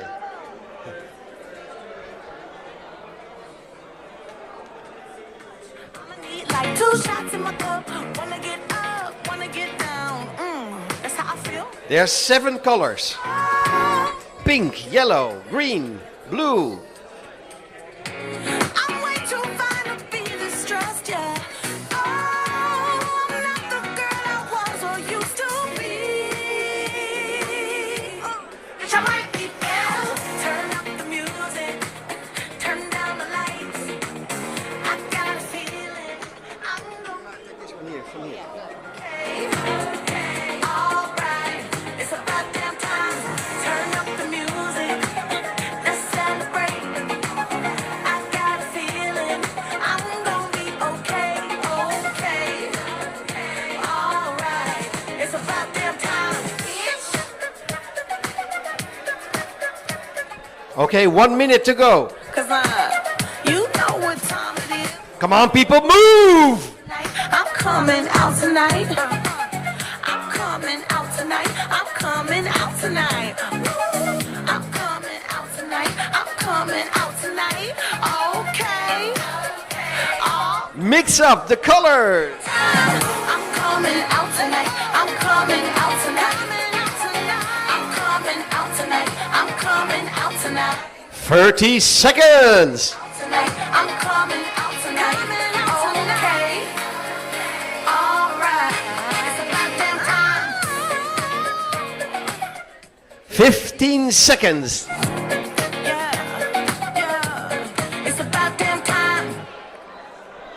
10, 9, 8, 7, 6, 5, 4, 3, 2, 1!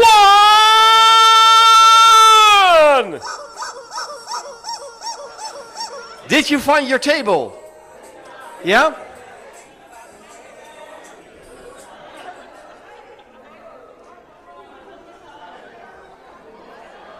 Just sit at a table, and if you don't have a table, just go and sit at a table. It's total chaos.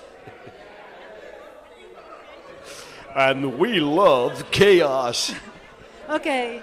Ladies and gentlemen, your presenter for tonight on Sound and Vision Cafe. Give her a round of applause. It's Julia. Okay, all find a seat. Try to form a rainbow. If not, just sit down somewhere. Form a group.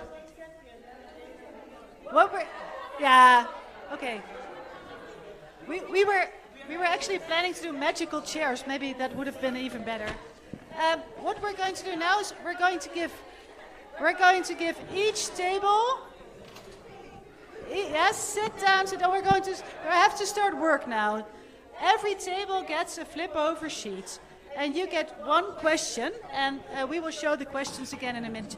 The table host will write down the question on the flip over, and we want your answers on this question. You have 15 minutes to, as a group, find an answer or discuss about the question, and then Eppo will squeeze the chicken again. Yeah? And then we will switch to a new table, and it's you have 3 rounds. You will not get every question, so you might want to see which question you would like to discuss. The 4th round is a special one. At the 4th round, you all go back to your color of origin, and this is the round where you can win prizes. Could you hand out the flip over sheets, and I will set up the questions again, or the other way around is good too. Yes, these are the questions. Okay, I will read them aloud now. There's a number on your table, so you're going to discuss the question, which is your number. Question number 1. What is the expertise we should exchange? Question number, where's table number 1? Which is, yes, table number 1. That's the question you will discuss. And Eppo and I will be table hosts as well, so we will join your table.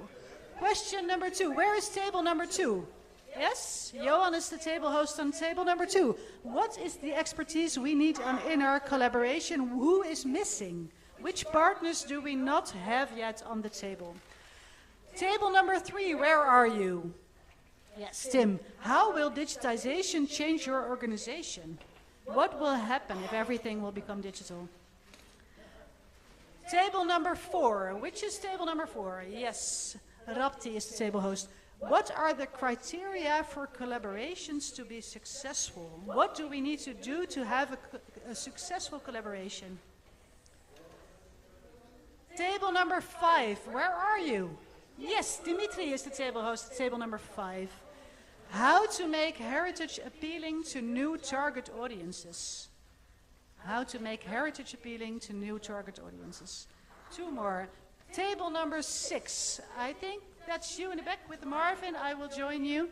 Low-hanging fruit. What are ideas we can work on already next week?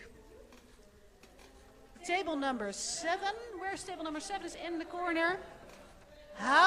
This is a difficult one. How do we ensure the sustainability of digital archives and online platforms? Okay. We will join the tables as table hosts. We will set the timer, and we will try. The purpose is not to find the perfect answer, but to find many ideas and many answers. We will do 3 rounds. You can already think about which questions you would like to work on. We're going to start right now, and we will have 15 minutes to find as many answers and ideas as possible. Are there any questions? Yes, are you ready? Everyone ready? Okay, I think we can start. Yeah, we can start. Ja, dat ga ik zeggen. Okay, go ahead, we have 15 minutes.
One more minute, one last minute.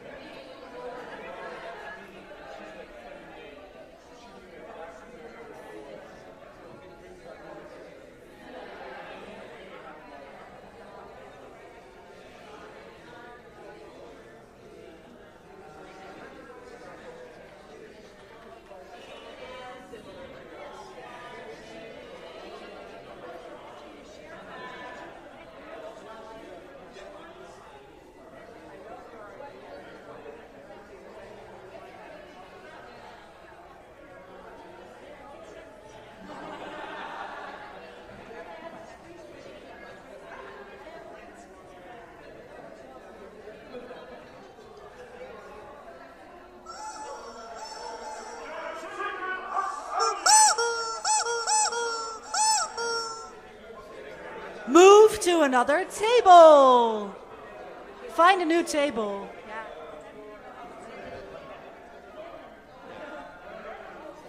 Now you walk to a random table. So you walk to the. Everyone has to choose a different table. You can sit. Yes. It's total chaos. You get more seats. You get more seats. Please find a table not with the same people.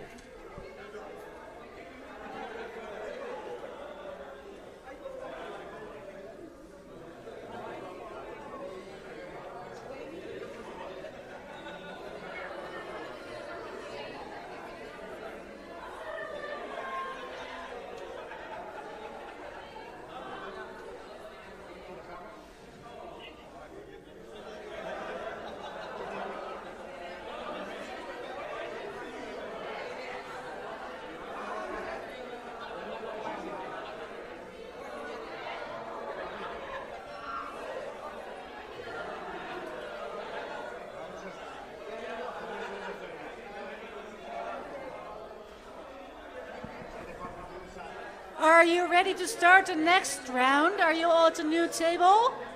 You have 3 seconds to find a new table.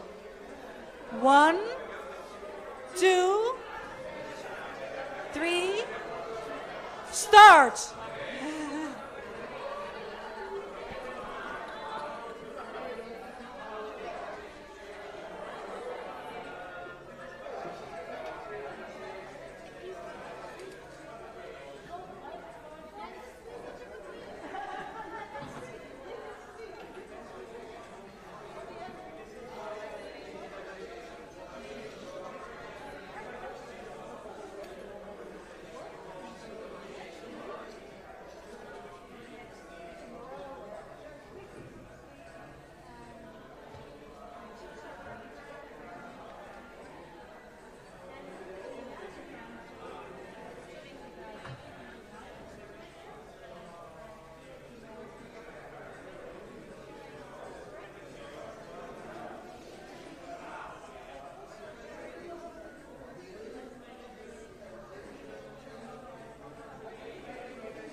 The last minutes. Last minutes.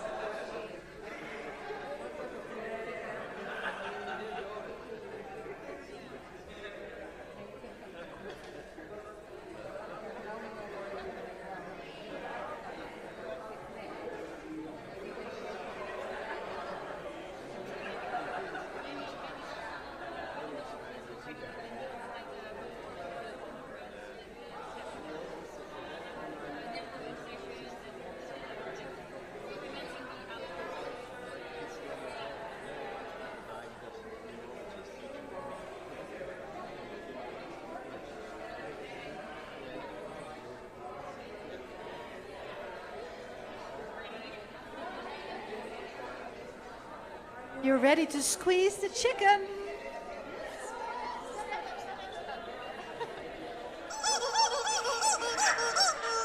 Time is up. Time to switch to the next table. This is the last round where you can choose a table. So choose carefully and mix well. Choose a different table for the last time.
Has everyone found a new table? Has everyone found a new table? Because then we start our last round before we move on to the special round. This is the last round with the 7 questions. Are you ready to start? Okay, there we go for the last round.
7 more minutes. 7 more minutes.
2 more minutes. 2 more minutes to finish this last round.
It's time. It's time to finish. Ladies and gentlemen, the chicken has sounded, and that means the ending of round number 3. And now we're going to do a very special round. Eppo, but how many ideas have we collected thus far?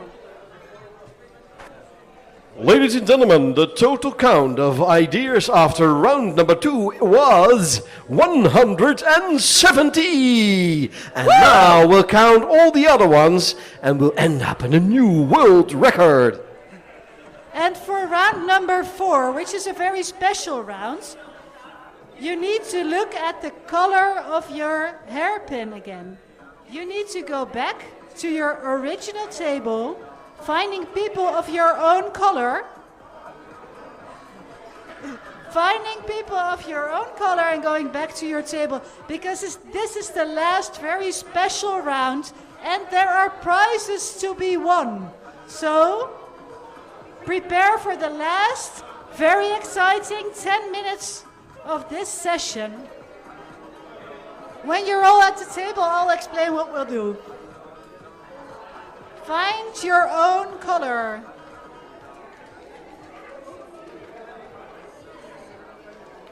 Oh, great. Yeah, you can bring your flip over sheets over to Eppo, who's counting the ideas. Yes, we're putting them up here and counting the ideas. One, dit is nummer, oké, nu nog bij 1. Hier zijn nog ongeveer 20 ideeën voor nummer 1. Okay, if everyone has found their own table, or is planning to do so, the last round is a very special one. The question for your table is, in 10 minutes, I think the green table needs some more people. Yellow, the yellow table, who has a yellow pin? Who will join the yellow table even if they don't have a yellow pin? Just to make it better. Clara is joining you. Yes. Okay, so what you're going to do, in 10 minutes, think of the very, very best idea in which Sound and Vision can collaborate with you in the next year or so. Be creative. Sorry, it's not really on the screen. Be creative. How can Sound and Vision collaborate with you, the people at the table, to make life better within the next year or two? The best idea wins a prize. You have 10 minutes. Come up with anything bold and creative, and think of putting it in a creative form as well. We can have performances. You will present per table the collective idea that you thought of. Time starts now, 10 minutes.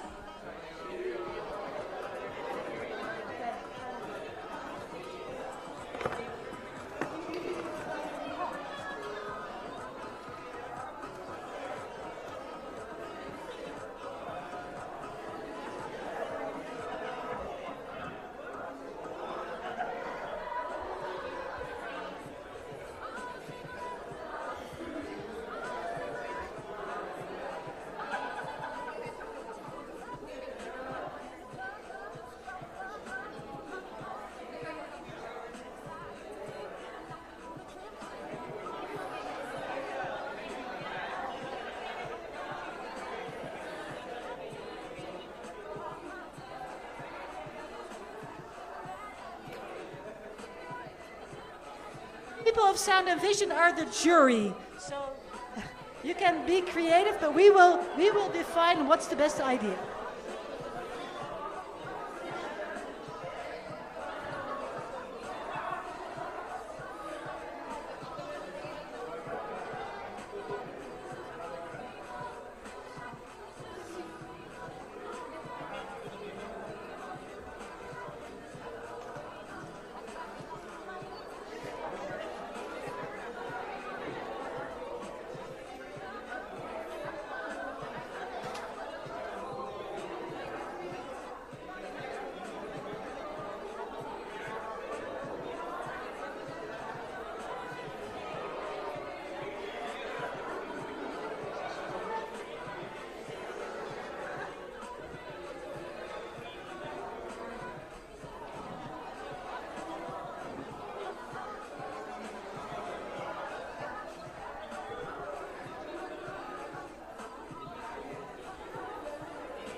And time is up.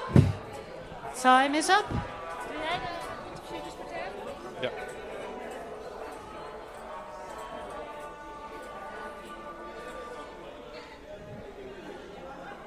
Okay, ladies and gentlemen.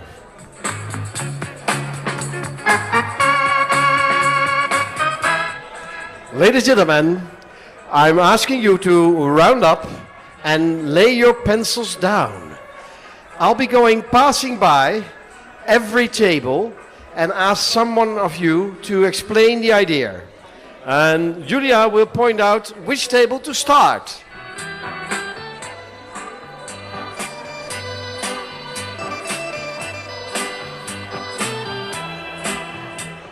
Yes, table number 1. What is your idea and who is the spokesman? Ladies and gentlemen. Okay, we go to the next table. There is stress on table number 1 about their idea. Okay, the spokesman, table number 2. Ta-ta! Stand out, stand up.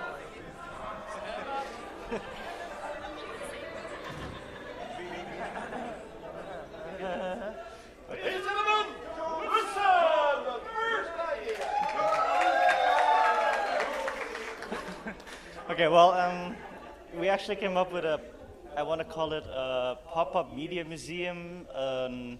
We had the term, where did you go? The media pressure cooker with journalists. But the general idea is you have a video archive. We work at the National Archives, Melvin and I and Shakira. But we already have a lot of digital materials, metadata. Gigi works at Bonaire, but they have a lot of information about buildings. But how can you combine this information of video, media, pictures with the metadata and get like a system where you can actually get new information in there, so new video materials to be stored in Holland, and with the knowledge we already have, link these with each other so that you can discover, for example, oh, this video material is in Holland of this building which is in Bonaire, where these people who are in Aruba are now living in Holland maybe 10 years later, for example. And the way to display it is in a pop-up media museum, where you can also invite journalists in a pressure cooker environment. So that's the idea. Yes, number 2 was a table, round of applause. All right, table number 3.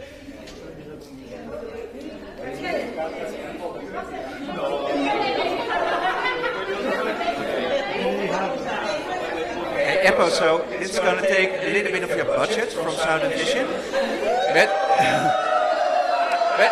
But the idea is, how can Sound and Vision help? So here's the idea. We're going to, on a cruising on knowledge by starting the SS Sound and Vision Dutch Caribbean. So it's a big cruising vessel, which starts in Binnenstad, then goes to Oranjestad, to Kralendijk, Sint Maarten, Zaventem, Station, and then again, when it ends, then again in Binnenstad there's a mega heritage advocacy party, and on the SSSVDC there is of course an artist residence deck on top, and like Julia wanted, there is a creative space for collaboration, there is a museum deck, there is a scanning street with facilities and a scan hub, there is a research space, and we're just in the process, we didn't fill in all the decks, all the sleeping facilities, but we're working on that, but you understand the idea, so...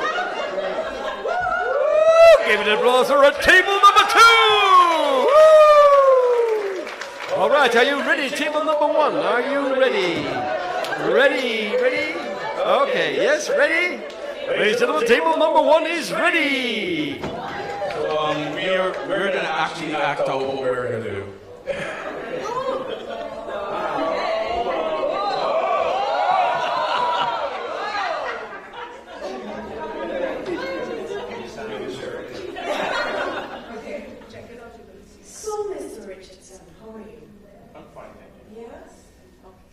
Now tell me, how was it living on station when you were younger? Well, when I was younger, it was quite different. I was actually born in 1990, and we are now living in 2008-9. So you can imagine what that was, back then. We had the pandemic, mask on our face, couldn't breathe. You know, vaccines we thought were going to kill us, etc. But you know, I made it now, and it's not that bad, not bad. So tell me, growing up, how did you experience station? Growing up, I experienced both the non-digital era coming into dial-up internet and then going into the digital era. So that was, you know, quite exciting. And I could not have imagined now that while you're doing this live digital interview, you know, 6,000 people are watching me at the same time tell my story of growing up on a small Caribbean island. And how would you like to be remembered? How would I like to be remembered? I think I would like people to remember how enjoyable it is to grow up in the sun and how important it was to really enjoy the small things in life, the simple things in life. And sometimes when you think you're cut off from the rest of the world, it's a blessing also. Thank you, Mr. Richards. Thank you very much.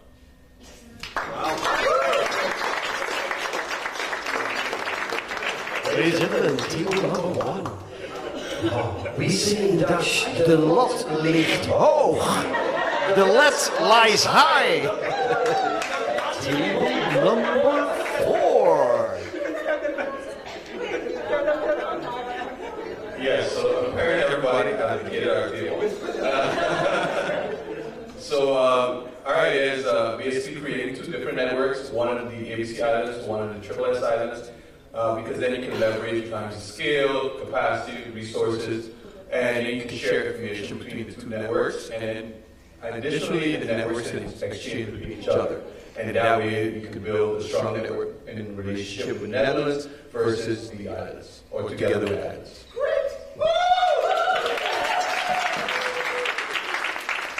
It's getting there. And there is table number 3 more tables. Number 5. Dimitri, relieve us. Okay, we thought of an idea of making a joint exposition digitally about music. Our local music. Every island has their own kind of music, their own music instruments and everything. So we would use the archives of Bildergeluid, but the content comes from the islands themselves, just to see the diversity of each island, how it is. We can put our own content in that part, still using a lot of archives, and gives another view of the islands, how we are, especially outside of the islands, because we know what we're all about, but sometimes they don't know about us and think whatever they see on NPO. But it will strengthen something between the islands, because everybody has their own say and will still do it. The identity of every island stays intact, but still we're equal in a lot of things. And by doing this, we will also learn how to work digitally and everything, and maybe a course will be in it, etc. to do. So that's the idea, to make an exposition. And I hear say table phone, not maybe, and that's what we want to hear, of course. There are no maybes. There is always be. Okay, table number 16116. Alright, since we're at the conference, we want to actually ask you guys to participate with us to get the vibe going for our presentation. So, let's hear it.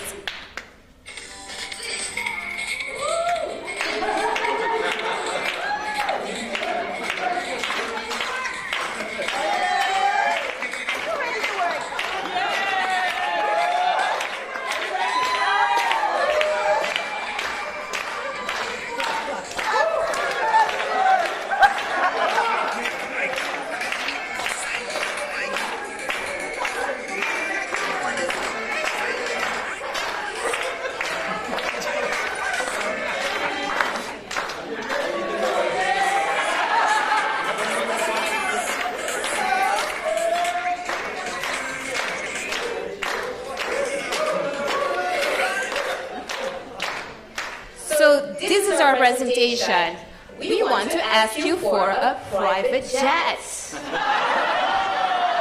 And this jet will come to the beautiful islands and will help us with funding, will help us with IT capacity, sound engineers, video engineers, networking, and always we want to be in talks with you so that the dialogue will always be present.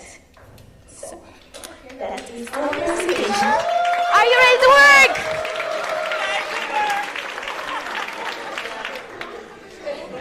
And these are great private jets, cruise boats. Get in there. So the last but not the least, table number 7, it's your turn. I commend everyone for all these creative presentations. I think we took a completely different approach, more practical approach. So the project that we had in mind was the project that we had in mind. Oh, they're calling me boring.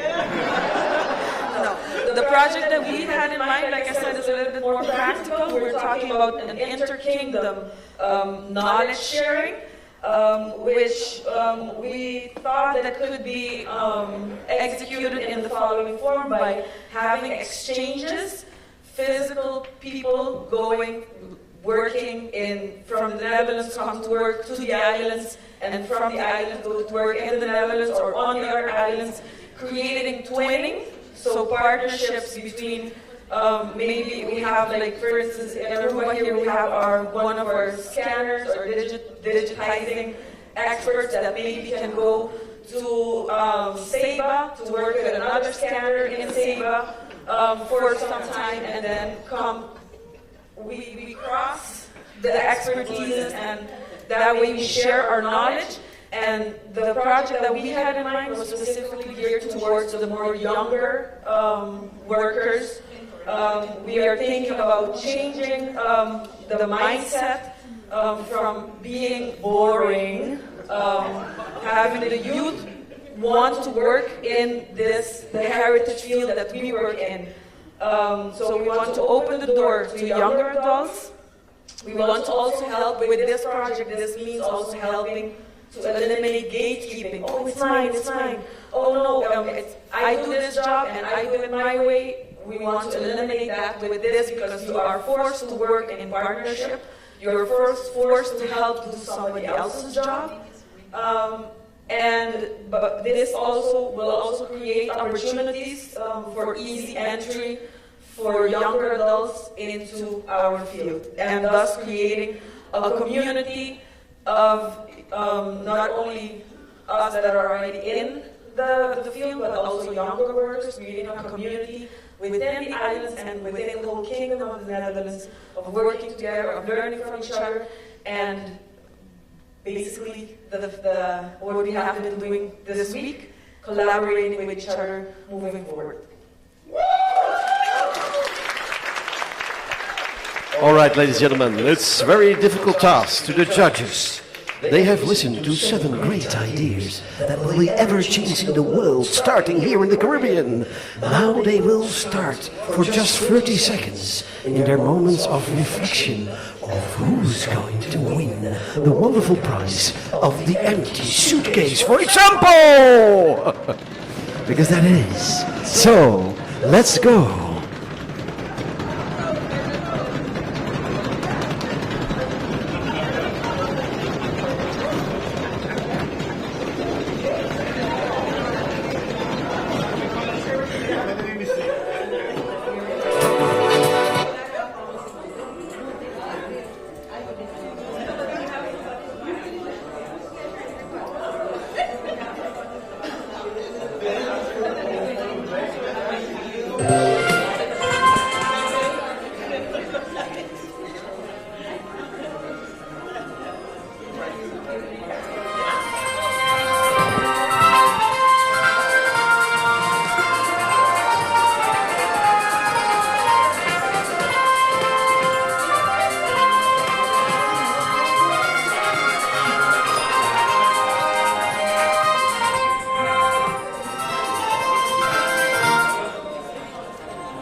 thriving. Because, first of all, what did you do in the last hour?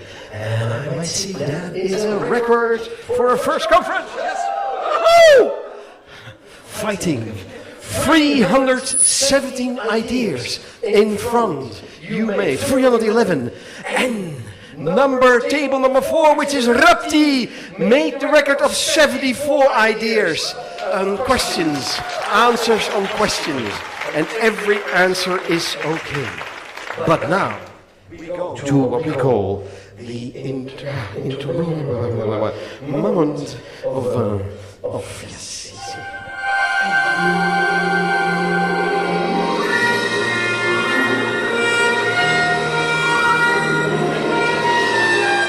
Ladies and gentlemen, it's time to announce the winner of the last round.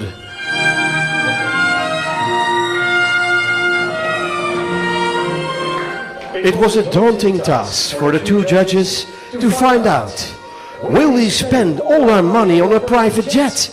Yes, because that would help the youngsters to come to work with us, knowing that there's a private jet and a cruise boat within.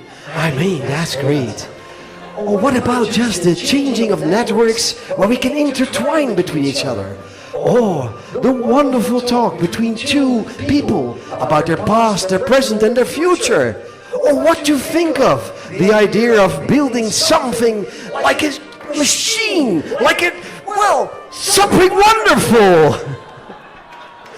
And why not dancing around from island to island on the winds that are raining around those islands? Winds full of sun, winds full of warmth, which is so different from the Netherlands. I told you our sun is different and our winds are much cooler, so we can use this.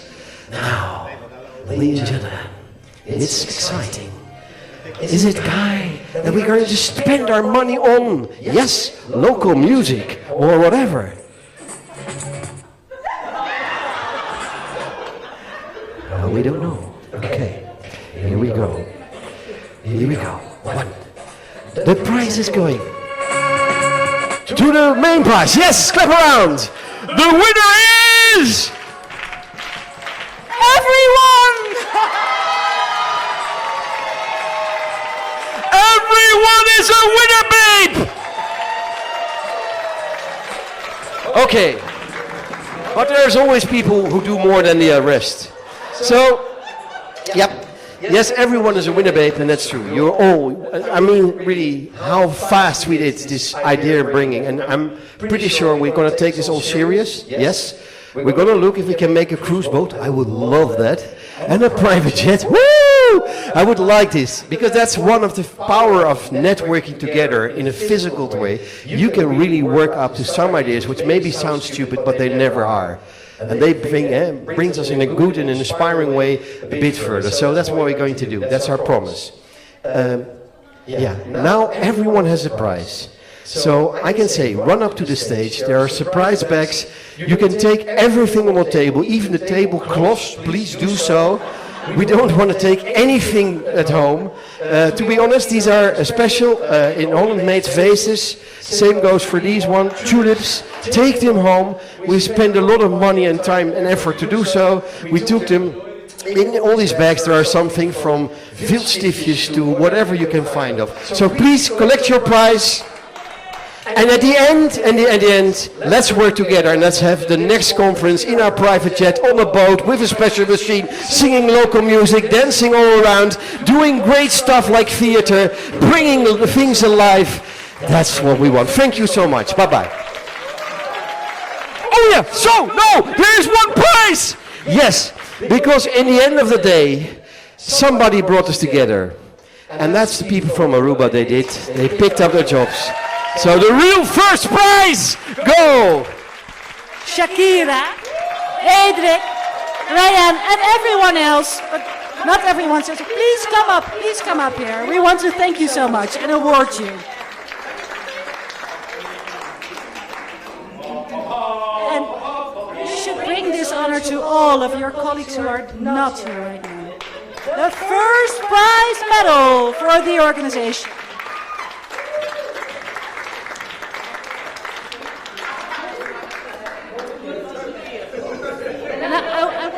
picture of you two. And now everyone, and we will take a picture, and everyone can come up to the stage. Yes. And now I'm going to explain something about these codes. Because I heard you saying archivists are working with from museums, people think it's boring. And it's not. We call this our superhero code. This is what we call dust code, but it's a superhero code. Because if we wouldn't be there, if you wouldn't be there, if nobody from us would be there, what's to know about the past? That's about what our friend the author said. If you don't know where you're coming from, you don't know where you are, and you don't know for sure not where to go. So that's why we wear this as a word of proudness, and that even young people can see, okay, it's not really boring. And then when I'm out on a Friday night and saying I'm an archivist, people will say, man, cool, you're an archivist? Where can I be? Now I can tell we have this private jet.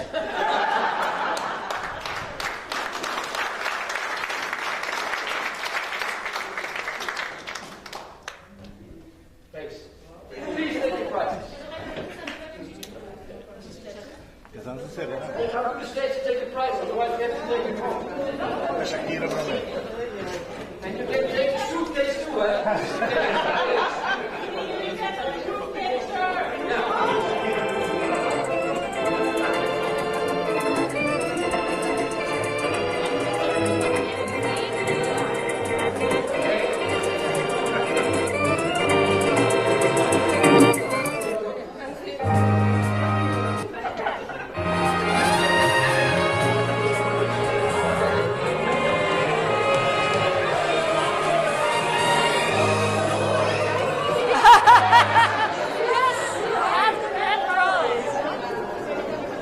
Questa camera non sta.